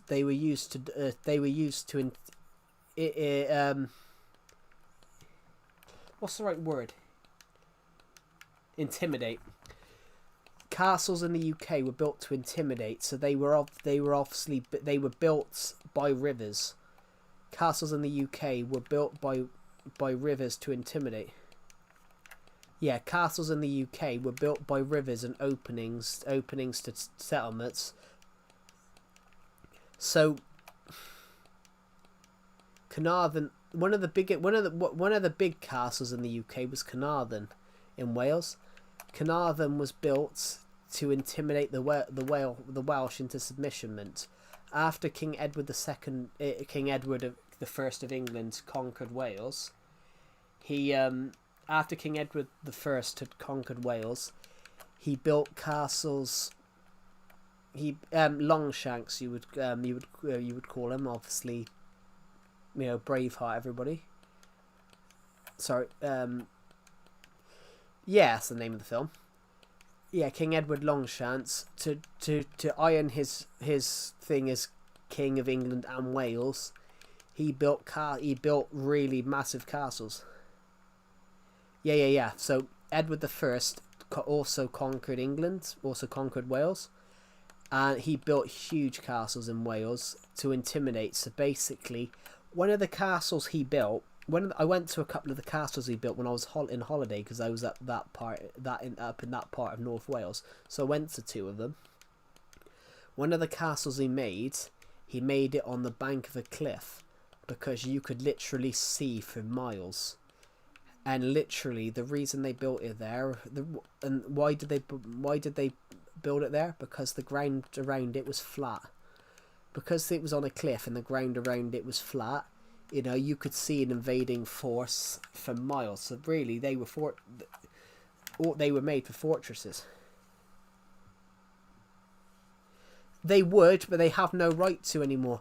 They were contracted by Mojang to make Minecraft available on the console edition, and Microsoft then decided to move all Minecraft into one crossplay version, the Pocket Edition, and obviously got rid of the contract. So it meant that they had their contract was over. They no longer had any consoles to PS4 refused to join Bedrock, and then they obviously decided to. So it meant that eventually Forge had nothing to do. That sounds magnificent. Yeah, that's why they did it. That's why the castles were built in certain places. It's why the Tower of London is where it is. The Tower of London, a really old fortress in London, castle in London. That's why they call it the Tower of London, because it was built on the river to intimidate the people of London. It was built to... These castles were built to protect and intimidate. So, whilst also protecting from outside...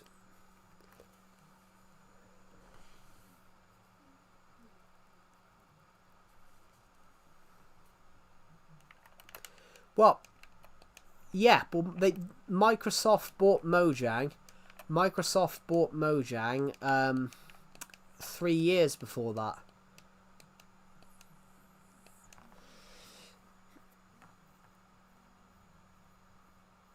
Legacy probably would still exist.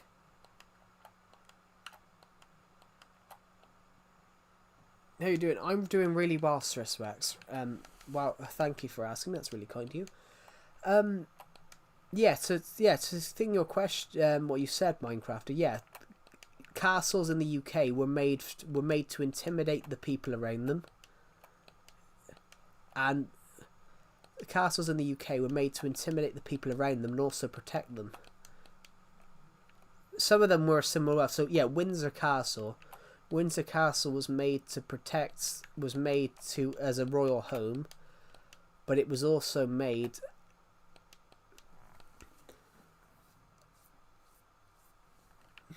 Windsor Castle was also made to protect, but it was also made to. But it was also made to intimidate the people around it, because you saw this great big castle thing. You saw this great big castle, and you sort of know the divine right of the king and things like that. But this is how thick the US president was. Trump asked King Charles why did he build his castle right next to Heathrow Airport, and Charles went, well, Heathrow Airport didn't exist in 1100.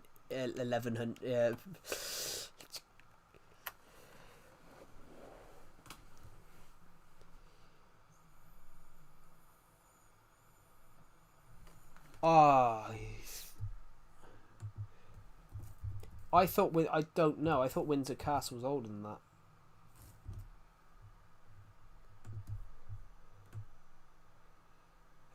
$1070. Yeah, Windsor Castle was 1070. Yeah, Trump literally said the other week, he asked King Charles why he built his castle next to an airport, and I cracked up reading that. I'm like, well, the castle was made 800. That castle was built 850 years ago. 850 years ago. Why didn't you build a big town? I do have a big town. I do have one. It's over there. The only reason we haven't made the town bigger, Swiss Rex, is because I haven't got the space to make it bigger at the moment. I haven't got the space to make the town bigger. Yeah, that's just hilarious. That's hilarious, isn't it? That is absolutely hilarious. Yeah, he asked King Charles why he built his castle next to an airport, and he said, well, the airport didn't exist when the castle was built. Well, you got to imagine, guys, the castle. You got to imagine. He can't run. He can't run in 2028 because the American people, the American presidency has a thing of you can only serve 2 terms. So this is his second term. They can invent as many ways as possible for him to try and run for a 3rd term, but the matter is, if you do 2 terms, you can only do 2 terms. The only person that's done more than 2 terms was Franklin Delano Roosevelt, and they brought in the rules. They brought in the rules because of him. But the difference is the difference is between Trump and FDR is that FDR only ran for a 3rd term because practically the whole world was at war, and he knew America would get drawn in eventually. That's the only reason he ran for a 3rd term. He wasn't going to run, but he was worried. He was worried of.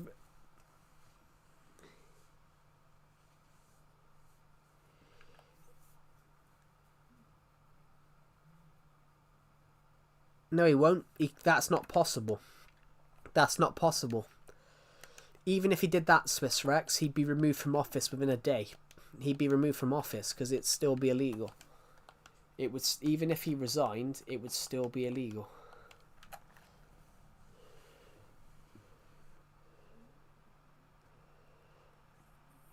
Even if Trump did that, it would be undemocratic. It would be undemocratic, and then he'd be a dictator, because it would be undemocratic, because he'd be removed from office, and if he refused to go, that would be a thing for Actually, that what would happen there? It's the same with Boris Johnson. Boris Johnson didn't have a functioning government in 2022, and if he'd refused to resign, you know, he would have been sacked. He would have been sacked, and then it would have been seen as undemocratic because, you know, Queen Elizabeth II would have had to if Boris Johnson. That's what they said, yeah, but it wouldn't be possible. It's the same with Boris Johnson. Boris Johnson didn't have a functioning government in 2022. And basically, if he had to resign, and if he'd refused to resign, you know, Queen Elizabeth II would have had to been brought in, and she would have had to sack him. She would have had to fire him as Prime Minister. If she'd have done that, that would have been seen as undemocratic. The Queen would have had to broke her her almost 70-year thing of never running for politics. The Queen Elizabeth II never expressed or did anything political.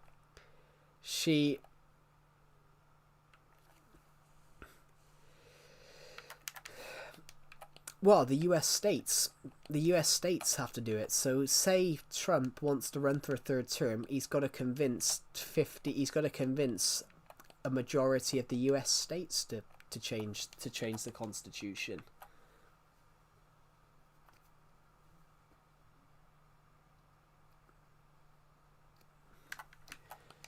He would have to convince the states, and some of them would never agree to it. Ironically, though, do you know what I find funny about that Minecrafter and Swiss Rex? Do you know what I find funny about that? It was the Republicans that wanted those rules put in. The Republicans. I like the chicken pass. Thank you. It was actually the Republicans themselves that wanted this 2-term limit brought in because they didn't like that FDR was president for 12 years. But it's those same Republicans that now want that law changed. So that's just a contradiction. Like, they didn't like that FDR was president for 12. The Democrats had a president for 12. A Democratic president was there for 12 years. But now they love this Republican guy. They want him to be president for 12 years. Yeah, well, FDR was the only US president that was there for 12 years. Well, yeah, well, definitely different thing. FDR was president from 1933 to 1945. He only ran for a 4th term, everybody, because he. Hi, I know you. Do you?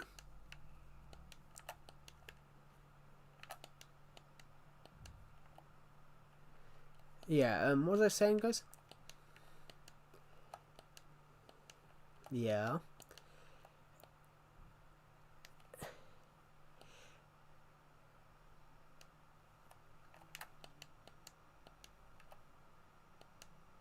You're Dr. Pepper. I can't say that rings a bell. What was I going to say, guys? What was I going to say? Yeah, what was I saying? Swiss Rex. Yeah, well, FDR ran for 12 terms, but that makes sense because he was worried that he thought that America. He thought that he sort of knew that America would get drew into World War II eventually, so he ran for a 3rd term, and obviously 8 months later, Japan bombed Pearl Harbor. Thing is, though, tell me your address. No. The interesting thing about that, though, America pretty much violated their America in the 1940s. America in the 1940 to 41 basically violated the Neutrality Act. FDR basically violated the Neutrality Act by secretly sending the UK supplies. The American Senate signed the Neutrality Act, but FDR basically violated it. The FDR violated it a number of times because he was sending supplies and food to the UK. What server you're playing? This isn't a server, this is my Minecraft world.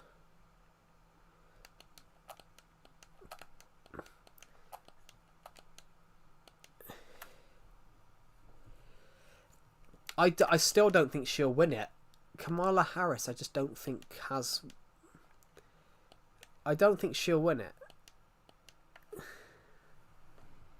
I'm from Pakistan, cool.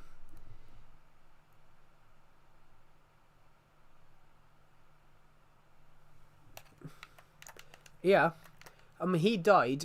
He died. He only ran for the third and fourth term because of the Second World War. I'm from the UK.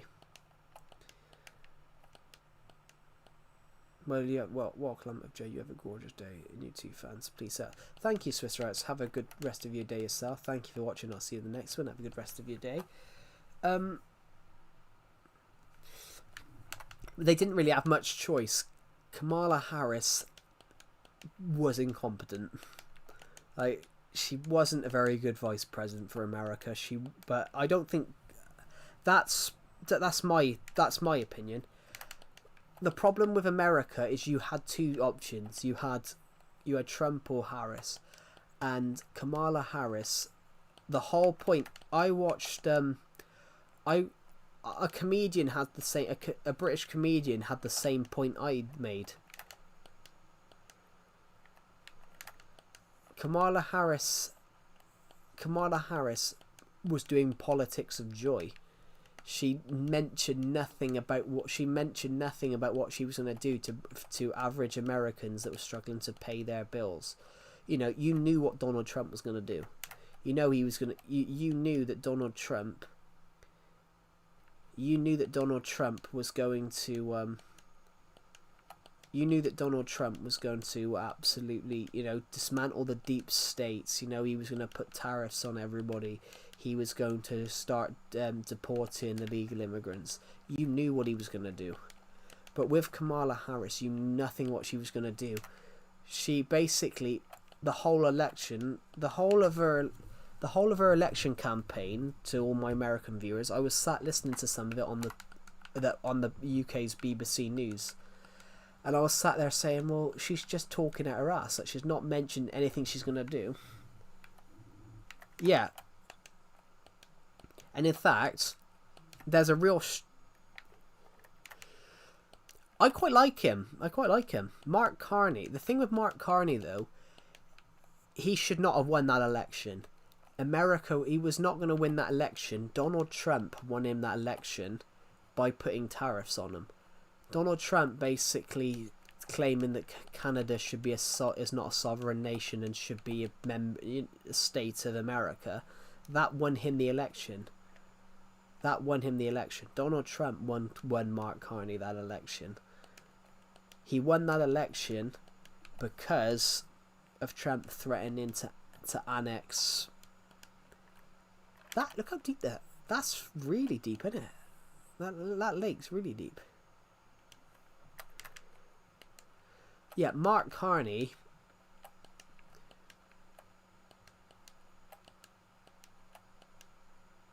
Mark Carney didn't win that election. Trump won him that election because the Canadian people hated Trump so bad that they voted for Mark Carney over Trump's ally. That was the thing. You know, he just put tariffs on Canada for an advert. But Mark Carney even said, I don't care about your tariffs. Because if you keep going and doing that, I guarantee Canada will turn their backs on the United States and launch trade deal and get their trade from the United Kingdom and Europe. Like, you can't keep... What I'm seeing from the United States at the moment, guys, is not what I'm seeing from the United States government right now. They seem to be sort of abusing, basically trying to bully other countries. You know, when he was having an argument with Zelensky, I was just sat there like, who does he think he is? You know, Zelensky's the president of Ukraine. Why does the American president think he can shout at another politician? You know, if I'm sat there and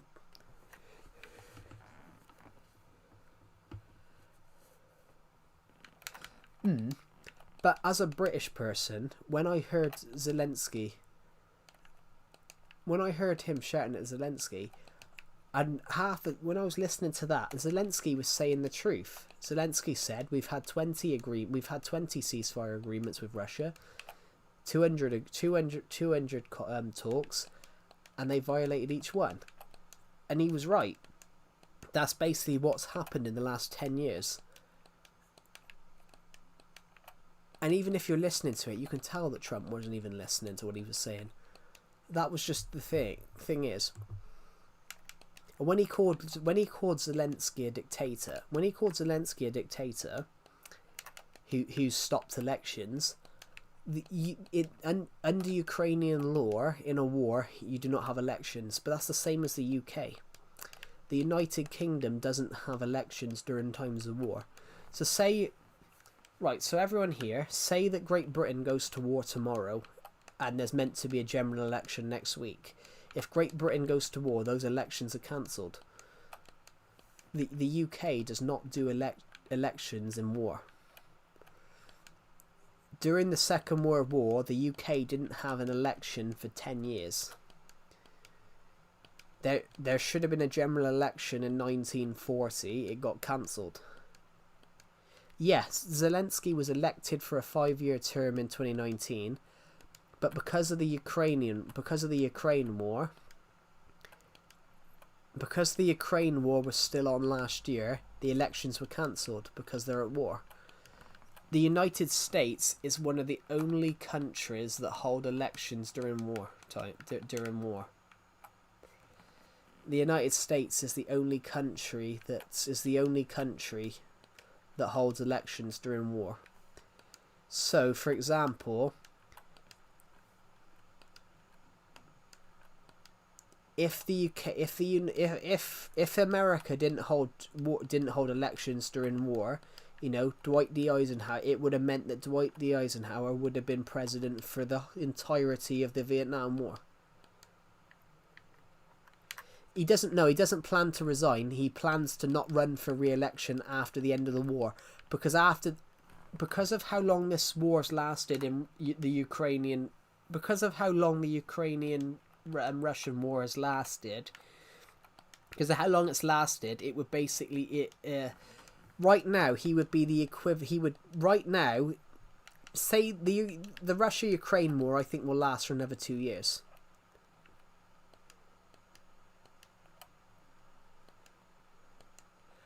The Russia-Ukraine war will last another 2 or 3 years. By the end of that 2 or 3 years, Joshua, by the end of that 2 or 3 years, because obviously the Ukraine don't hold elections during war, Zelensky would have been president for probably nearly 8 or 9 years. He would have basically served the equivalent of 2 terms, but even though it's 1 term, I don't think he'd want a second term. Yeah, it should have been held in 2024, but in Ukrainian law, elections aren't held during wartime. It's the same as the United Kingdom. The United Kingdom doesn't do elections during war, so which is why Winston Churchill was Prime Minister. Winston Churchill was unelected as Prime Minister in 1940. Winston Churchill never served. Winston Churchill was an unelected Prime Minister because he became Prime Minister when there was no elections. So he was Prime Minister of the UK from 1940 to 45, but that was and he lost the next general election. The UK election, in the UK, if your majority in government is strong in the UK, your government is 5 years. So Stanley Baldwin led the Conservatives to an election in 1935. Stanley Baldwin led the UK to an election in 1935. he was prime minister. He was prime minister for 2 years before resigning, and he was replaced by Neville Chamberlain. Neville Chamberlain was prime minister for 3 years. They should have had a general election later that year, but the war broke out in 39. The war broke out in 39, so it meant that the general election of what would have been the election of 1940 never took place. So the next general election wasn't till the end of the war in July 45. So there wasn't a UK general election in 10 years. It's the same as Ukraine. The Ukraine haven't had a presidential election now since in 6 years, but they're at war. You know that war will. It's the same as thing. America is the only country, guys, that holds presidential elections during wartime. So if so, you know, Dwight D. Eisenhower would have been president till 1975, because in that terminology, if America did that, Dwight D. Eisenhower would have been president for 20 years, because the Vietnam War lasted 20 years. When did America pull out of Vietnam, guys? You guys are American. Some of you are American. When America pulled out of Vietnam, that's when the end of his presidency would have been. That would have been the next presidential election if they would do things like that. If they were to do things like that, I don't understand doing elections in times of war. If you should win the war first. It's the same as thing. It's an interesting one. So think of a war that's lasted a really long time. 1973. Yes, so Dwight D. Eisenhower would have been president from 53 to would have been 20 years. Dwight D. Eisenhower would have been president from 53 to 73. Yeah, the Ukrainian president, but Zelensky's not in his second term. This is his first term, but he's not going to run for a second term. He said that he wasn't planning to run for a second term, but that could change. But when Trump called him a dictator, he's not a dictator. Ukrainian law dictates that you don't do them in wartime. Maybe, you don't know. He's done a lot of work for that. He's done a lot of work for them. Like,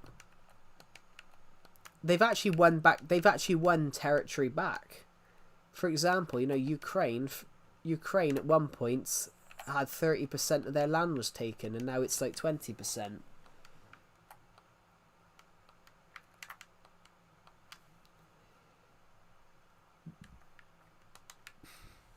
But it's the thing. It's really interesting. But yeah,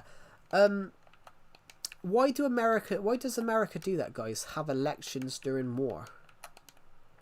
Okay, Mr. President, what are you going to do? I'm going to pull all our troops out of this war.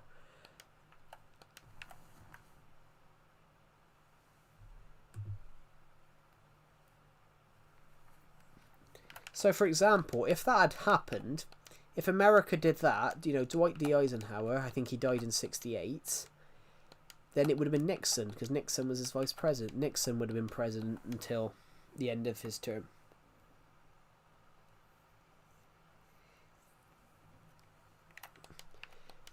Yeah, but that's wrong, though. That's wrong, though. A war is ended by both countries, not one saying we'll only end the war if you give us all the land we've occupied from you. Because then that's basically saying, yeah, we'll end the war, but you've got to call us the winners. You've got to call us the victors. If you want a war to end, if you want a war which has been a stalemate to end, it ends the way it ends with the borders of that war. It ends with the borders of that war. It ends with the borders that it was. So it means they.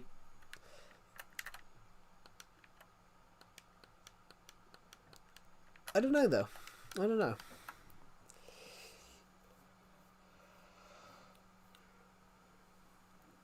I don't know though, guys. But it end. I don't know what to do. You do with that? But it ends. Those wars should end. Those wars. If a war ends with like a ceasefire.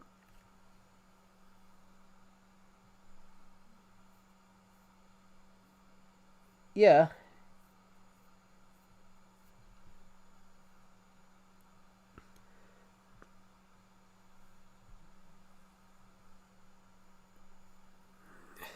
Oh my god, my eyes.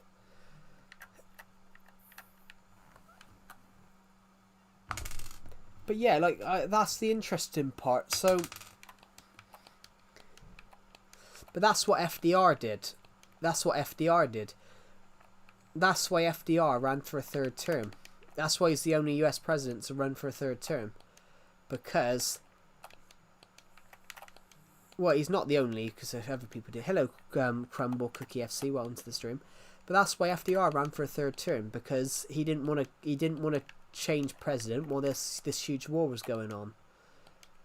But now they've got to do that, but it's just a little bit stupid. A war should, the people that started the war should help end it, not have to jump ship. It's an interest. It is interesting, guys. It is interesting. I probably will end this. I probably will end this stream in a minute, guys, because I've been streaming for. I subbed. Oh, thank you. That's really kind of you. We're aiming. Yeah. Thank you. We're aiming to hit 8,000 subscribers by the end of December. I would love to see if we could hit 8,000 subscribers. Yeah, that's 100% true. I really like that quote, Minecrafter. Yeah, it's the same as things. So it's the same as well as, you know, America, for example. Say America went to war, like. Imagine if, like, George Bush had stayed, the Americans didn't do an election because of the war in Iraq. You know, George Bush would have been president from 2011 to 2001 to 2011. That's why, though, they don't want Ukrainian they don't want NATO expansion, but you know, they're a sovereign country. They can do what they want. If they want to join the EU in that, why shouldn't they? Why shouldn't they be allowed to?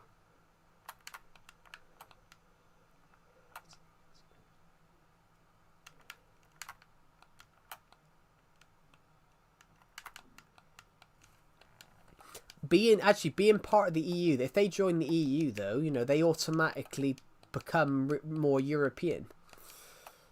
That's why, you know, Ukraine actually ousted their president in 2014 because they were close to joining. They were close to joining the EU in 2014, and then their president suddenly changed it to be more pro-Russian, and then the Ukrainian people ousted the president.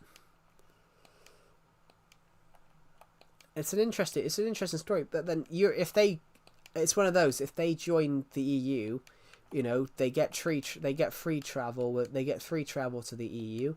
Free right to settle in the EU.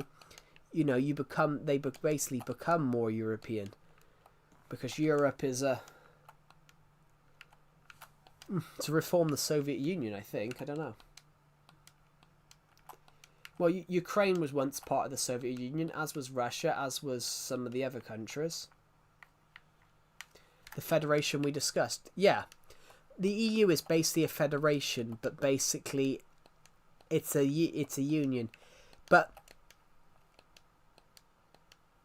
the EU is not a federation it's not really a federation to the point of it's actually a shared thing. Well, they want a European army. Angela Merkel, who was the Chancellor of Germany for 16 years, she called for all the armies of Europe to merge into one European army. Hello, not James. Welcome to stream. Ukraine is Eastern Europe. Yeah. What I meant is they become truly European. So they get, you know, everyone in Europe, they can travel anywhere in Europe without having to like have visas or anything like that.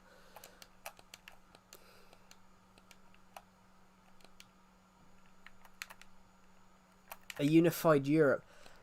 A unified Europe would be a good thing, but that's not what British people wanted. I don't agree with a unified Europe, with Europe as a federalised state, but the United States of Europe. I don't want the United States of Europe because I still think we need French. I still think we need French identity. We still need Spanish identity. He was thinking of making an editing channel. Cool. We still need a French identity, Spanish, Romanian, Portuguese. I think Europe needs to act as one, but needs to be separate. If you turn Europe into a federalized state, do you basically get rid of the national identities that make these countries great? It's like the thing. People in France wants to leave the European Union. There's people in France, Germany, want to leave the European Union because the European Union is not what it used to be. The European Union was basically a free market. The European Union was a free market, and then it became a political union. Yes, act as one, but be individual still, yeah. It's the same as thing.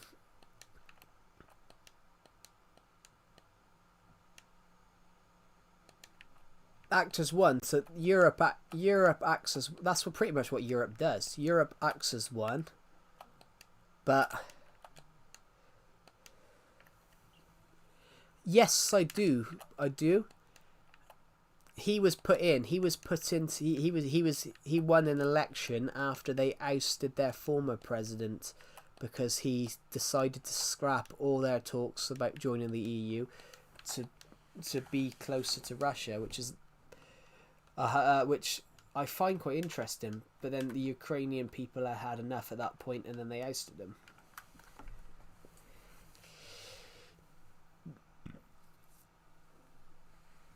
I think the reason Zelensky won by a landslide, though, is that they wanted something fresh. He represented something that they hadn't seen before. I don't know. I'm not Ukrainian. I don't know.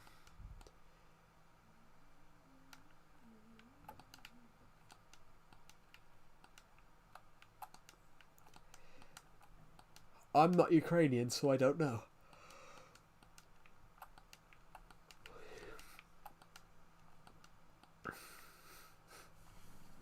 But you never know.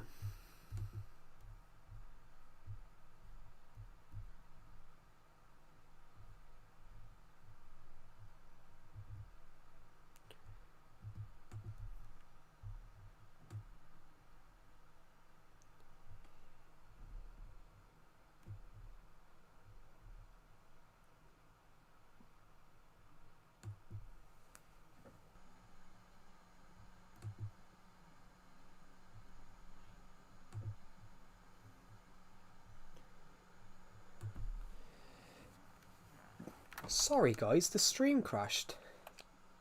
But yeah, I want to build something, but I just couldn't think of what to build today. But we read some stories out. We read some stories out. We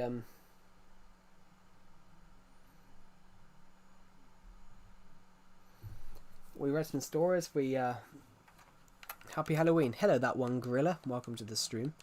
Is that you, that one Yamaha Mini Raptor? Just because it says that one in the stream. What are you calling yourself a gorilla now for? Unless you are a completely different person. Yeah, I think he does. Build a zombie face. I don't know. I don't even know what a zombie face looks like in this version. I don't even know what blocks I've got on me. I've got some black wool. Oh god.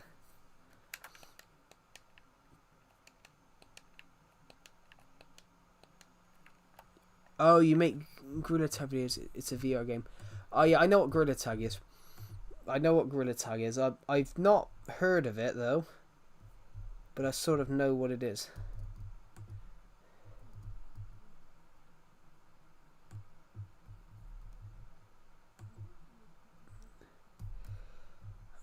Are you the same person though as that one mini Yamaha Mini Raptor, or am I completely thinking it's a different person?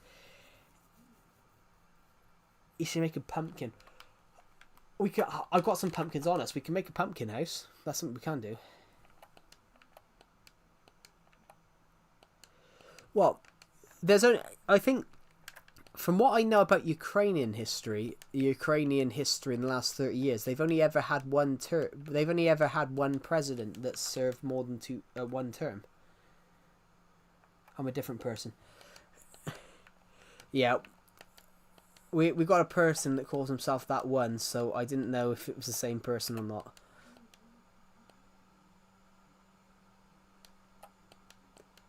In fact, we should create a whole...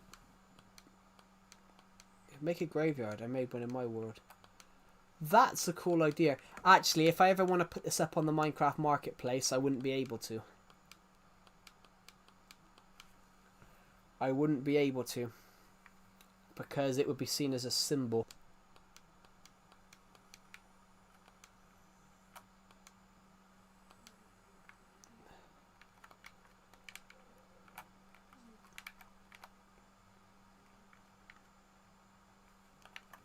But I suggest you call me Gorilla.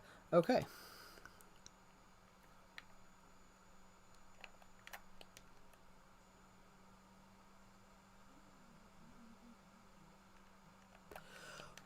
Well, that's normally a thing, though. That's normally a presidential thing, though. You know, the rival always thinks they're going to be the better president. The rival always thinks they're going to be the better president. That's literally common. That's quite common, though. That's literally quite common, though. That the rival always thinks that they're going to be the better president. For example, if I was running against one of you guys for like Prime Minister of the UK or something, even though that some of you aren't British, I would probably think I'm the better candidate. That's pretty much how it works. Honestly, most people think that they're the better. Most people, when running against someone in like an election, they most likely will think that they're the better candidate. They do, yeah. Some countries have a president and a prime minister. France does. France, so does Russia, Ukraine. The UK doesn't. Well, I think the equivalent would be. I think the equivalent in the United States would be the vice president. I think the vice president would be the equivalent of the prime minister.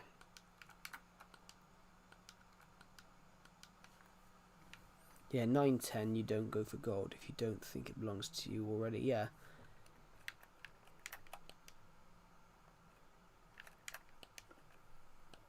Yeah, the president's got the power, but the president's got the power, but policy and government of the prime minister. I think. I don't know. Did you finish that roller coaster? Not yet. No, I haven't finished the roller coaster. I haven't finished that roller coaster quite yet. There's some other bits I want to do. We could go and see what the end portal looks like. It's literally under here. It's under one of the. It's over there. But we have to go back home to go and look at that though, because I want to go and build a. I've decided to go and build it out of jack-o'-lanterns, just because I think that might be quite a creepy little thing.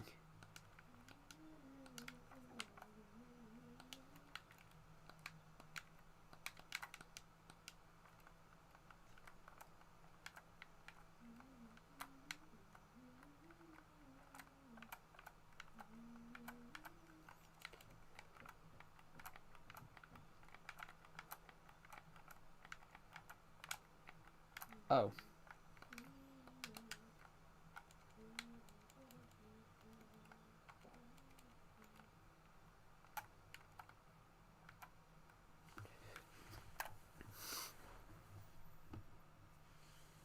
I don't know. Yeah, pretty much. It's basically the same as the British royal family, where it's pretty much the same as the British royal family, where the power belongs to the Parliament, The power belongs to the Parliament, but the monarch has control. It's the same as the UK government, really. Then it's the same as what the UK does. Yeah, that's what we were talking about just now. But we were talking about wars. We were talking about elections during war. That's what we were talking about. We were talking about elections in war, because some countries, that one gorilla, some countries do not have. Some countries have elections during wartime. I want a door. I want a Minecraft door.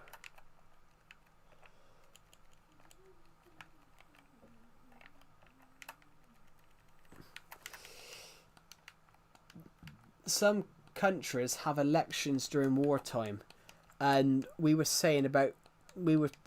discussing about how useful that is, how useful or unuseful it is.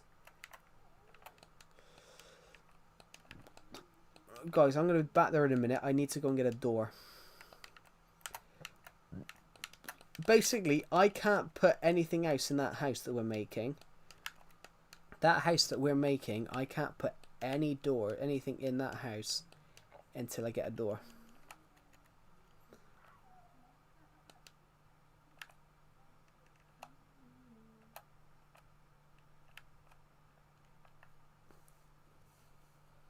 I don't want to show my face at all, but I want to do face cams. But you don't want to show your face, but you want to do face cams, so you want to show your face.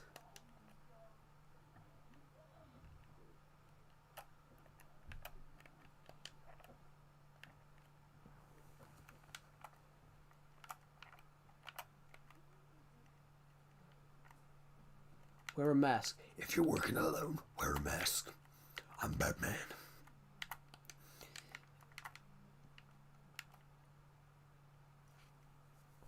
Oh, Leonid Kuchma. Leonid Kuchma. He was the president of Ukraine from 1994 till January 2005. He was the. If you don't want to do one, don't do one. I don't do them. Not that I'm insecure or anything like that.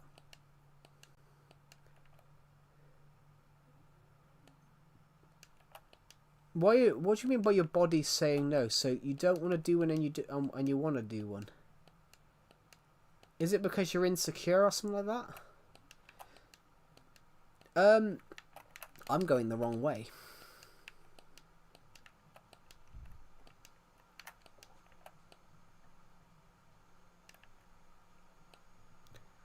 Literally, you don't have to be insecure. Like, I'm short and fat.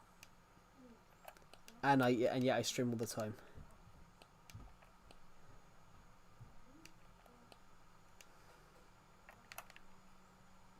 Very insecure. You don't have to be insecure. I'm short and I'm fat. Yeah, it doesn't matter. Literally, it doesn't matter. Being. Yeah. But you don't know what's gonna happen. You don't know what's gonna happen. You can't predict what's going to happen until it actually happens. Yeah, that one gorilla. I'm short, I'm fat. Yeah, I don't care. The thing with being being insecure is that you don't. A lot of people. Is there any reason why you're insecure? Just out of curiosity. Let's use a stone brick down here. Now, can I put a pumpkin on here now? Oh, there's a bit of dirt missing there. I can't put a pumpkin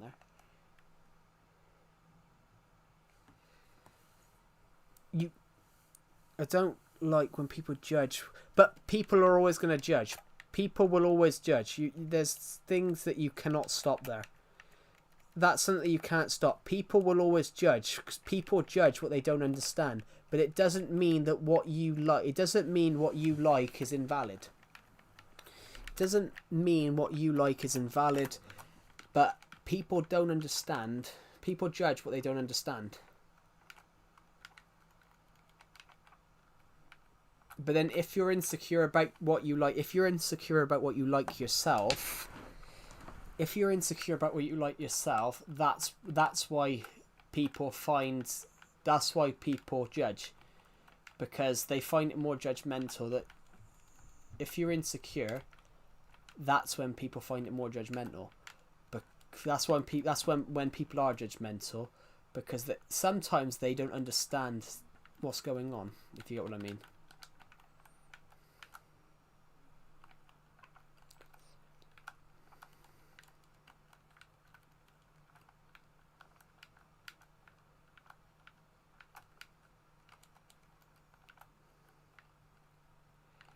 It's the same as let me think of a good example. Let me think of a really good example.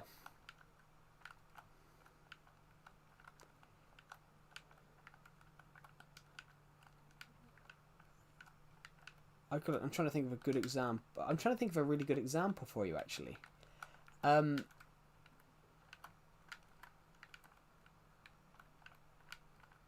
fact, why don't we leave it like this? Why don't we leave it like this? This is Halloween. This is Halloween Hole. We're going to call this Halloween Hole.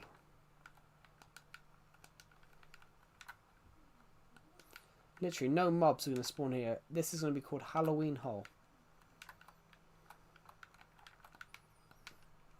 There we go, guys. Halloween. This is Halloween Hole. We've got enough stone to go and brick that up.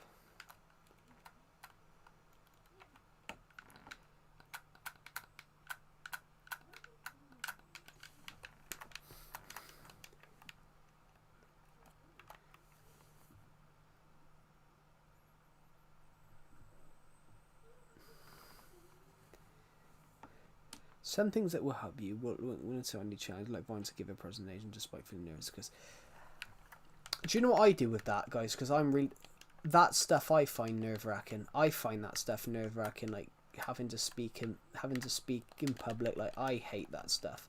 I find that challenging.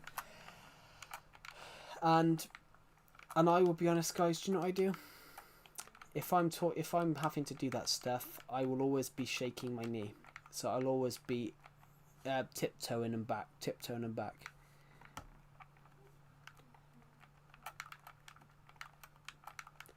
I'll always be tiptoeing back just because I'm nervous. Not because I'm insecure, but because I'm nervous about the work. And I'm nervous about making a tit out of myself, but then half the time I don't care if I make a tit out of myself. There we go. Halloween hole. I knew that hole there was, that hole down here I knew was there, because a few years ago, but you've got to be serious in times of war. In times of war, though, you've got to be serious. Like, you've got to be 100% focused on the survival of your country. So, you know, Ukraine have been at war for 3 years. You got to think that Ukraine's been at war for 3 years, and obviously thousands of people have been killed by airstrikes and things like that. You know, he's got to be serious, because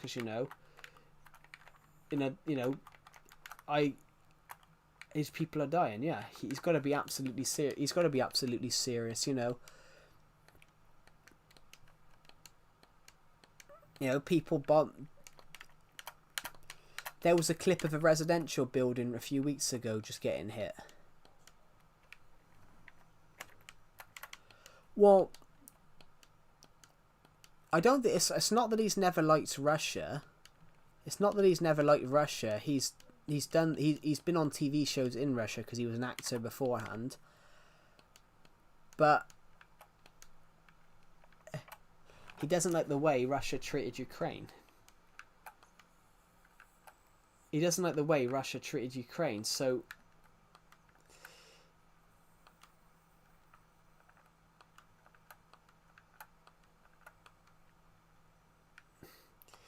like they call Ukraine, Russia call Ukraine their brother state, but then Are you really a brother state if you can't if at a meeting towards the end of the war the brother state's not invited? Well, that's true, Joshua, but war does aid you. War does aid you. The whole thing about war, though, is war does aid you. Literally, I saw a clip of a man a few years ago. The other week. It was in 1970. He was 46 and he looked about 60. But people that went through the Second World War looked older. People that, because of the war, people that were born in the people that were 60 and like people that were in their 60s and like, yeah, people that were born in say 1890 in 1950 when they were 60, they looked a lot older. You know, people that looked older. So literally, Ewan McGregor that played Obi-Wan Kenobi in the prequels and, you know, in the Obi-Wan Kenobi TV series, he's only a few years younger than Alec Guinness was in Star Wars. He's only 3 years younger now than Alec Guinness was in Star Wars. How old was I?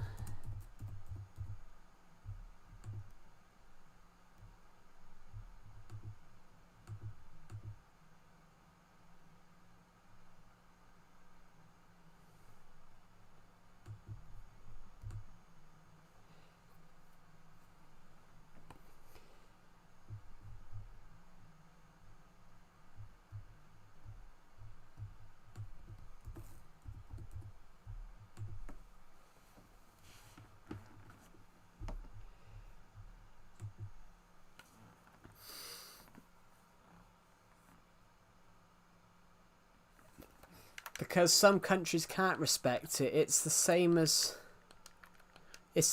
America can't respect Canada's sovereignty, even though Canada has been a country for 200 years and has never been part of the United States, nor do they want to be a part of it. In fact, Canada, fun Halloween. Well, I don't really celebrate Halloween, but I do celebrate Halloween. But I watch like horror films, but I don't agree with trick or treating. Never done it. Never done it. Never will. Never done it. Never will. Well, I'm in my 20s now anyway. But I don't agree with trick or treating. I see it as an unwanted Americanization. Fuck Halloween. Why fuck Halloween?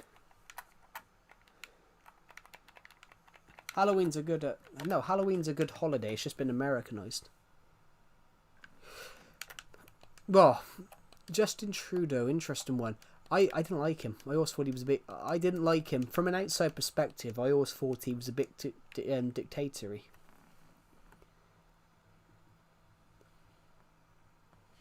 Yeah, Ewan McGregor is 54. Alec Guinness was 62. So, look at what Ewan McGregor's age. He was in power for 9 years. Yeah, I always thought he was a bit dictatorish. During COVID, he tried to get people sacked. There was something during COVID which I thought he was a bit dictatorial. In power for 9 years, technically he won election, so he was a legitimate leader. I just thought it was wrong what he tried to do in COVID. You know, if you take a vaccine, guys, so I took the vaccine. If you take the vaccine, yes, he is. If you take a COVID vaccine, or if you take a vaccine for anything, that's your choice. But in Canada, I think they tried to make it that you didn't have the vaccine, you couldn't work, which I thought that was wrong. Because taking a vaccine is a choice thing. taking a vaccine is a choice thing, not oh, if you do it, if you don't do it, we'll freeze your bank accounts. I thought that was wrong. That's the only thing I thought was wrong. Yeah, that's the bit that I thought was wrong. Even though I think some people's anti-vaxxers can be a little bit silly sometimes with some of the things. Yeah, I took the vaccine as well. Do you know what? In the UK, you had 1, 2, and then you could have a booster. Took the fucking booster, Jesus. I took the booster. Fucking hell, that fucking hurt, guys. The first one, second one, fine, but when they gave me the booster, I don't know whether it was because I had 1 and 2. Yeah, the UK forced you to have 2. The UK forced everybody to have 2, and then you could have a booster. So we all had to have boosters, and basically, when they gave me the booster, the third one absolutely killed. Like, I've been playing bowling on Nintendo Wii, so I've been playing bowling on the Nintendo Wii, so of course it was at the Christmas holidays. I've been playing bowling on Nintendo Wii, really going for it, having a lot of fun, and they put it in my right arm and it thing killed. And a friend of mine, a close friend of mine, said to me the same thing about how much his hurt as well, his booster hurt as well. And I said, what if they put in the bloody third one? Because I said it killed.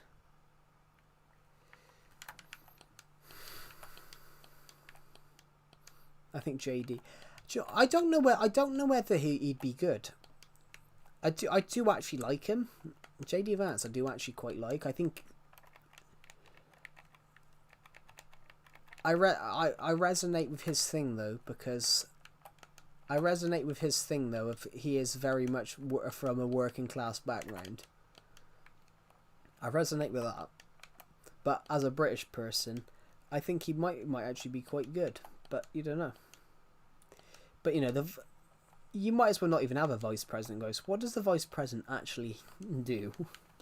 I've never understood this. What does the vice president do?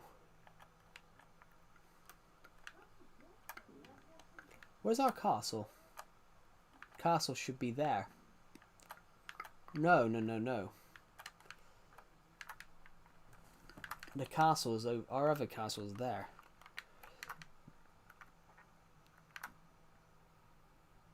Our instant, yeah.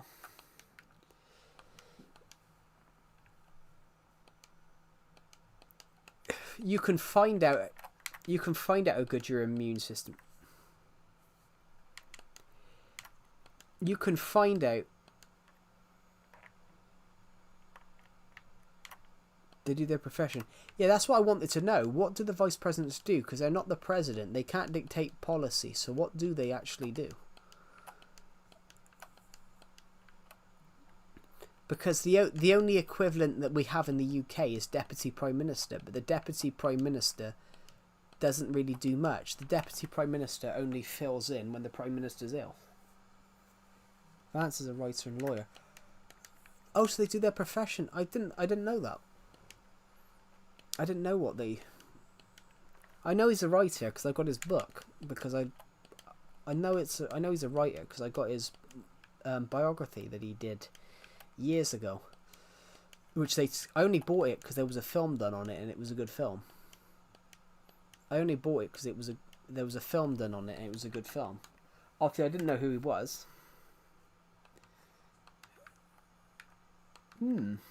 That's interesting. I didn't know that. Thank you. I didn't know that. So they help the president. I mean, I'm a writer. I resonate with that, guys, because I'm a writer. But that's not a profession, though, guys, because I don't get paid for my writing.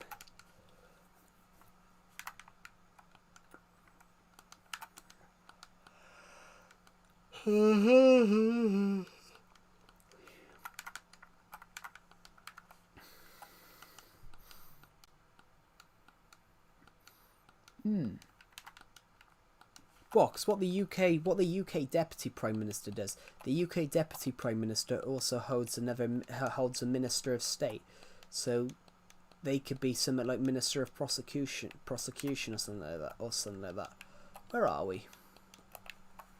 I have no idea where we are. Oh, I think I know. There should be a... If we go a little bit further this way, we should find a beacon. If we go a little bit further this way, I swear we come across a beacon.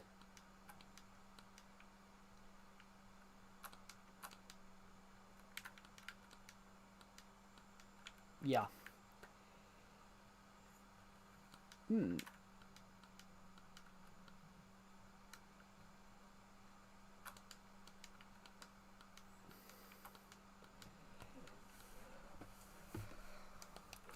It's what I don't think that's changed though. I don't think that's changed, Joshua, because the UK and America always have the special relationship. The UK and America have the special relationship, which is basically said that the UK and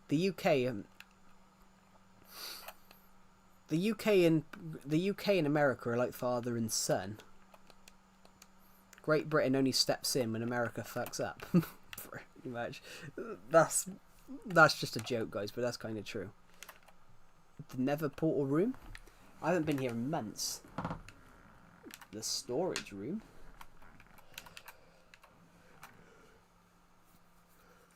Yeah, the UK's provided the most support from Europe.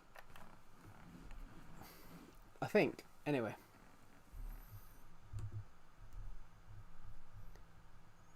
Guys, I'm going to end this stream in a minute because I've been streaming for 5 hours.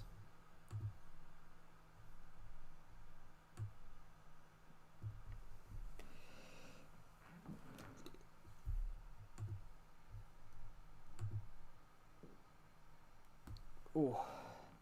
But anyway, guys, I want to thank all of you for watching this stream today. So thank you everyone for watching. I hope you've had a good stream, and thank you for watching, and I'll see you all in the next one. Bye. We might stream a bit later on, but I need to go and have some dinner, so thank you everybody. Good night.